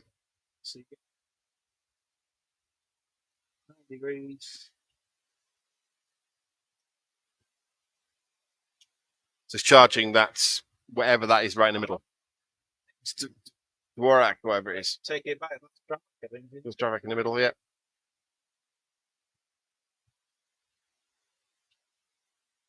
Guarantee you just put the dragon in the way.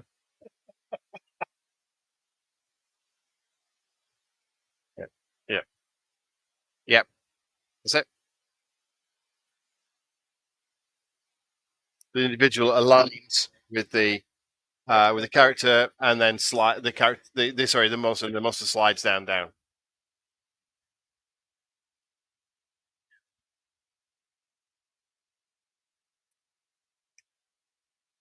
So the captain into the already injured. Oh no. He's got this. He's got this. He's got dice lot tokens, and the things that are left for Bradders are just not doing anything. That's 10 damage on there already. I mean, that was a lucky waiver. If there's 10 damage on Decimators. Oh, they could have regened, I suppose. Oh, no. There's no regen on the... Oh, double charge. Into the... okay. Captain into the decimator. What's he going to do with that Phoenix? This is unhindered charge by those knights into Inferno. So it's spend 6. I don't think that's going to do enough damage. Well, one of them have lost its Thunderous, because obviously it took damage last go. Did he weakness the other one? Yeah. He did? Yeah.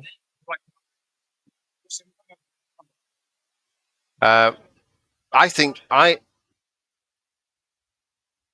I don't think that's enough damage. I wouldn't have done that. I mean, and both of those night units are carrying tokens, so... Because that Decimator Horde's got 10 damage, but that's still quite some way off its breakpoint. It's 21-23. That it needs to... Then these put a captain into there, which has got... It's going to do 2... Yeah, it's going to do 3 damage. It's still going to need a damn good roll to kill them. And if it doesn't kill them, that unit's fucking horrible. Whereas I can't see him doing enough damage with a hinder with a. To make No, but roam around the board. But I would have just done a counter charge and just he's locking him in place.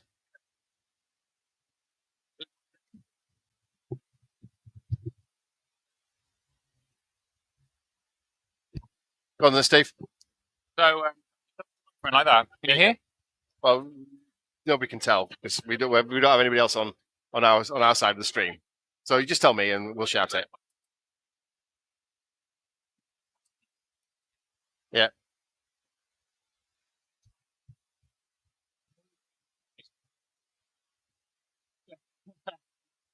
Oh my God, that one. Josh McHale. Yeah. Just 50 Clark. Josh needs to win one token from Justin. Justin's got another turn to go, but only 4 minutes on it. I think Peter's got this. I think he's made a mistake. No, I think Peter's made a mistake. Yeah, this time. Well, He's felt it. Not surprisingly, he's not killed the decimator horde. So 1 damage on. Damage. I assume he's rolled already now for his. No.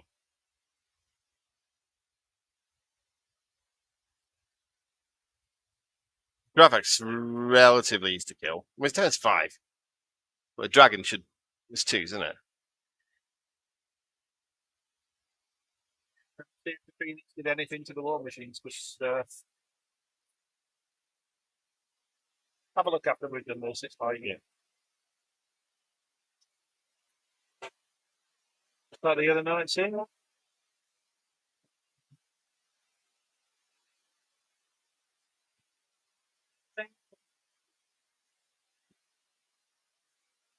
That's a respectable amount. So the unhindered should do 6. And the other ones will do 2 or 3 damage. There's no way it's going to get. There's no way it's going to kill it.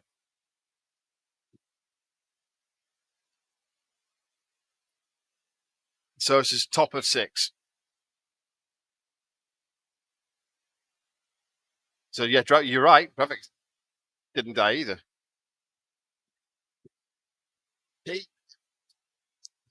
He's going to kick himself. Sorry, which one? I can't see in front of the dragon there. Yeah. Grab a cow. I think he's moved dragon to the side. He's certainly been playing with the model. Yeah, he's just moved dragon to. It's there, isn't it? Is that him? On the. Is Ben too? Is he wavering? Yeah, he's wavering because he's the beach camps, because I didn't see if he did anything to the mortars with the Phoenix.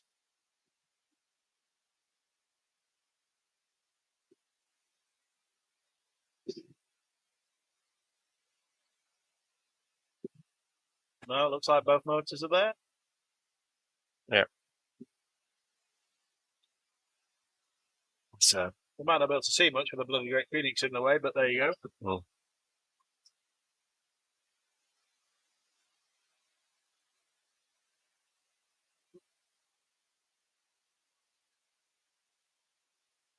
Great chance in the horde. I think Pete's won this because I think he's got enough tokens. Or it's depends how many tokens are on this one here. That's 2 on that one there. The one that's just 3. There's 3 there. It's going to be a draw, isn't it?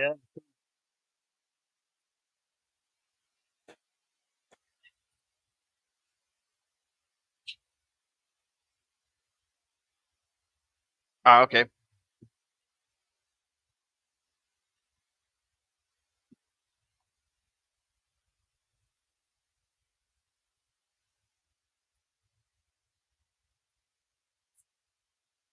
Was that Phoenix blocking line of sight for those mortars, so they can't actually mortar the? It's difficult to see because we can't quite see where they are relative to that. Maybe one of them. Yeah, one of them looks like it's probably. Yeah, the one to on the as we're looking at the camera, left hand side looks like it might be line of sight blocked into the night, but doesn't the one on the right. Captain. Captain's gone. Captain's gone. Yeah.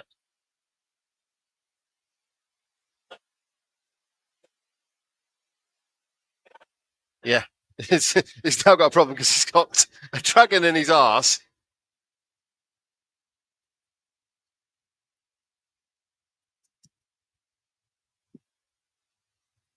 Nobody wants a dragon inserted rectally. Well, it's full stop, What has he really. done?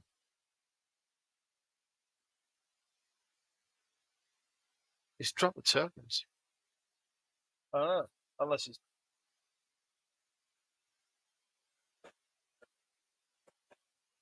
He's dropped the tokens.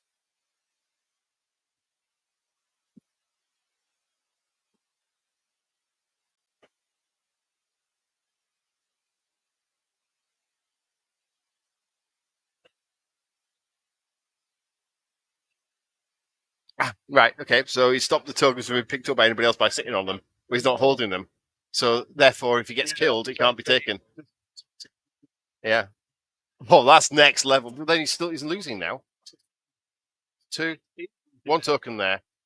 3, so he's losing. Yeah. Want to pick up on over there, but everyone's just ignoring.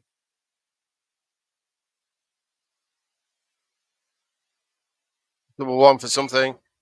Oh, no. Unlucky.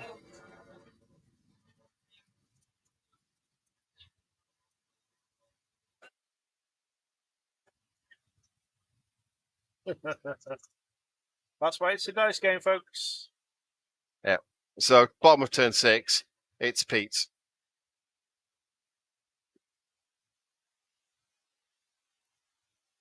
So there you go in the flank. Yeah. There you go in the flank.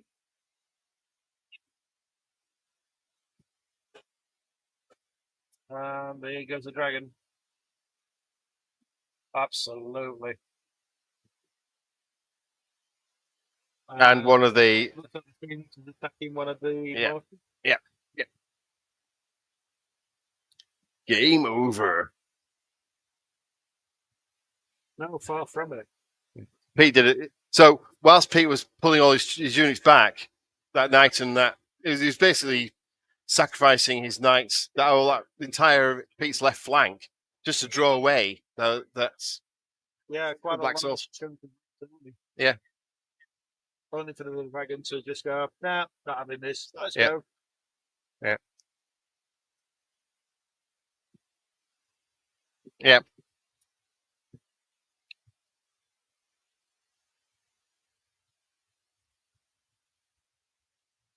So we think it's currently 3-2.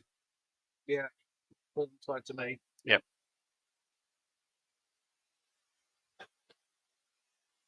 And they're gone.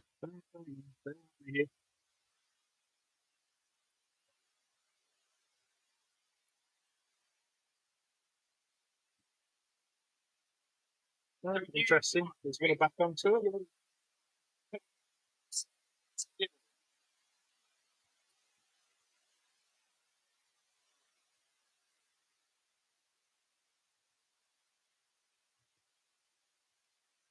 And because that knight got that unit got double wand. Oh Jesus! This is a lot of dice. Yeah, that's a lot of dice. A lot of dice.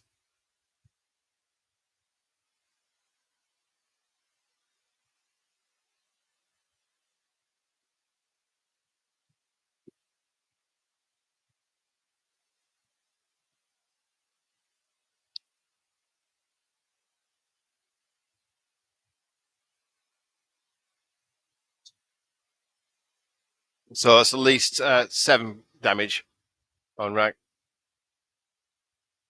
Oh, what the hell?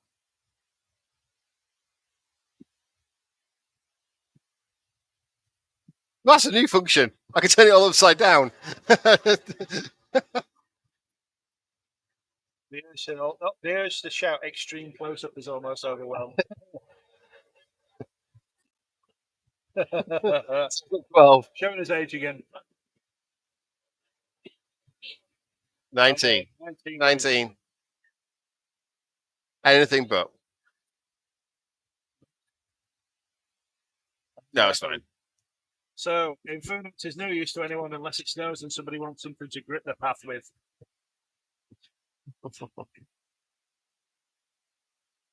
He's been reduced to gravel. Yeah. So will there be a turn 7? Oh, still going. Still things going on. Oh, the Oh, we've got Phoenix is up on top corner. Yeah.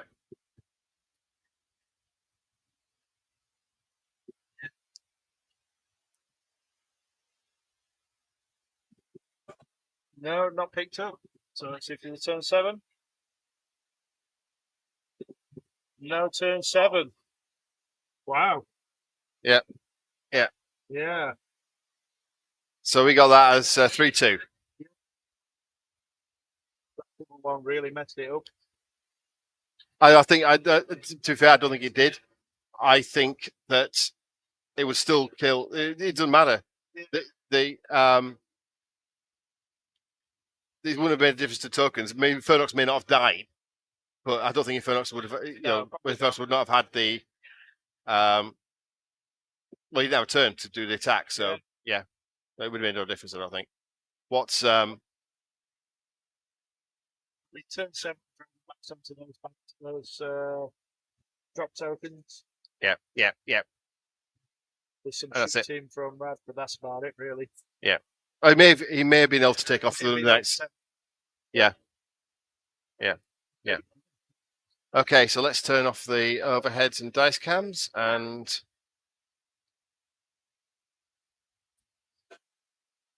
1, 2, 3. Menu. Yay. So It's television. absolutely, we won't keep this one much longer because we're frightened of. Turn that off there. Okay, so great game, really good, challenging, fun. So we're going into the last game, which will be in roughly. Where's the timings? There we go. So the next game is 15:45. So about 45 minutes time, we'll be back for the final game of the event. We'll start again as always with a run through of where the current scores are, so you'll see who's at the top of the tables. And just not to build suspense or anything, but Steve Hildrew has said that the top tables, when they looked in on the games, were very tight. Yeah, very, very tight. Okay, everybody, thank you very much for watching, and we'll be in touch. You'll see on the bottom of the screen the next to the Game 6 scenario, and we will then add the players as well. Okay, everybody, thank you very much for watching us. But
So, and now the end is near, and so we take the final curtain. So, round 6 of the Clash of Kings 2025, live from Nottingham, a 200 and a bit players tournament. Actually, now dropped down to just under 200 after some unfortunate incidents. I mean, seriously, nobody expected the people to complain so much about that person, but what the hell? I'm sure the constabulary are dealing with it nice and ethically, like you expect to see.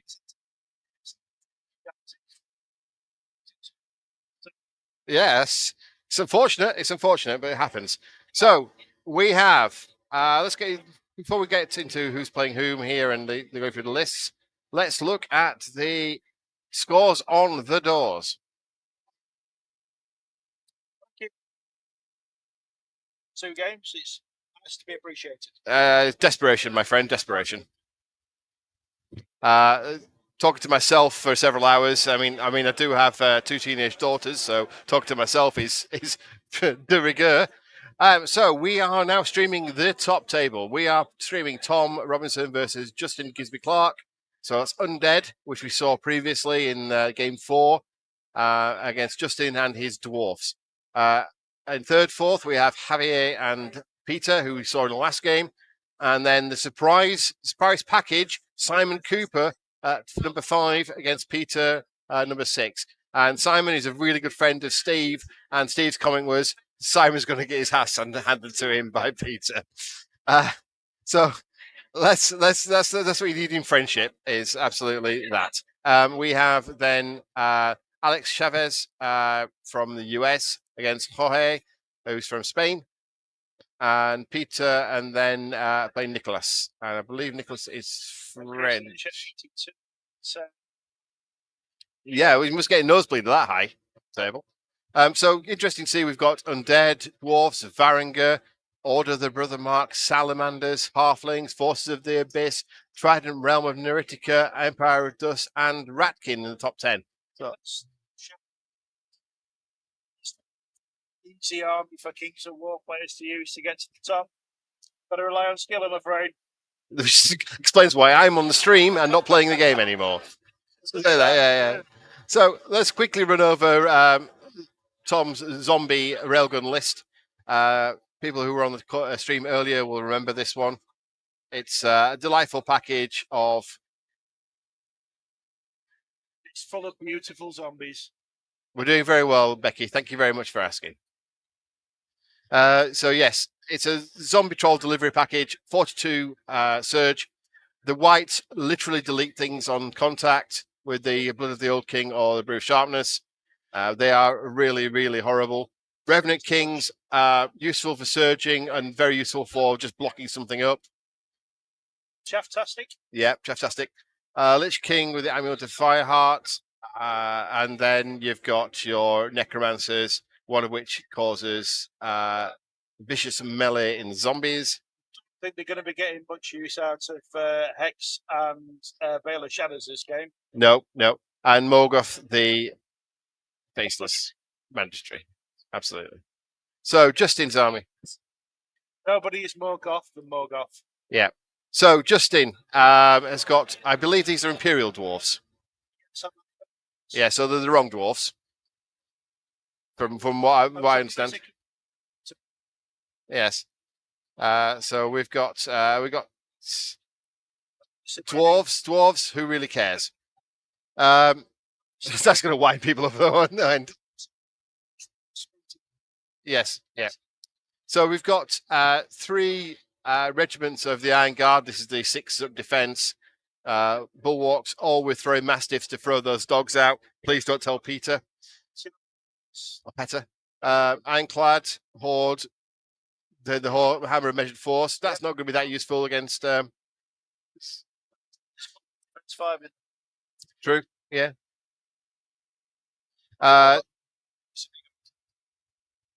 Yes. Shield Breakers, Infantry, 2 regiments of. Again, a bit of punching power.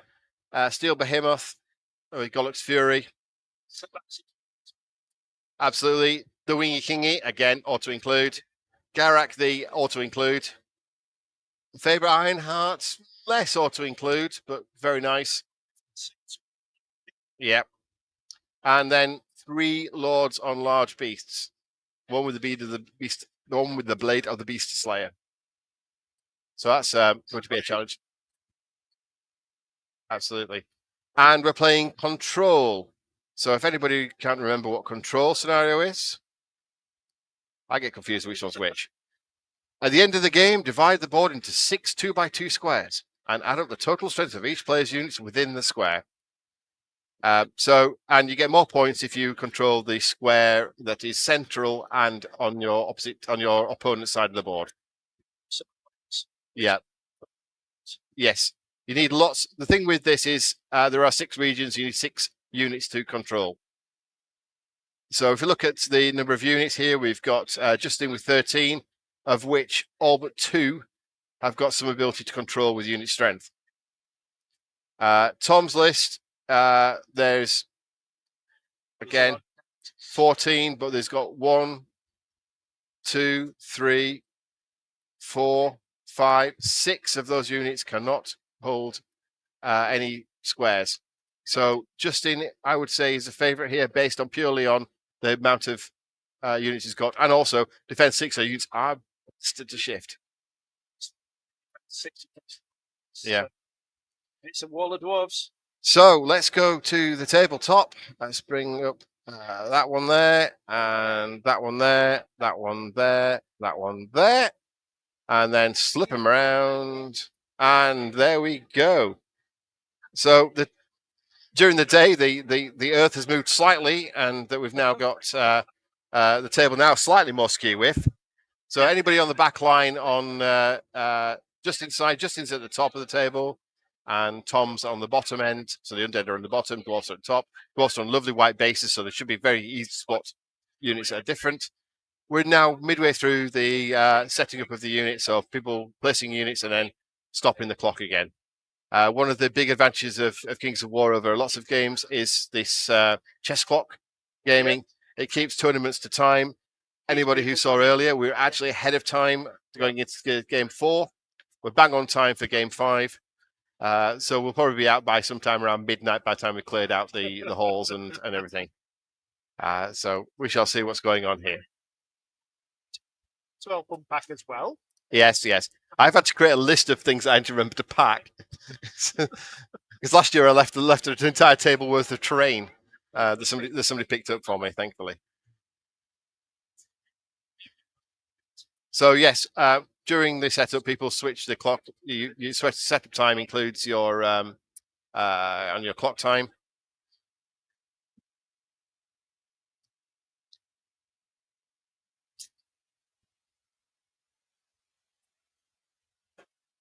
Have you had a good weekend? Yes. I finally succumbed to my venerable age by deciding yesterday evening that I wasn't going to go out drinking with everybody to the early hours, and that I would actually go to bed at a sensible time and get a good night's sleep. Sadly, so did I. Yeah. So there was plenty of shenanigans going on with people wandering around Nottingham at 4:30 in the morning. And I think Tom might be suffering a little bit still. I think Tom was out till some ungodly hour. Yeah. So we don't go into that. We never. No. I'm not quite sure how many walks of shame people were doing this morning. No.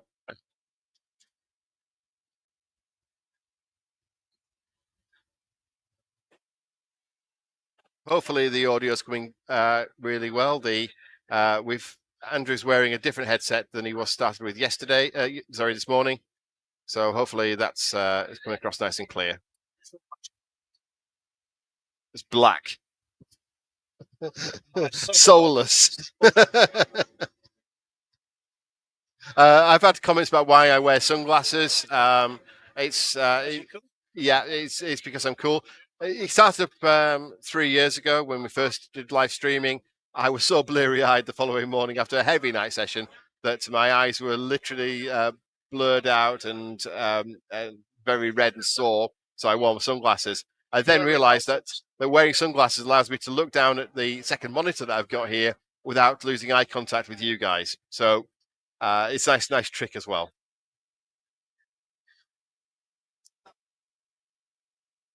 So because they've both got a very similar number of units, 13 versus 14. Just set that up. You're probably going to see spotting the different dwarfs could be a little interesting. I'm not sure what separates them out. Because obviously, I'm assuming that the Iron Guard are the grayer looking. Let's just bring the beast cam online. There we go. Wakey, wakey. I think so those look. They all look like dwarfs to me. Yeah.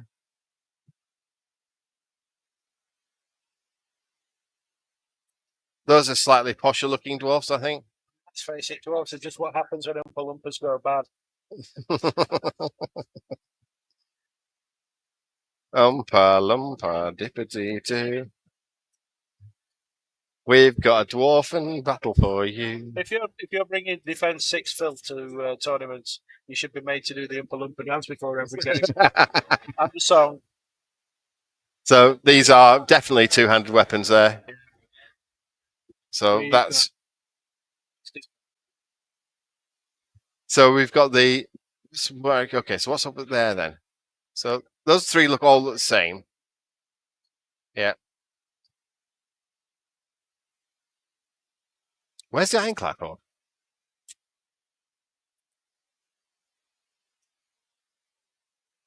Hold on, is that lurking down the bottom here and I can't see it?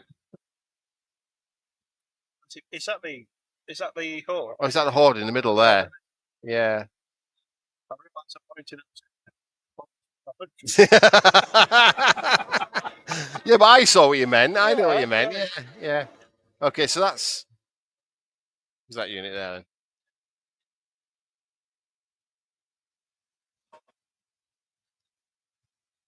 That could be just. I have no idea what they are.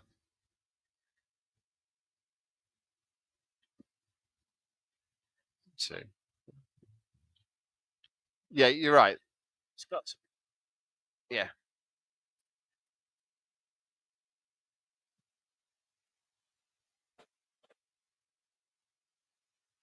So we're rolling for first turn. We'll see them as they move. Yeah. So yeah, that's the horde there. Yeah, it's got to be. And that's the. Although they looked extremely similarly dressed, that's the regiment. So dwarves. It's a pretty army, but it's got the same problem that dwarves have. They all look the damn same. Yeah.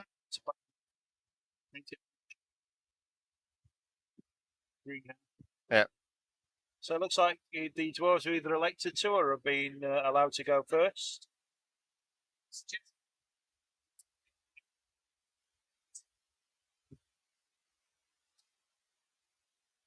Just lurking there.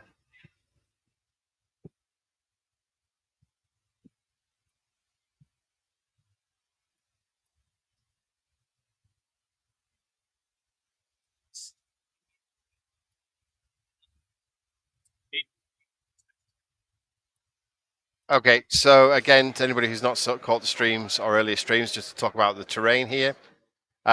We've got two hills which are fairly obvious there, the fluted edged bit. The slightly mottled coloured bit where currently we have I assume that's the Lord Beast. I think this is the Lord Beast. The Lord Beast, currently sat in the middle of. That's difficult terrain, height 1 difficult terrain. The grey, the spires there, now in the centre of the beast cam, that's your impassable terrain, height 9. And then the cacti are the forests that we have in play here. Yeah. And obviously we have things like fences. I'm trying to look where the fences are. Oh, there's one over there. Back in front of the Gollux, in front of Gollux Fury. There we go. It's a nice hedge. The monstrous, the evil dwarfs are just going to charge straight through that, like they just don't care about the environment. Deforestation. It's why dwarfs are all evil.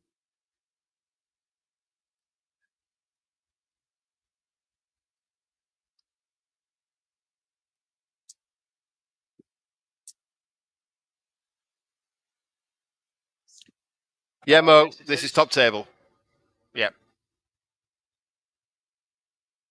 And whilst it's not certain, I think if Tom wins, then I think Tom will win the event. I can't see anybody catching him. He's got a few points clear. But if it's a draw, then all bets are off. If Justin wins narrowly, then that could open a gap up for somebody else to jump in from table 2. It's by no means certain. Yeah, it's been a great weekend, Ellie.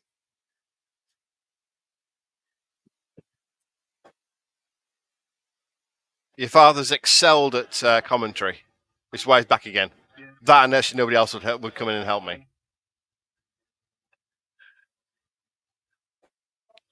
They needed somebody to talk absolute rubbish for hours on end. Okay, so that's another. I'm just looking forward to getting my paycheck for this. How about that? What do you mean? We're not getting paid? Well, you think so, wouldn't you? But, you know. Holy crap, what am I doing here? I have absolutely no idea. So what we've got there is a beast lord. If you look at the beast cam, we've got the lord on the large beast, and we've then got Faber Ironheart. Yeah, we think. So look at that one. What's that unit? Come on. Do they have big? Do they have heavy weapons, or are they shield? Yeah. So that is. That's going to be Iron Guard there. Yeah. Iron Guard. Invented with the names. That's Iron Guard. Is that a single? Is that? I'm still struggling to see whether they've got their short sword and board. Their sword and board.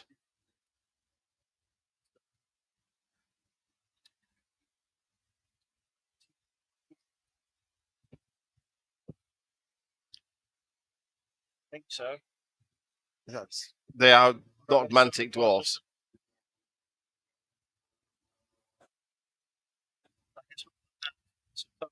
Yes.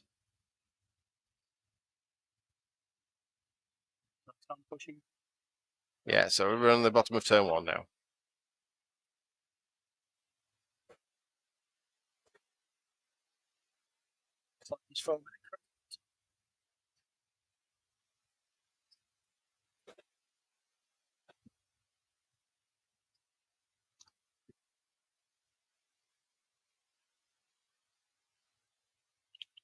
This is bottom of 1.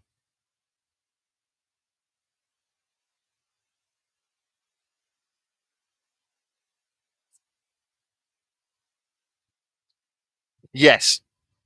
Yeah. He's done an awful lot of killing. People's Day. Yeah, I mean he's just to go how far above. He's 1,500 points of killing more than virtually anybody else. 1,000 more than Peter, who's next. Yeah, he's giving people bad days. So let's go. Let's wander through Tom's list and see his deployment and see what we've got here. So at the top there, where his hands, those are the whites. It's like the zombies lurking. That's a zombie behind. Yeah. Yeah. That's zombie trolls. What's that would be a Revenant King. Zombie troll. Necromancer. Necromancer, is it Necromancer? Yeah. Necromancer there. Zombie Troll, Necromancer, or Lich King. Lich King. Oh yeah, Rev King. Sorry, yes, yeah. Whites. And then round the corner here, we've got some more zombies. Again, they're going to stay there the entire game. I ain't going to move anywhere. Yeah, they're going to take 1 point and walk away.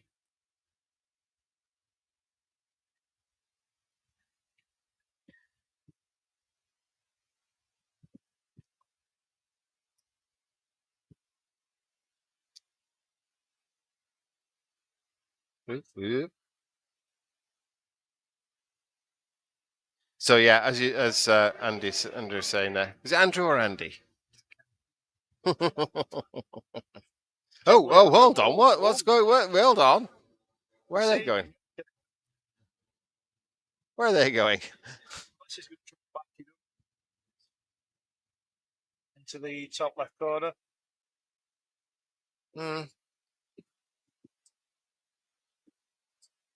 To be fair, I'd gone the other way around though. I'd gone around that way around. But the entire game just wandering up.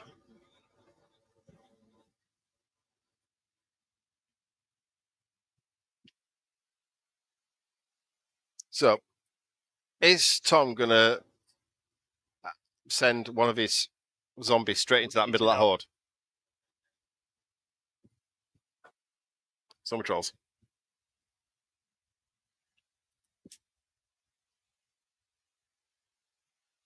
So, a lot of positioning. Now we're on top of 2.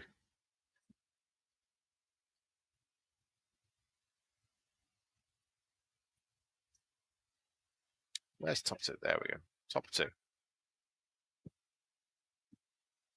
If you have any more questions about what's going on and would like to know more about the game of Kings of War, please just drop a message through on the comments, and we'll try our best to either answer it or direct you in the right way, in the right place. If you want to know more about what's coming up from Mantic, the previous game started with Ronnie doing the commentating, which basically meant Ronnie doing an advert for about 15 minutes about what Mantic have been up to and they're doing. We know that Kings of War version 4 is coming sometime this year, within the year, sorry. And we've also given an idea of some of the changes going to be taking place, but we can't really talk about them. Yeah, terrain doing damage to some of the stuff going through it was a real eye-opener, wasn't it? Yeah. I think the allowance that you can bring a baseball bat to the game, and if you roll a double 6, I think you can take the baseball bat to your opponent's unit. Yeah, it's pretty brutal. Pretty brutal. But you know, if you want to play Iron Man Kings of War, you've got to be prepared to do this kind of thing. Yeah. And the Ratkin slaves being the next big thing. That was mentioned so many times last night. The Ratkin slaves are the next thing to be boosted. It's that time to shine. Yeah.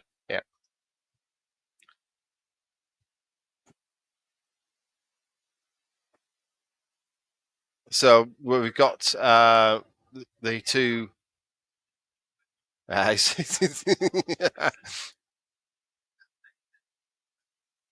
Obviously worried about those whites, and quite rightly so. Yes, yeah. He's not wanting them to fly off and do surge shenanigans. Although the amount of surge in Tom's army is just... Yeah,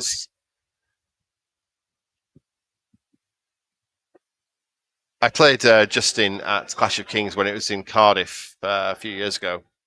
And he was playing... I was playing my ogres at the time, and I got absolutely spanked. And he was playing his ogres as well.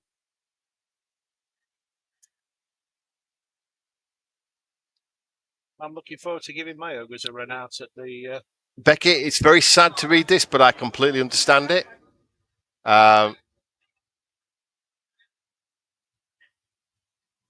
You're more than welcome here. Yeah. Well, we are a friendly bunch, I do promise. We have ladies playing today. Well, Flo is really highly ranked. Yeah.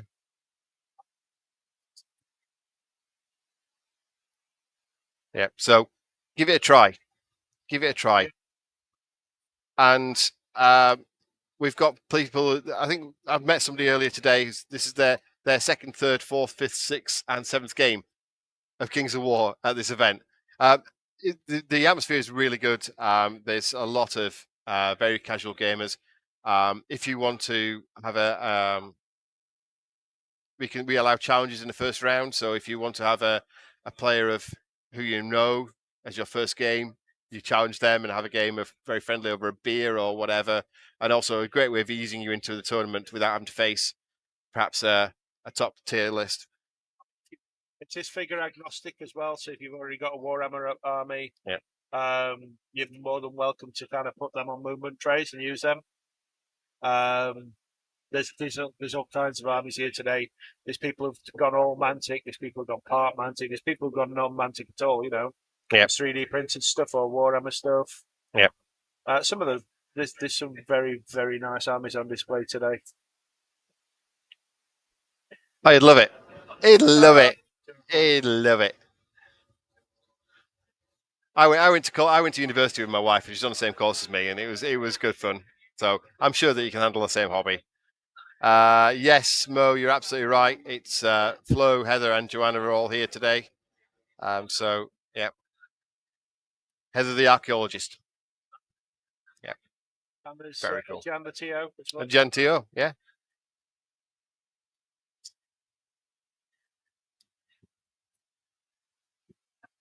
You see, that might get into more trouble.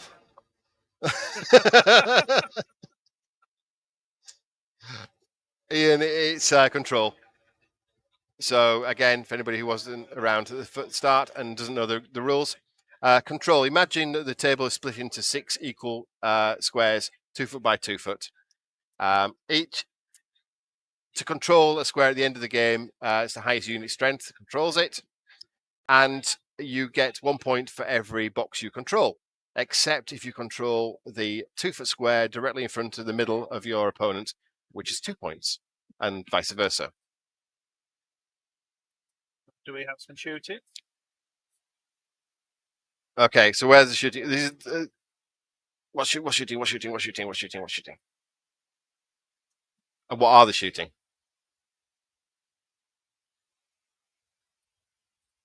Because this will help us decide which ones are the Iron Guard and which ones are shield breakers.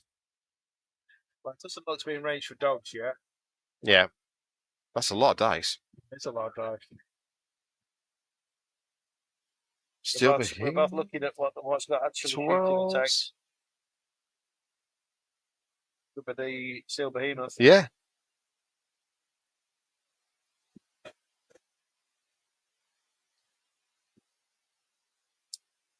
And that's Weber with his 2 hand cannon. Sorry.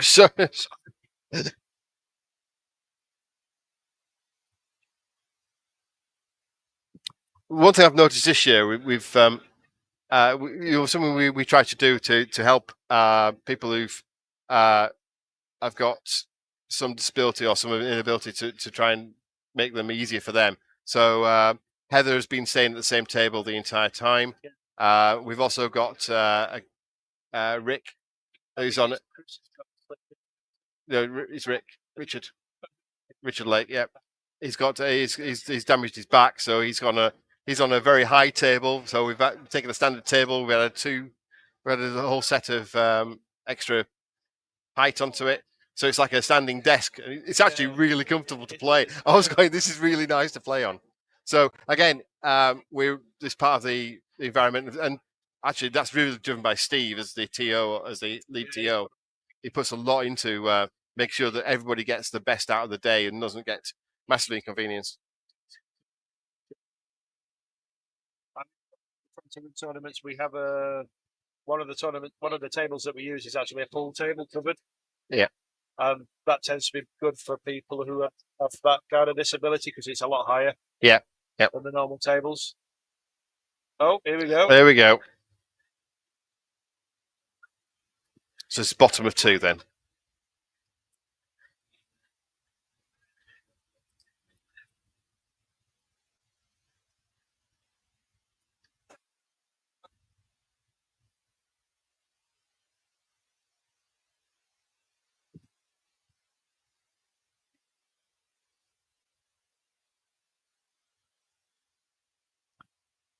Now, I don't know. Obviously, I could never comment, and I would never ask a lady how old they are. But if you're going back to days of sand and glue, and then yes, you could use it. Literally was sandpaper or sandwood. So yeah. Again, the one of the things. Things have moved on a little bit. Modern inventions now, we have neoprene mats all over the table, so they're actually quite nice to, and they don't make a big hammering noise. I'm not even gonna flag that, Becky, onto the thing. You never give away your age. You are ageless. So the trains are, again, just to emphasise what we said previously. The train, each table is being donated effectively by a TO from the UK. So there's, I think, 6 or 7 different TOs have put things together. I'm not saying you're going to be embarrassed by it at all. But worryingly, I've got 20 years on you, Becky.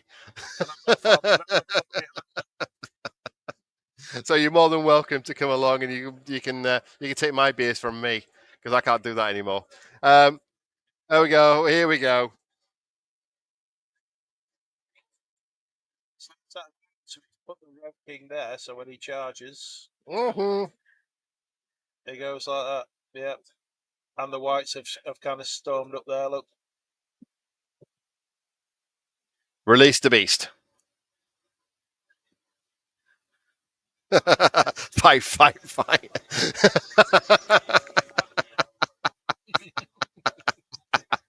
You can do commentary next time. Yes.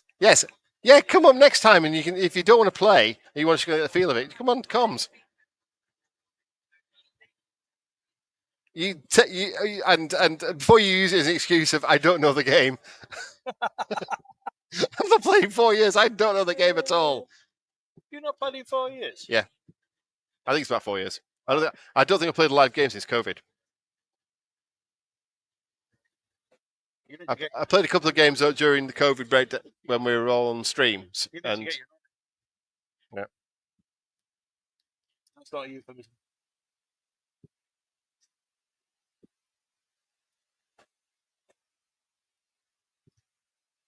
if he's anything like any rest of us, he probably just drank lots and lots of alcohol, and then had a really bad night's sleep.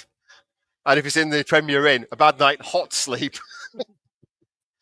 The Premier Inn that's the closest to the venue, which is it's closest, but it's about 1,000 feet below where we are. It's a damn great hill in the morning. Doesn't have air conditioning, which is not too bad this time of year when it's normal like this, when it's 15, 16 degrees. But 3 years ago, when it was 30, it was thoroughly unpleasant.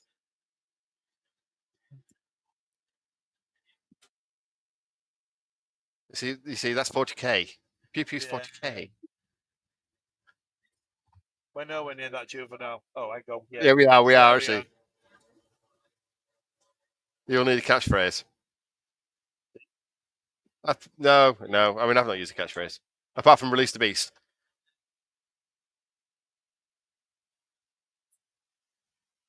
Which again does get us a slight bit of bother with Ofcom.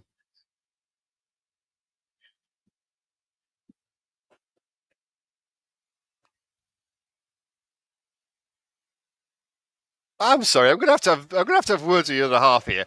I almost booked him the Premier Inn.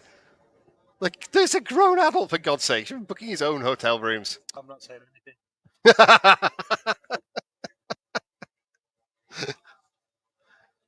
Dear me. Let's put it this way: the guy was expecting the place where I stayed. They were expecting Joanne, and they got me instead.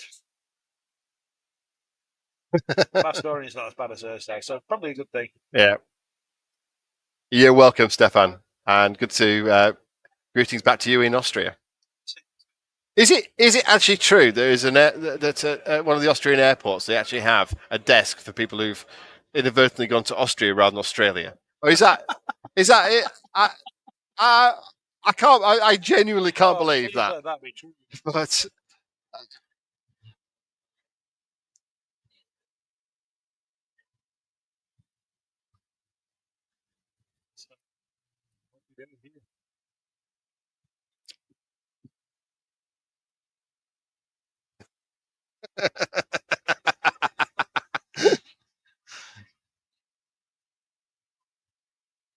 Okay, so let's go back to the instead of interacting with people, let's go back to the game. So what we have up there is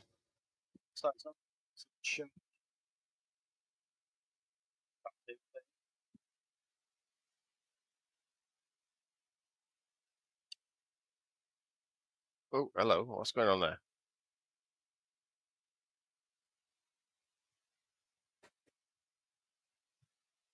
What's going on there?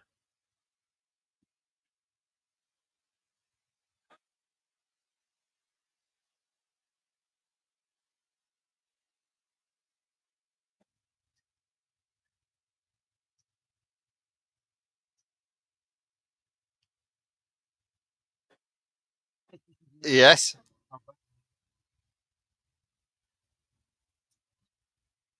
I can believe that.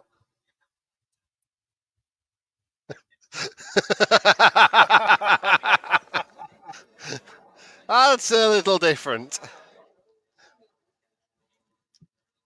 My daughter's heading to Nice in a week's time.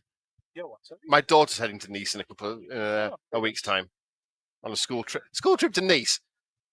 School trip to Nice. That's bullshit. Yeah. Nice. Good pun. Unintentional, but good.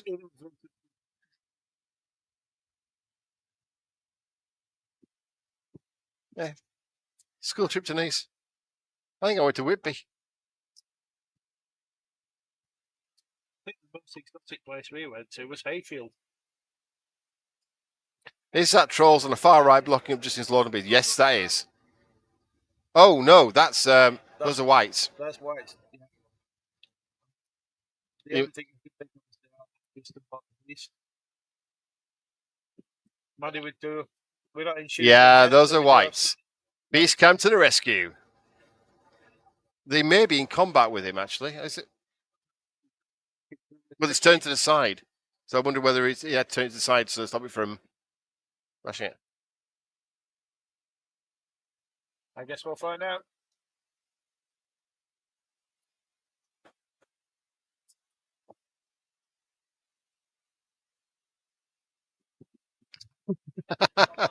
Hold on. The Northern King's in Wakefield. Where the hell did you go for a facial in Wakefield?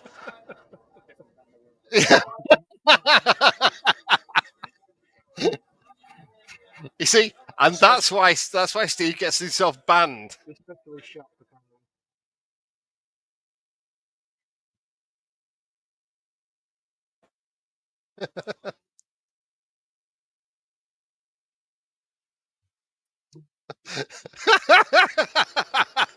definitely.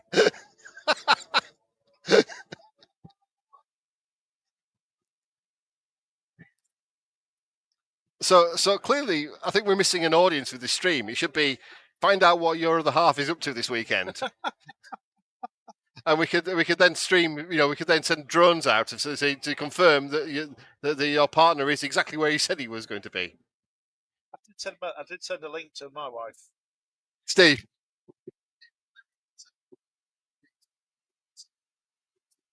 Hi.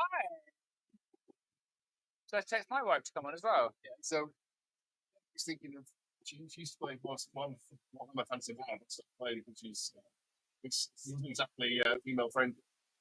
Oh, we're very female friendly here. We're not overly friendly, Steve. Not overly friendly. No. Not in that way. Not in that way.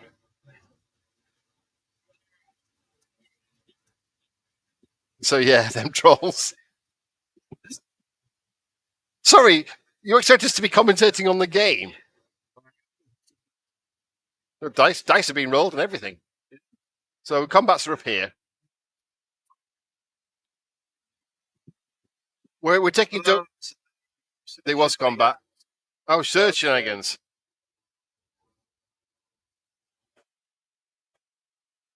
Hold on. So he's just searched that into the flank of that thing. Oh, that's the next beast. Surely. That's no. Sorry, I have a banner for that one. That's the one way to happen. That's a.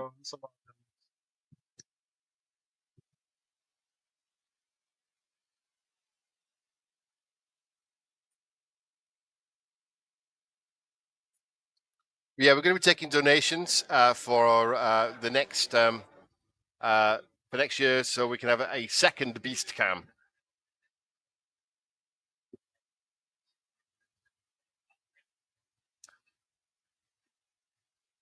Yes, I've seen her around.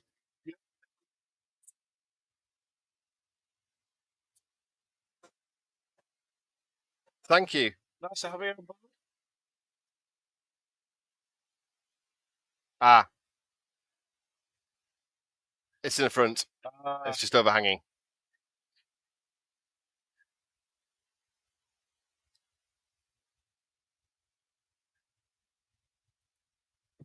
If you mean the sticks. So those things there, Becky, those are measuring sticks. The problem sometimes with tapes is they tend to get they're quite hard to manhandle and move around and measure things very precisely, whereas a stick is great. They've all got different defined lengths, and they're great for marking out whether things are in charge arcs and can in charge range. And they're also more rigid for when you want to hit your opponent. We do not condone violence. So? Okay.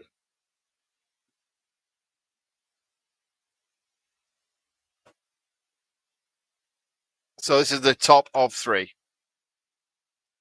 So obviously Justin's now moving. Counter charge. There's a podcast about that. Again, all the combats is right at that far end of the table, but because of Beast Cam, we do have visibility of what's going on there, and we can even see possibly how many damage is on that on the beast. That's 4 there. 4 there. Yep. What about? Can we see the other one? I'm not sure if we can because I think there's an arm in the way. That's 3. No, 2 dice. 2 dice. So that's 9 then, isn't it? That's definitely 3. Yeah. Unless it's some sort of person who should never be let loose, where he puts 5 down because it's easier to count.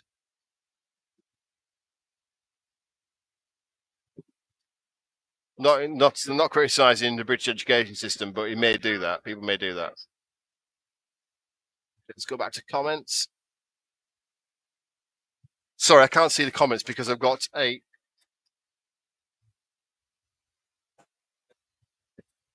the best new the Christmas present for everybody who needs a cuddly mind screech.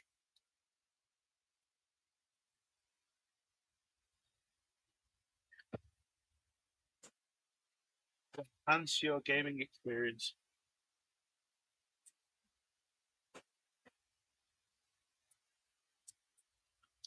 I'd probably recommend the bat with nails in. There was the old whippy sticks, wasn't it? The Fancy Battle red whippy sticks.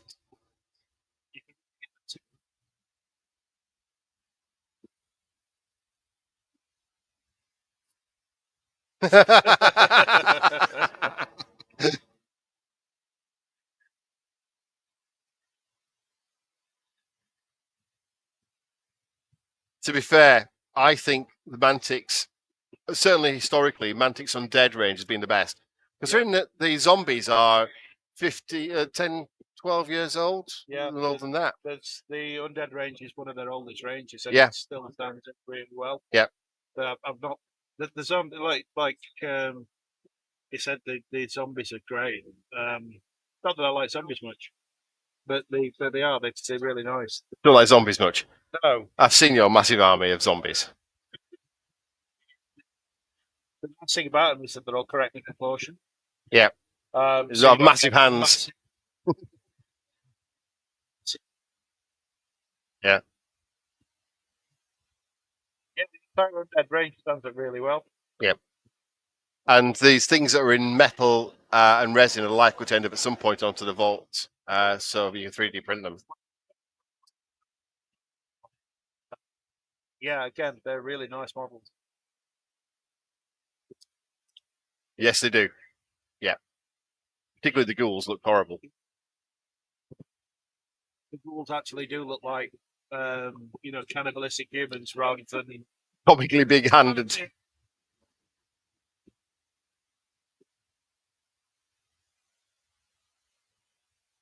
He's gummed himself up here a bit.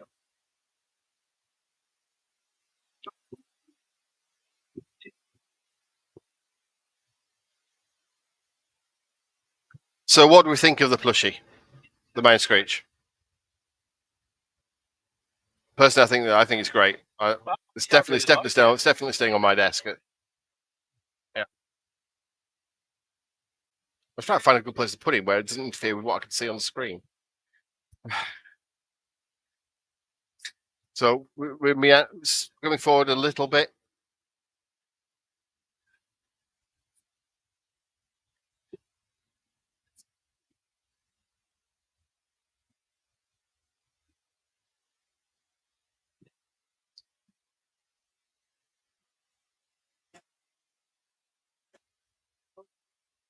Yeah. Hey, you haven't lived until you've put together.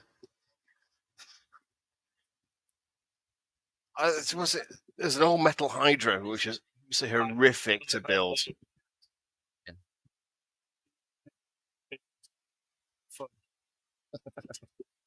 Used to sit there, just lurking. Actually, I need to get rid of the label because that labels. I mean, I know it's got a C marking, so you have to label it, but it just didn't look right. That's getting trimmed off. It's like a yeah. It's Mr. Renton's parrot.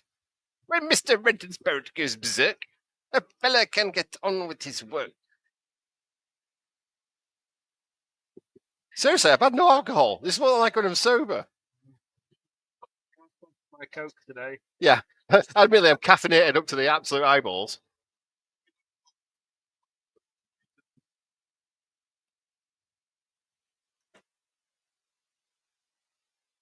So we're taking quite a bit of time on this movement. Yeah. Be interested to see where we are with clocks around turn 5.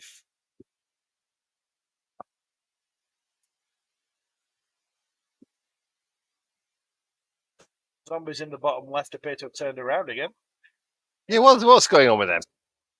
Apparently. I think no, they're not. They're just. So we've got dice. No, they're still pointing. Got some shooting. Damage on the troll. Oh, the white. No, the whites. Yeah. Maybe the zombies are drunk.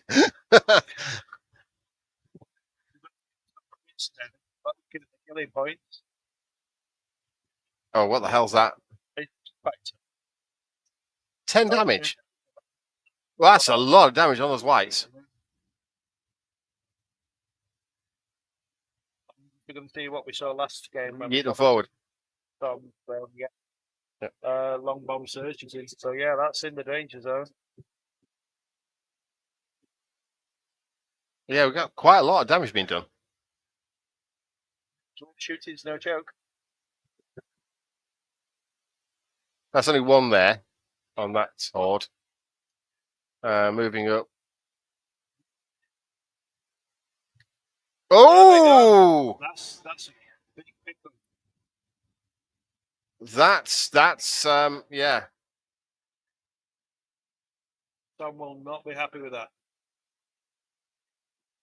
Mo, we're not sure. We think they are, yes. We think they are.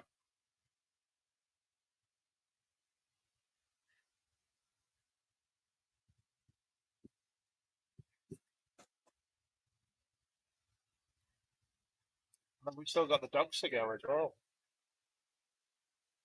Or is this the dogs going in? No, this is on the whites.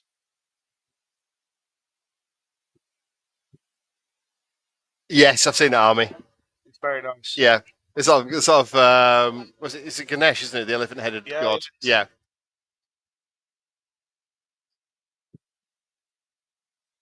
It's awesome.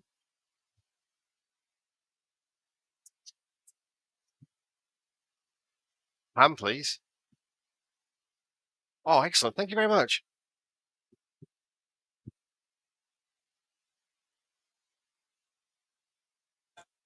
Yeah, that's very surprising.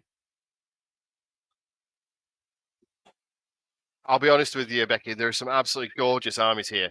We've as part of the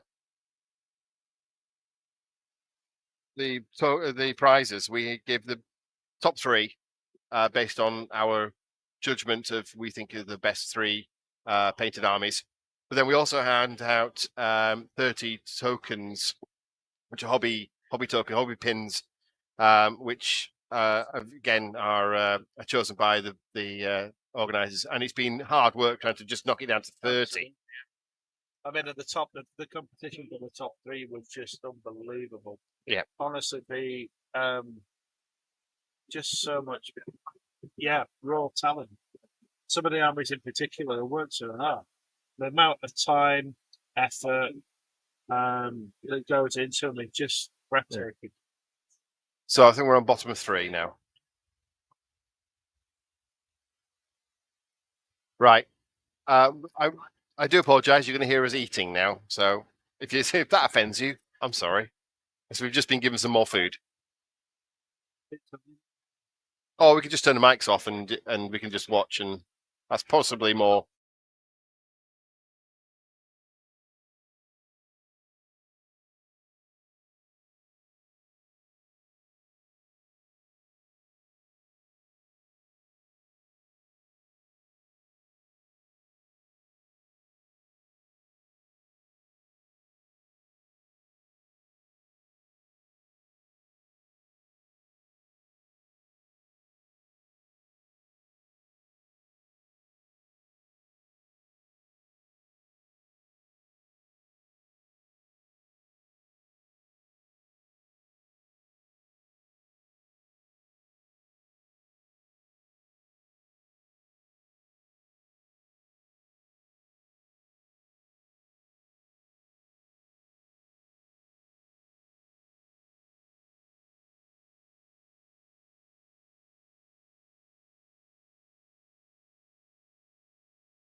So, quick snack later.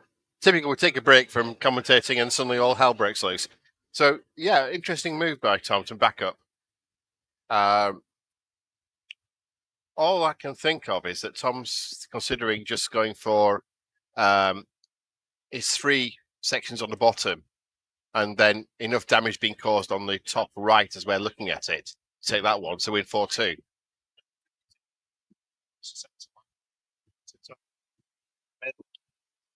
It forces Tom to. It forces, but they'll have to move, and then the risk of exposing God knows what from whatever's. Yep.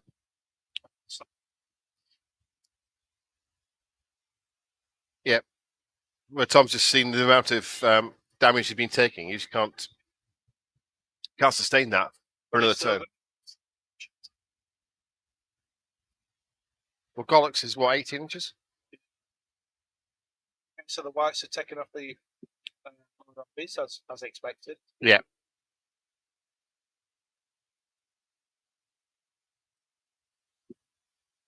Checking the arc there, so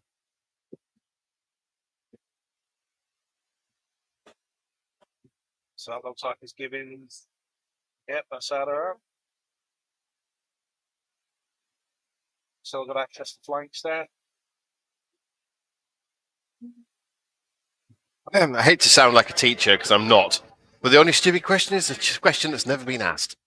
The green arrows are just pointing out where the actual damage is. So the dice give the amount of damage, and they're pointing arrows at the unit that's actually damaged. So it's easy for everybody to see where that dice belongs to.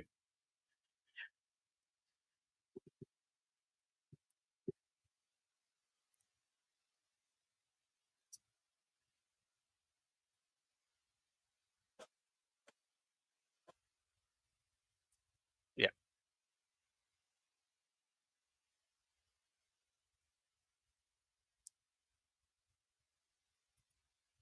So the whites have turned so that the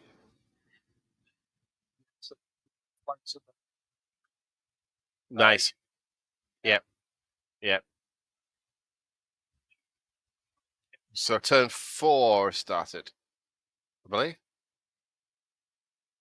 Is it 4 started? Still going, are we?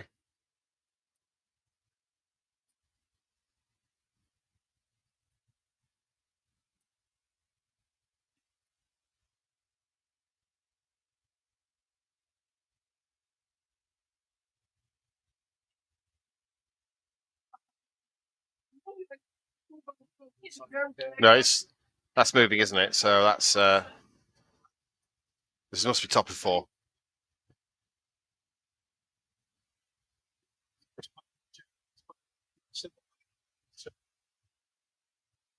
The whites can't get into the flank. Yep. Oh, something else is coming. Ah, there we go. They're going to fit. Are they going to fit for that gap? Well, they must be able to. Gap.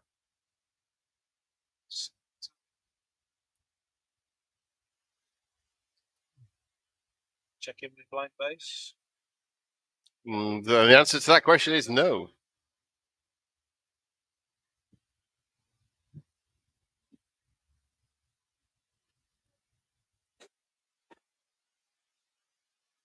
Right. I mean, can you read? Right. Let's have a look at the timing. So I'm just going to bring up the dice tray cam up onto the main screen so we can see the. So 20. So yeah. So just seems on 29 minutes.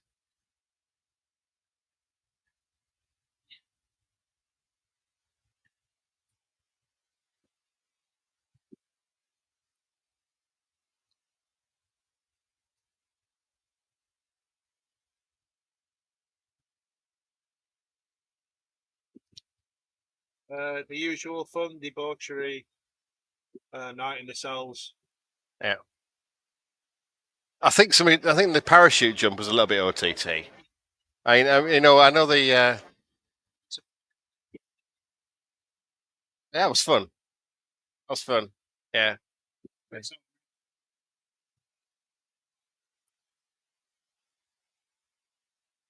Okay, we had this in the game 3 yesterday when time runs out. It's dice down. So whatever you're doing, you stop doing. You don't continue rolling dice. You can't move anything around or anything like that. So it can be quite devastating if your opponent's got some time left. They can move around and play. To stick to your Yeah. But it does stop people faffing about and taking up all the time with constantly in moves. It does mean you do have to be decisive. Yeah. And it also ensures the tournament runs the time. Yeah. Something that's unfortunately still common in both 40k and AOS and Warhammer Fantasy Battle is games going to the third turn and that's it, and then timing out because of the round timing. Yeah, so 20 minutes, I'd say it should be plenty for this game. We are fairly generous with round timings, but just to make sure that everybody's finishing at the same time and we can get on with the day. Yeah.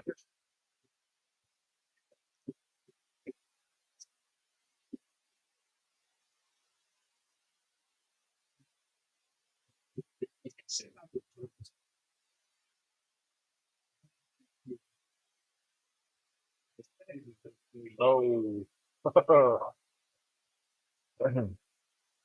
It's like you might be going after the zombies.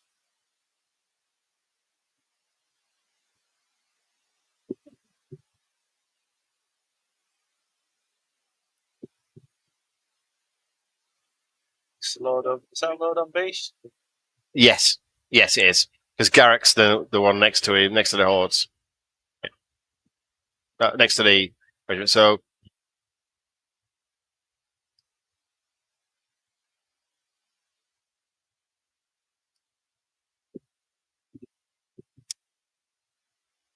that's Faber running forward to the edge of the hill.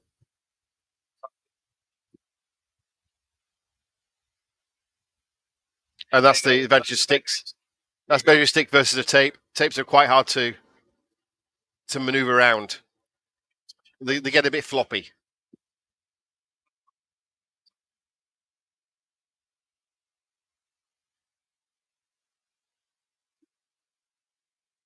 Nah. When would we do that? No. We like seeing turn 7 being done in 34 seconds. Turn 7 is not. It shouldn't take too long. The rounds do get progressively quicker because people have just not got as much stuff to do. Yeah.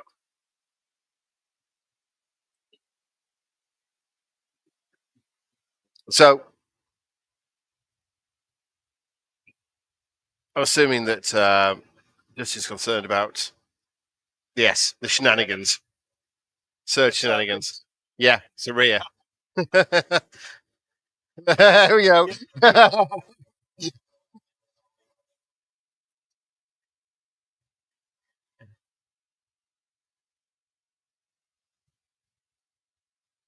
Yeah, it does. Yeah, that's the point. But the one thing I will say now is that perhaps we just end the phase when time is out, finish the phase, or finish the combat. I prefer that one. It stops the. Yes, you are mean.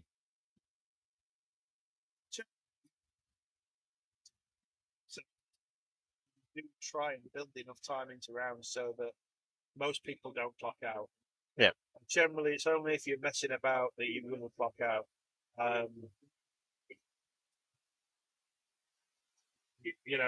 How long do they get off this one? Is it an hour each? Yeah, I think so. Yeah. For 2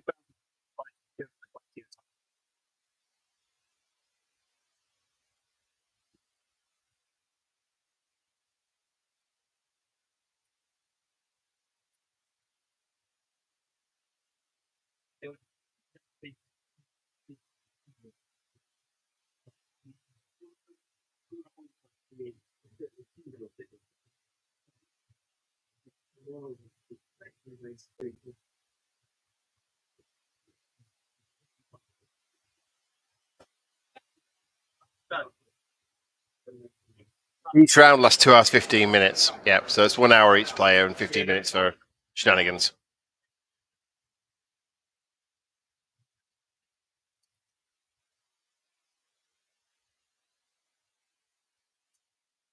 Yeah, I'm with you, Ian. I know it's the way that it's used in Norway.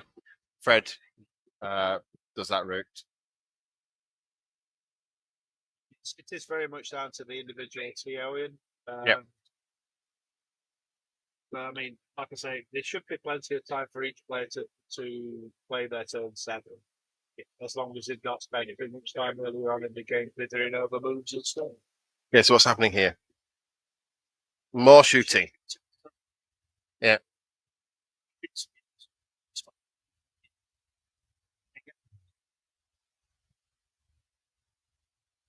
So more shooting from Faber into that undamaged or unit in the middle of Tom's army.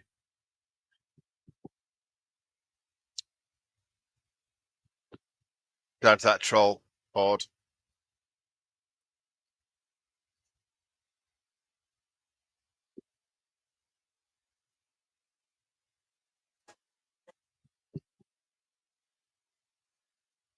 And then we're back to the top of the table again. He's not going to try and knock off another.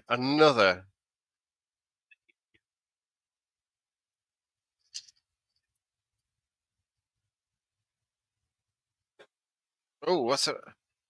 I think that might be the Galax Fury.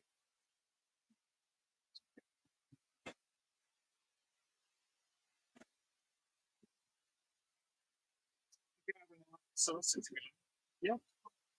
You're probably an ogre player, right? I'm an ogre player.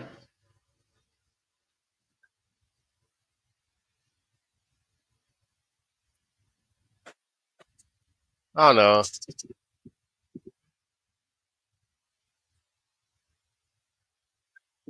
Goblin's good. Goblin's good.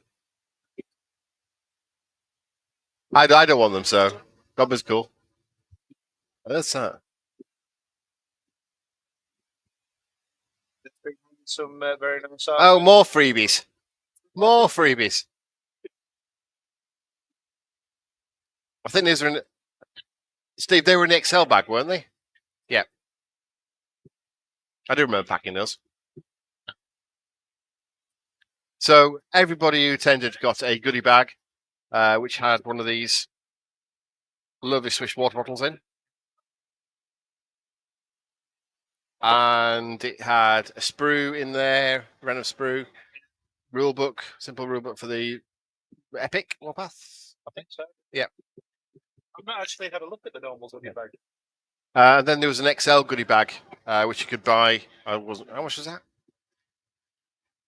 But we've got a very nice kind of tote bag with it. So Well, it's a messenger bag. Messenger bag. Yeah. And it's padded as well, so it's great for laptops. Yeah.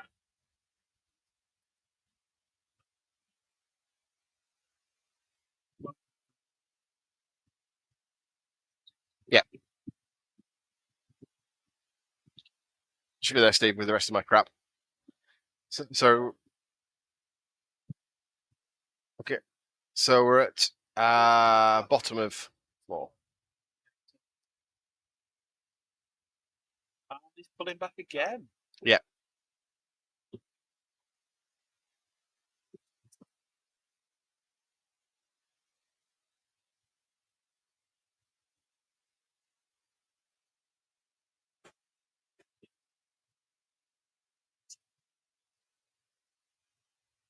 It's creating definitely a bit of a stagger, isn't it?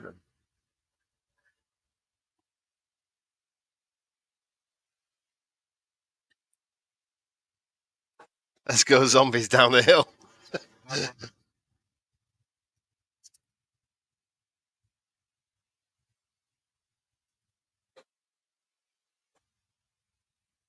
You can never have too many zombies. Well, yeah. I mean, you've tried to several times.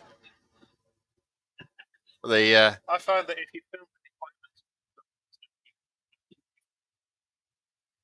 you can't be flown out. There's no room because the entire board is covered with zombies. Yeah.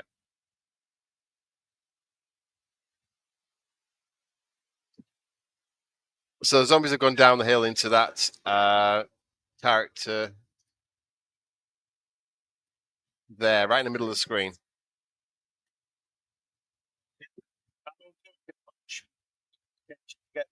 The way I look at it, if you roll enough dice, you're going to get spikes, and sometimes you just get lucky. So that is that the Wingy Shingy? I can't be it could be the Wingy Shingy actually, couldn't it? Or it's Garrick. It's Garrick, or it's a Wingy Shingy. Judging where he is and how far he's got, that's the Wingy Shingy.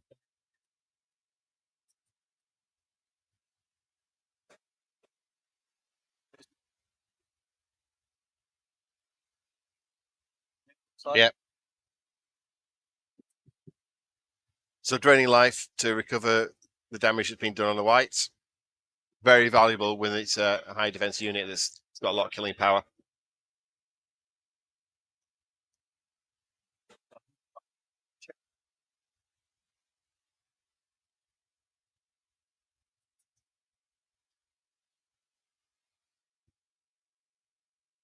I'm assuming he's brain chanting the zombies.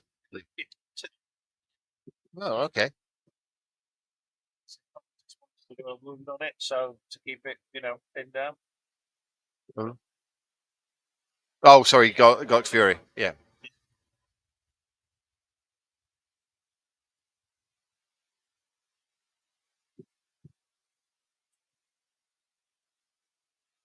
And that gums up a lot of stuff behind it. Oh, they're off. We think that's the shield breakers.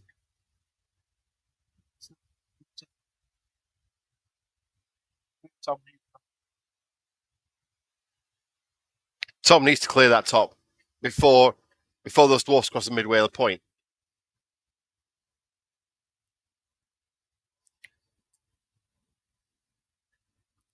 So the critical ones here is going to be, can the whites wipe out that Lord? Should be able to do it.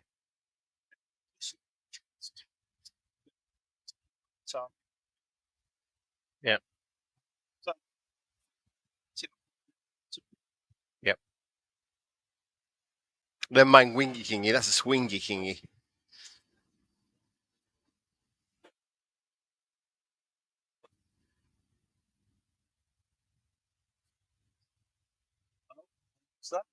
Yep.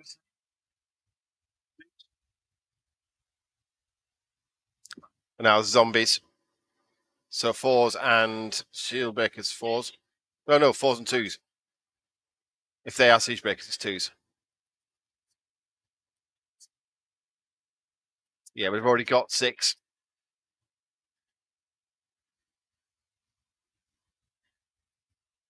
Well, that was the thing. No. Okay.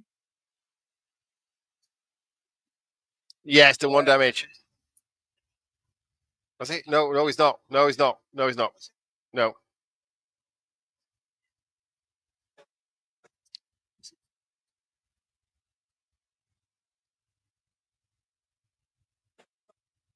Yes, it does. Yeah. What happens then? Is that sorted? Yeah. If you take points of damage in combat. Yeah. It's just not stayed there. So top of 5. Starting to get serious now. Oh, the king's dead.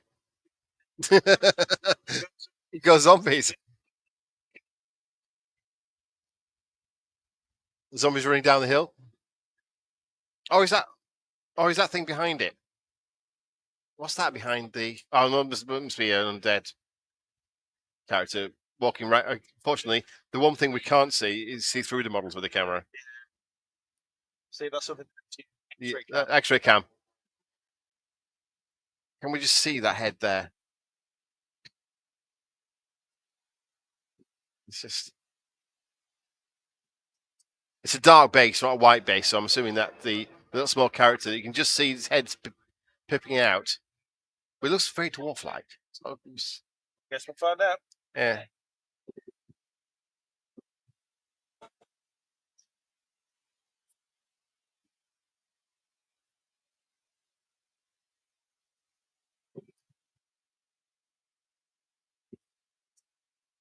So, top of 5.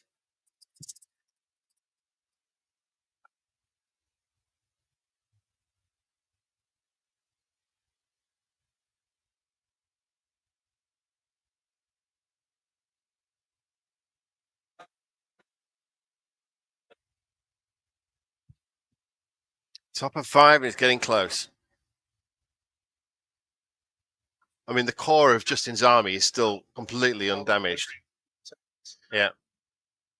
Tom's lost quite, well, certainly one key unit has died, and other units have taken quite some damage. But Tom still has that white horde on the far right hand side as we're looking here, which is now pointing directly towards the line of, and they've got fly. And it won't cover, 7 won't clear that unit. Yeah, but there's things in the way. Yeah. Yeah. So that's your horde of ironclad there, just turned. I know earlier on we tried to work out which one was which. He's getting tired, poor lad. And again, trying to avoid exposing any flanks.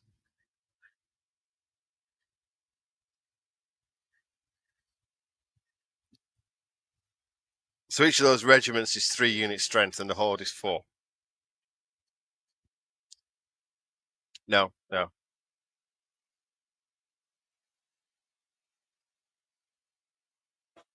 Not like that other guy did on Friday night in the cemetery. I was brave. Yeah, that was brave. Steve's just. See?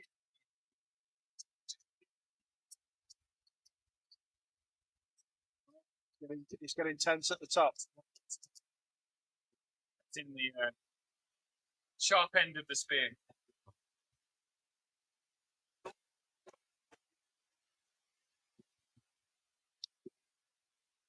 At least he's not having a nervous breakdown. No.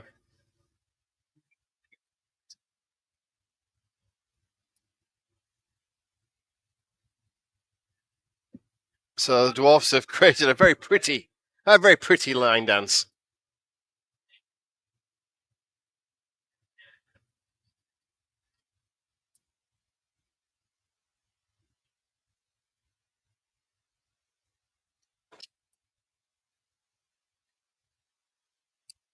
You see, I wonder whether Tom's got enough time to roll that flank. No. I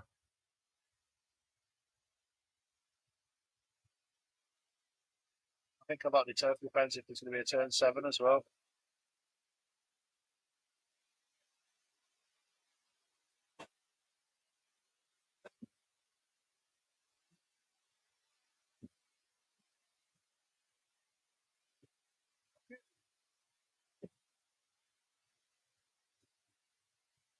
It's 3 hits, 2 damage. That's the.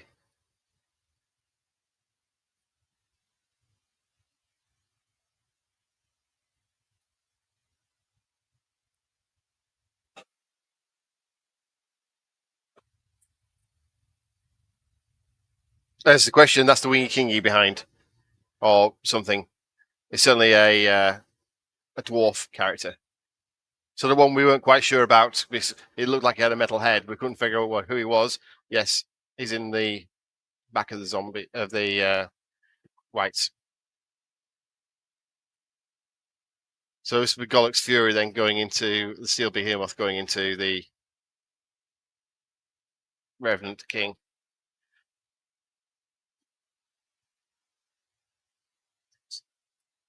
Yeah.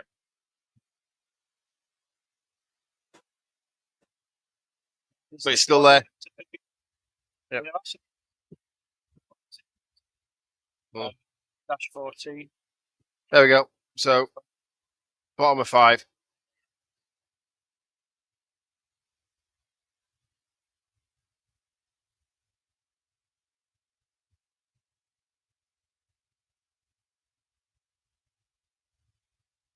Okay.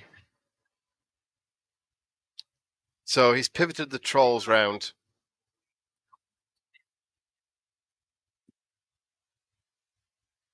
Reformed them, sorry.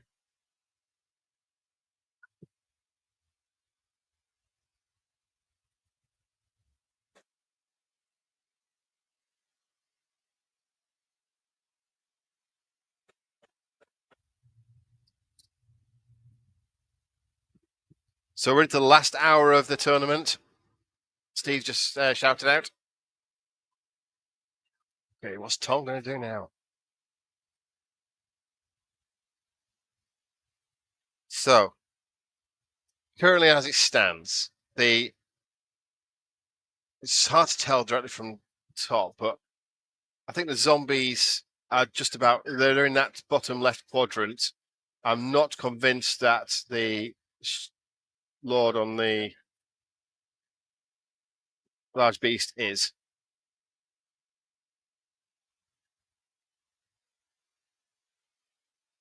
That's unit strength 1 versus, it doesn't matter anyway, unit strength 2, so it wouldn't matter if it was in it or not. Faber is unit strength 1, so potentially those two could be the same, so that could be contesting.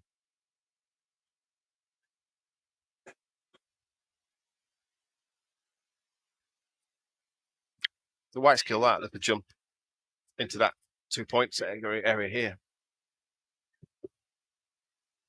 Those trolls are turned for a reason. And again, I don't think Tom's up against it. And again, we're backing up. Yep.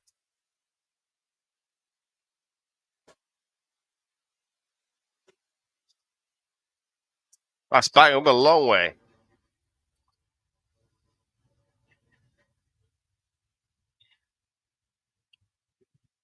Just, I don't think he does, but let's check. No, he doesn't. Sorry, yes, I just realised only I can see that bit. There we go. No, it's clear space there, so nobody's holding that section at all. To be fair, I don't think Justin has any chaff at all anywhere in his army. It's about 6. Yes. Or the vast majority of. Yep.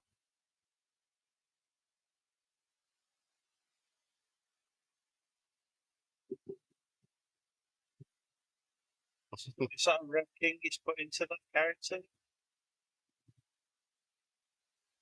Looks like it, yeah.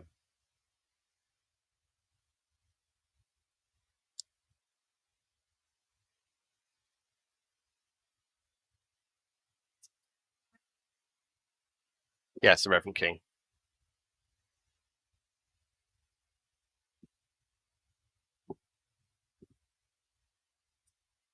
You'd rather not have him move any further forward. So let's look at unit strength then. Trolls have got unit strength 3 because they're a horde. The regiments of unit strength 3. So it's 4.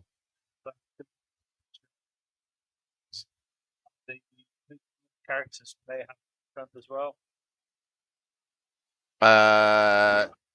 Garrick doesn't. We don't know where Garrick is. We don't know where the Wingy Kingy are, but one of them is over on that far side there.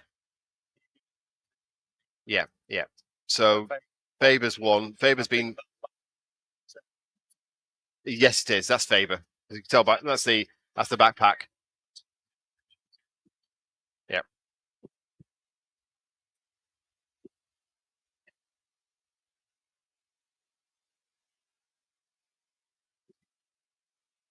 Great life on the whatever that is at that on the edge. We now should be able to see him now on the camera. He's suitably exposed.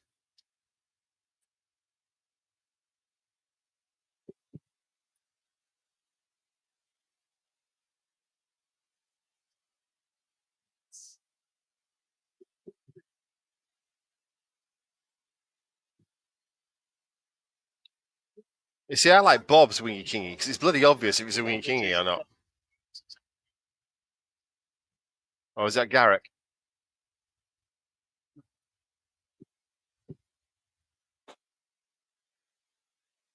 Revenant King into the.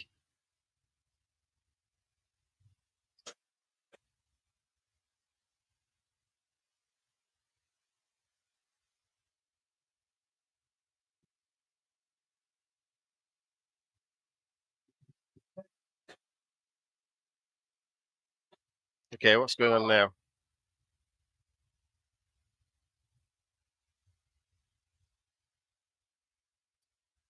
Some zombies on the king. Yeah. Oh, you're joking again.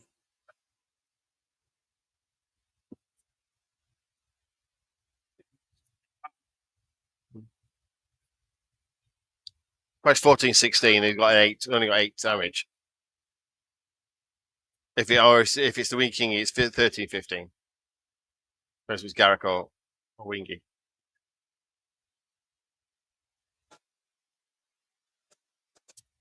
I missed that. He's just thrown something so that's the other small character. So one of them's Wingy Kingy, one of them's Garrick.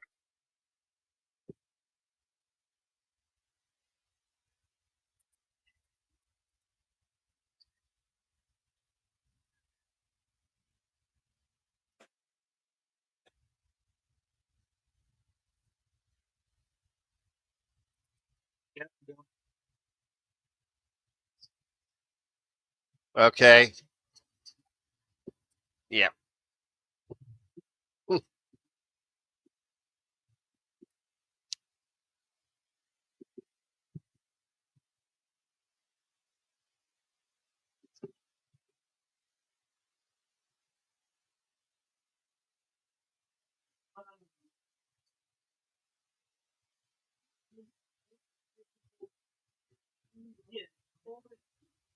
So it's back.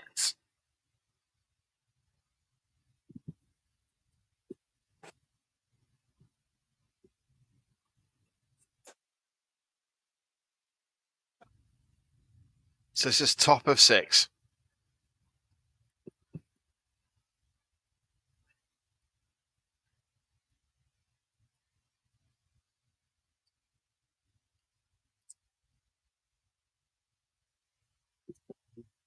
Right. So I believe that the model of fighting the zombie trolls is Garrick, because I'm sure he just tried to roll regen.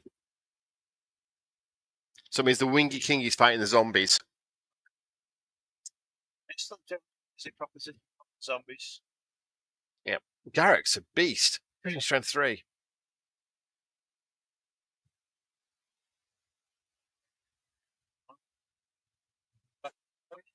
Yeah. They just kind of leave the zombies free just to wander up the table. Mm-hmm. And it looks like the Rev King didn't do any damage to the Bellox Fury this turn. Yeah. So it's 3 to come in. Come at me, bro. Yes, because that's not a mighty character. You just run straight through. Yeah. If he's not disordered, he'll just run straight through him.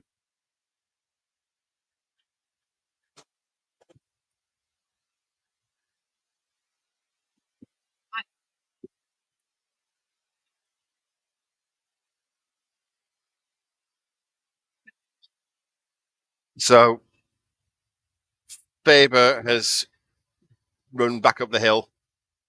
Or back up the hill. The Umpalumpa he is. What's the Lord doing? Surely to God, he's got to just do a turn and move into that bottom quadrant.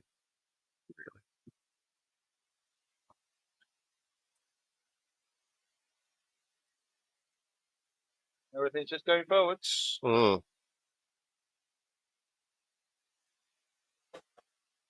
Oh. Oh. But you see, he's sacrificing Golluck's Fury. Just to stop. Because those whites.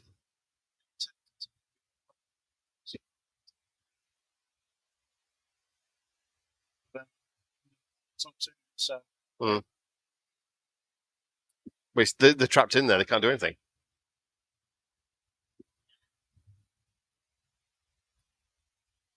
Justin's just been feeding that group on that top right-hand side.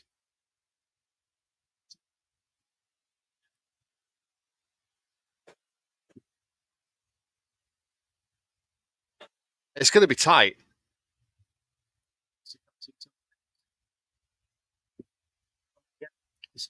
As a disclaimer, I don't play on top table.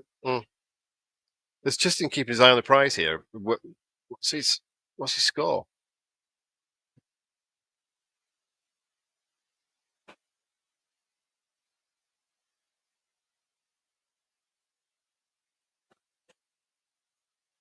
At the moment, it looks like Tom scores bottom left on his side. Yep.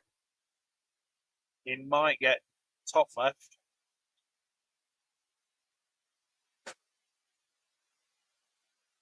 Top right. Top right, should I say, yeah. And but if this could end up, I don't know.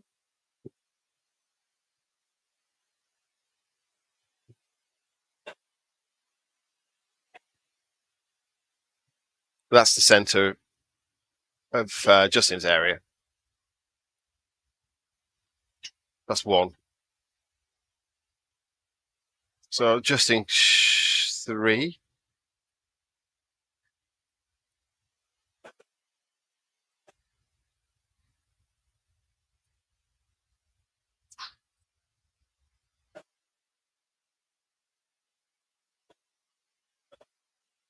I'm kind of surprised actually for top of turn 6 that Justin's not just got his measuring stick out to work out where things are.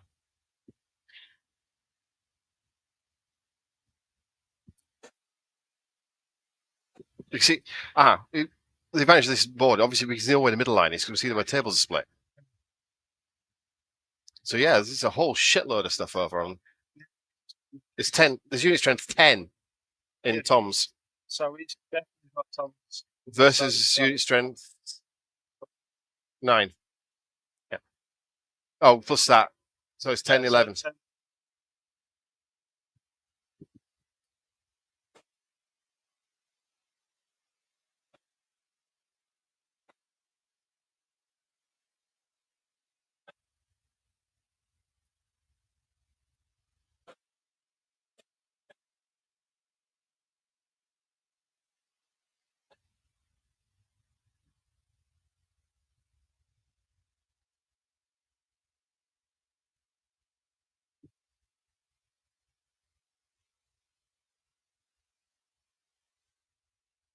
damage to those zombie trolls.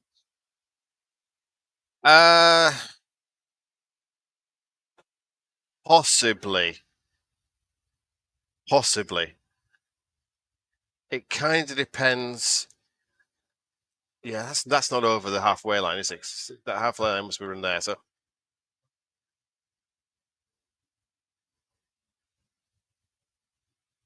It's like bottom of turn 6.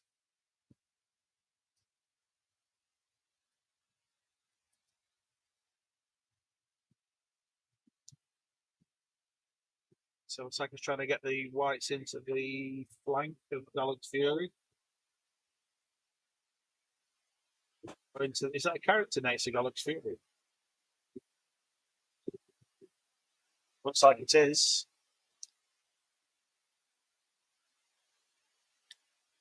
that's a king. That's the Mantic King. So that's the Wingy Kingy. See.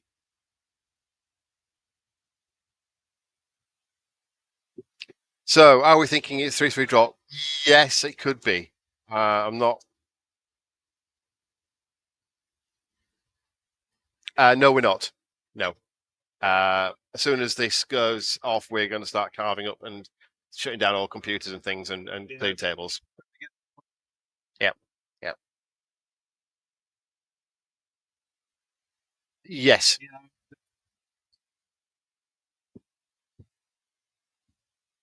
Guys, give it up.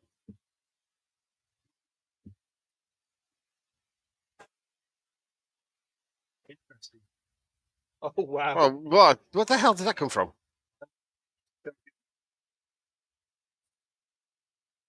I don't. My Kings of War brain isn't big enough for this. I don't know what's going on.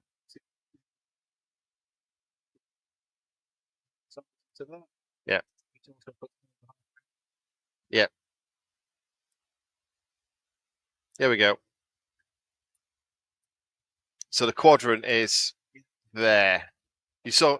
I think everybody saw tape there. You see the 2-foot mark. So Golluck's Fury is almost at the intersection of the 2-foot square. No.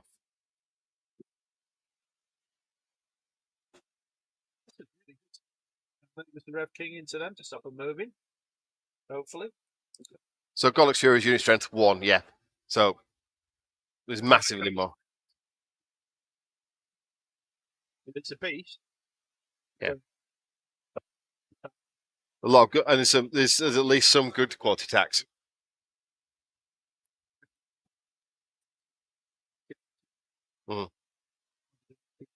Yeah. What's Blood of the Old Kings? That's Leighton Vicious.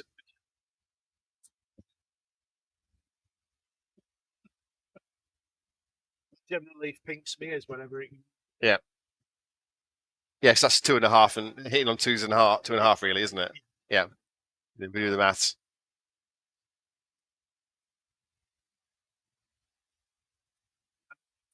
Six. So, yes, it's a 3-3 draw.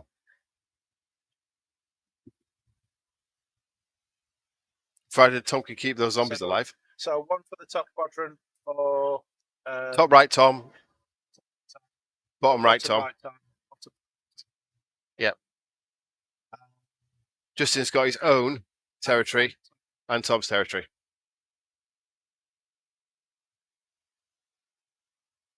What's Tom going to do with the zombies?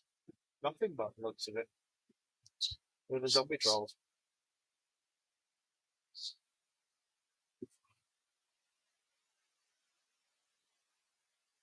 Or are we still debating?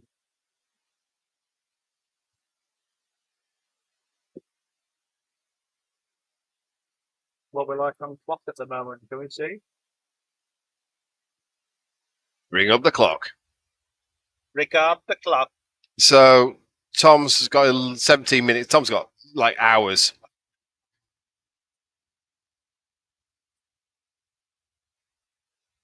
And Justin's a load time left as well. So Tom falls into the horde. Will be hindered.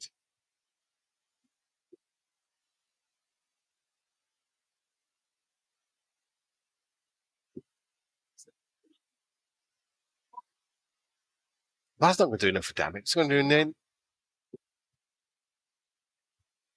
I don't understand what's going on.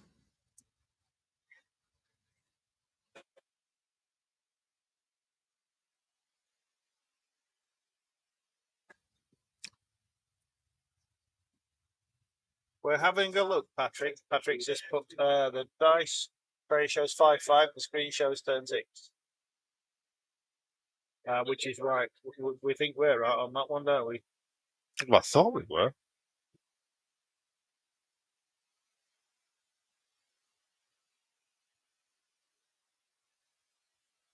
So I'm going to ask.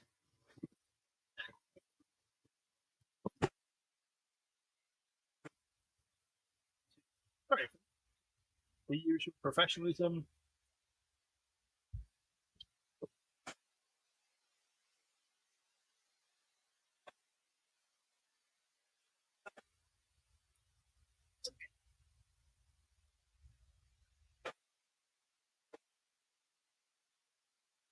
Right, okay.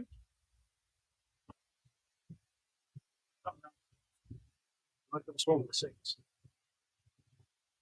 It's going to be one of those VAR things. This is going to be controversial.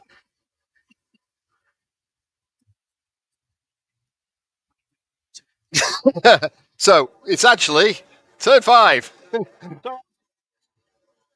which kind of, although we're not quite sure how we managed to make that mistake. It'll be interesting to watch this back, actually. Because I could have sworn that was turn 6. Yeah. Is it? None of it. Yeah. It kind of makes a lot more sense now.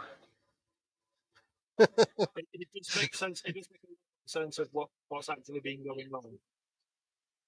You're getting sacked in the morning.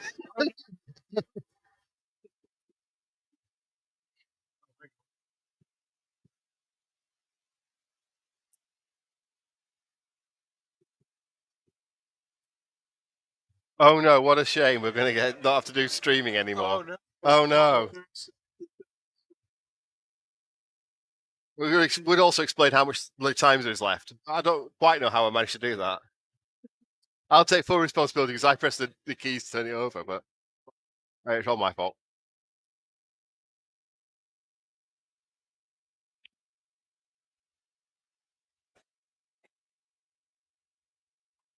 Is that both Rev Kings into that unit at the top?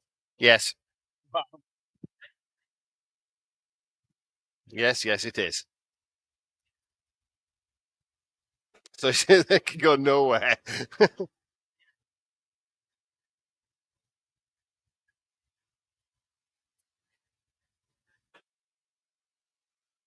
mean, Tom may well time out rolling all the dice on the attacks on Galaxy Fury. So, as predicted, he didn't break that horde with the zombie trolls. Not really surprising. Over the hedge. Yeah. That he actually caused some damage to them is quite impressive. That's 4. Yeah.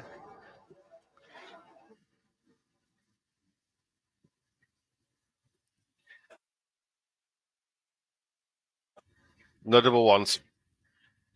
So the zombies kill the king. yeah, so no, it's Garak. Yeah. To kill Garrett. Don't believe it. They've got to be man of the match. What are the zombies doing? Unless he's securing the bottom left. Bottom right quadrant. Because he's got enough in that top. Yeah.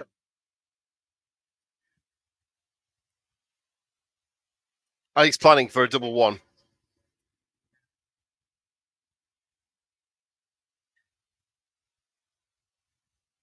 Shitload of dice.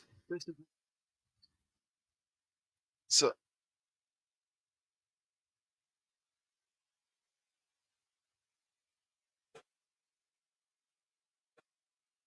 10 more damage to life leech back on the trolls. The thing with Tom is he remembers all these. That's what that is. He's methodical at remembering. Right. Golok's gone. That just moved slightly. Good one, Justin. Thank you. Good spot. And then Tom belts them all. Yeah.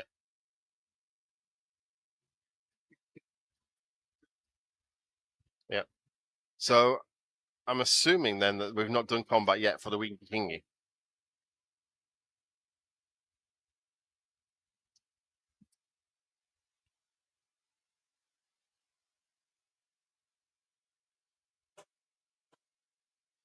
We're getting tight on time now, I think. No, we've done the combat on the Wing King. Hey?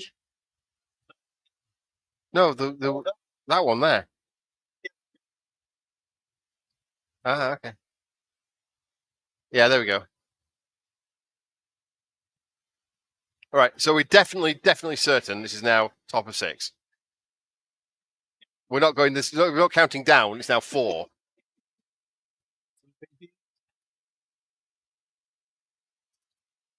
Funnily enough, that was my nickname at school. You have an OnlyFans page for that.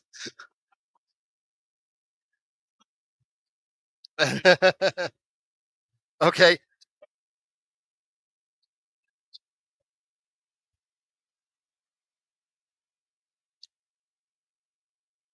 So the horde is reversing.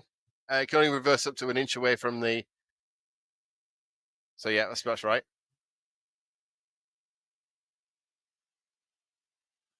Kings have really got in the way. They are very nice chaff, just to really just piss people off.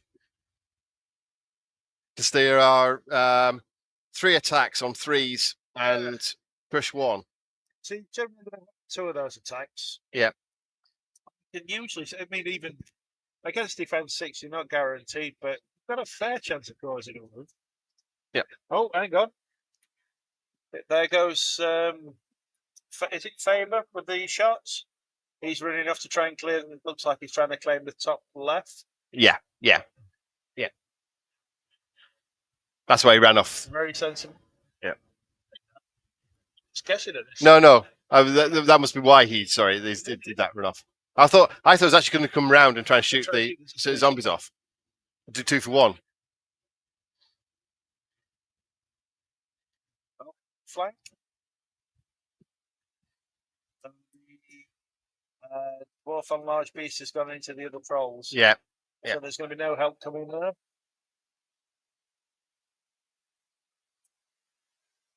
So they mustn't have caused any damage to that because they've just run again straight through.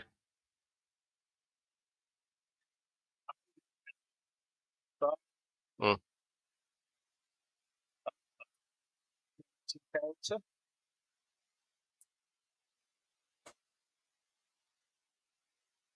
Yeah, Justin's played really well at blocking in that really nasty white unit. Yeah, at least 7 turns it's been sat there doing nothing.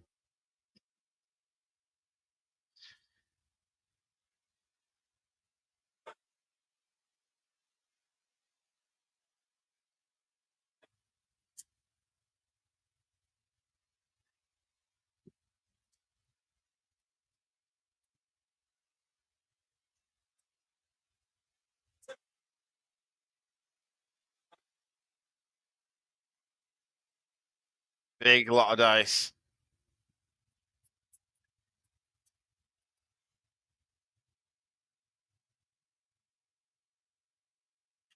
So I'd heard we're at the Nottingham High School, and what they've recently done in Nottingham High School, they've got a really swish gym, but they've also paid for some covering now so they can cover it up and use it for rentals. And I think Steve's looking at whether that's big enough to be able to take the entire event in one room. Yeah.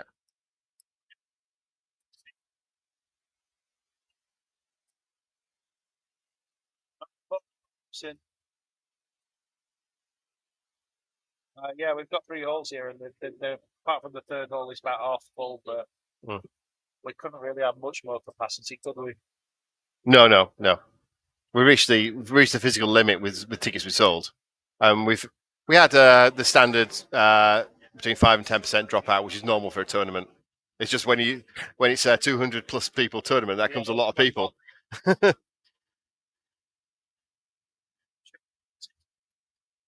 Yeah. Well, no, we had three people drop out because of some sort of court appearance. Court appearance. Yeah, they weren't. They were part of they were witnesses. So yeah.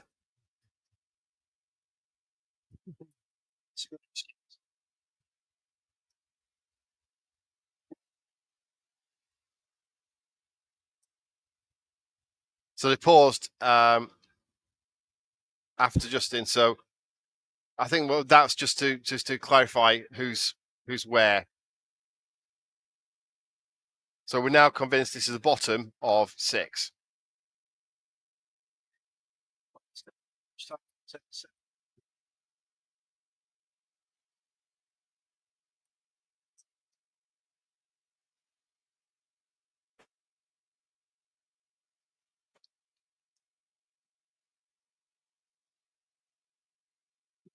So, as we think is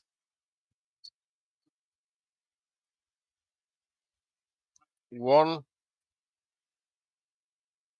for top left is now secured by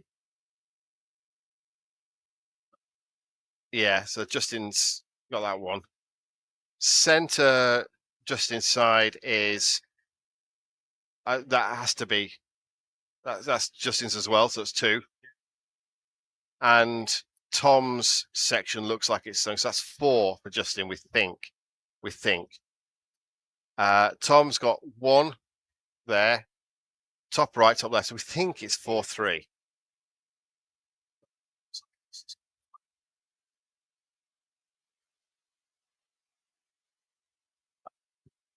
That control horn's going to get put into the front for the surge. Mm.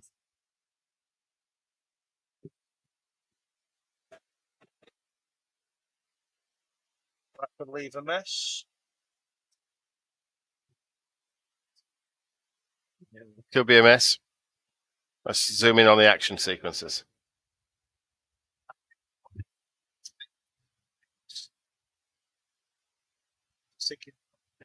Tom's half is 7-6. Yep. He managed to get an epic over them. God, I know. Well, unless he's got somewhere causing damage to that, because that's carrying. How much damage is that? Not there.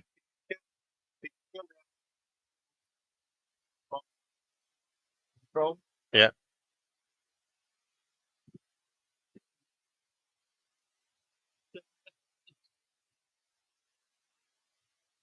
What the hell's that?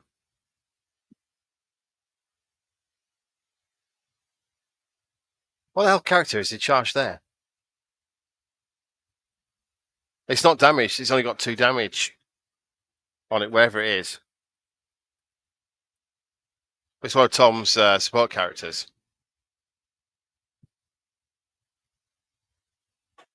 Must be the Lich King.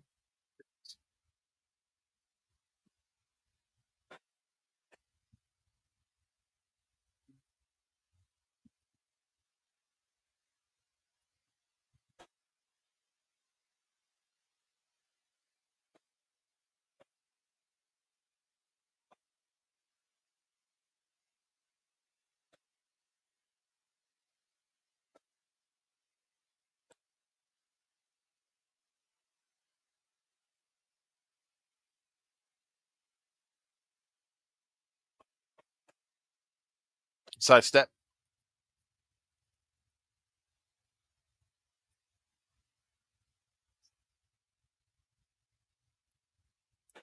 Don't do that.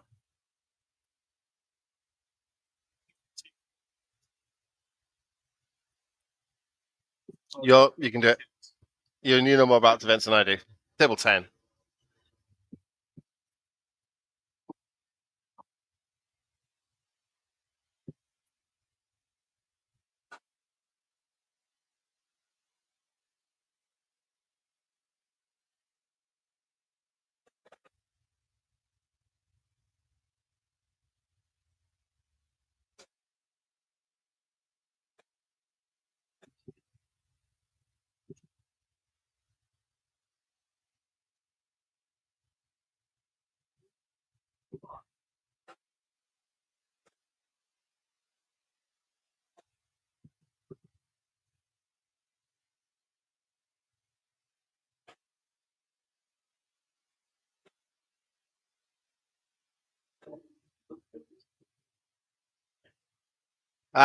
Thanks, Mo.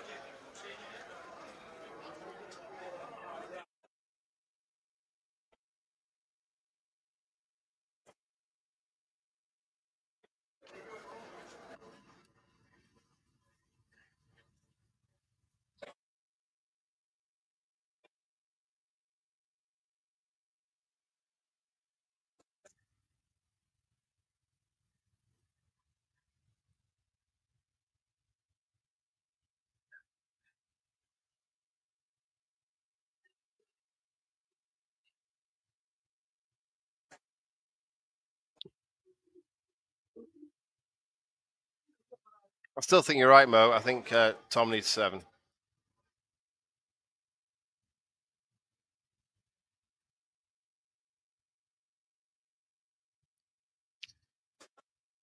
Indeed.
I'm biting my fingers here. I'm nervous. Oh!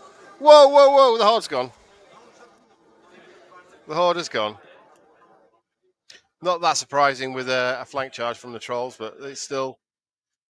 But we still think that is. So with that. No. 3, 6, 9. Has Tom retained that middle that section there?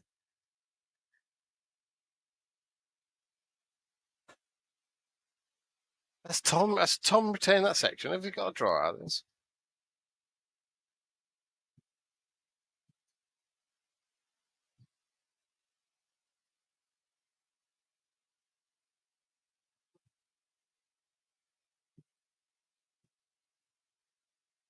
It's game over. Game finished. Turn 7.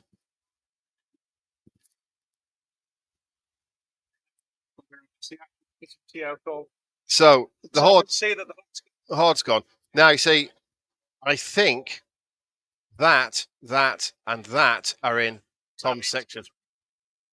Possibly that even.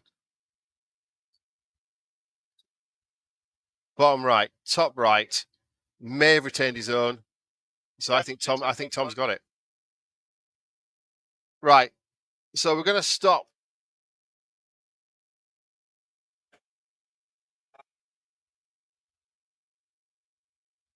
Do we want to give away who's won?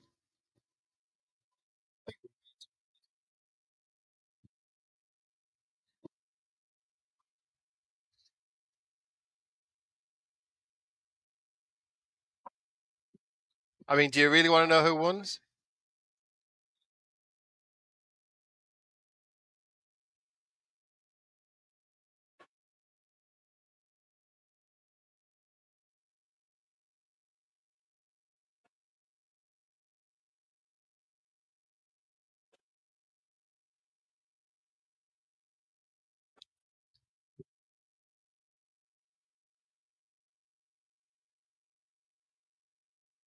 I can see that.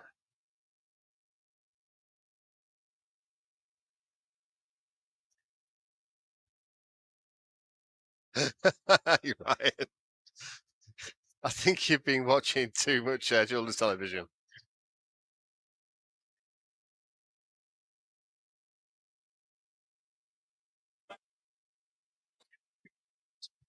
Sorry? Tom won. Tom confirming that Stephen was correct. It's 4-2 to Tom.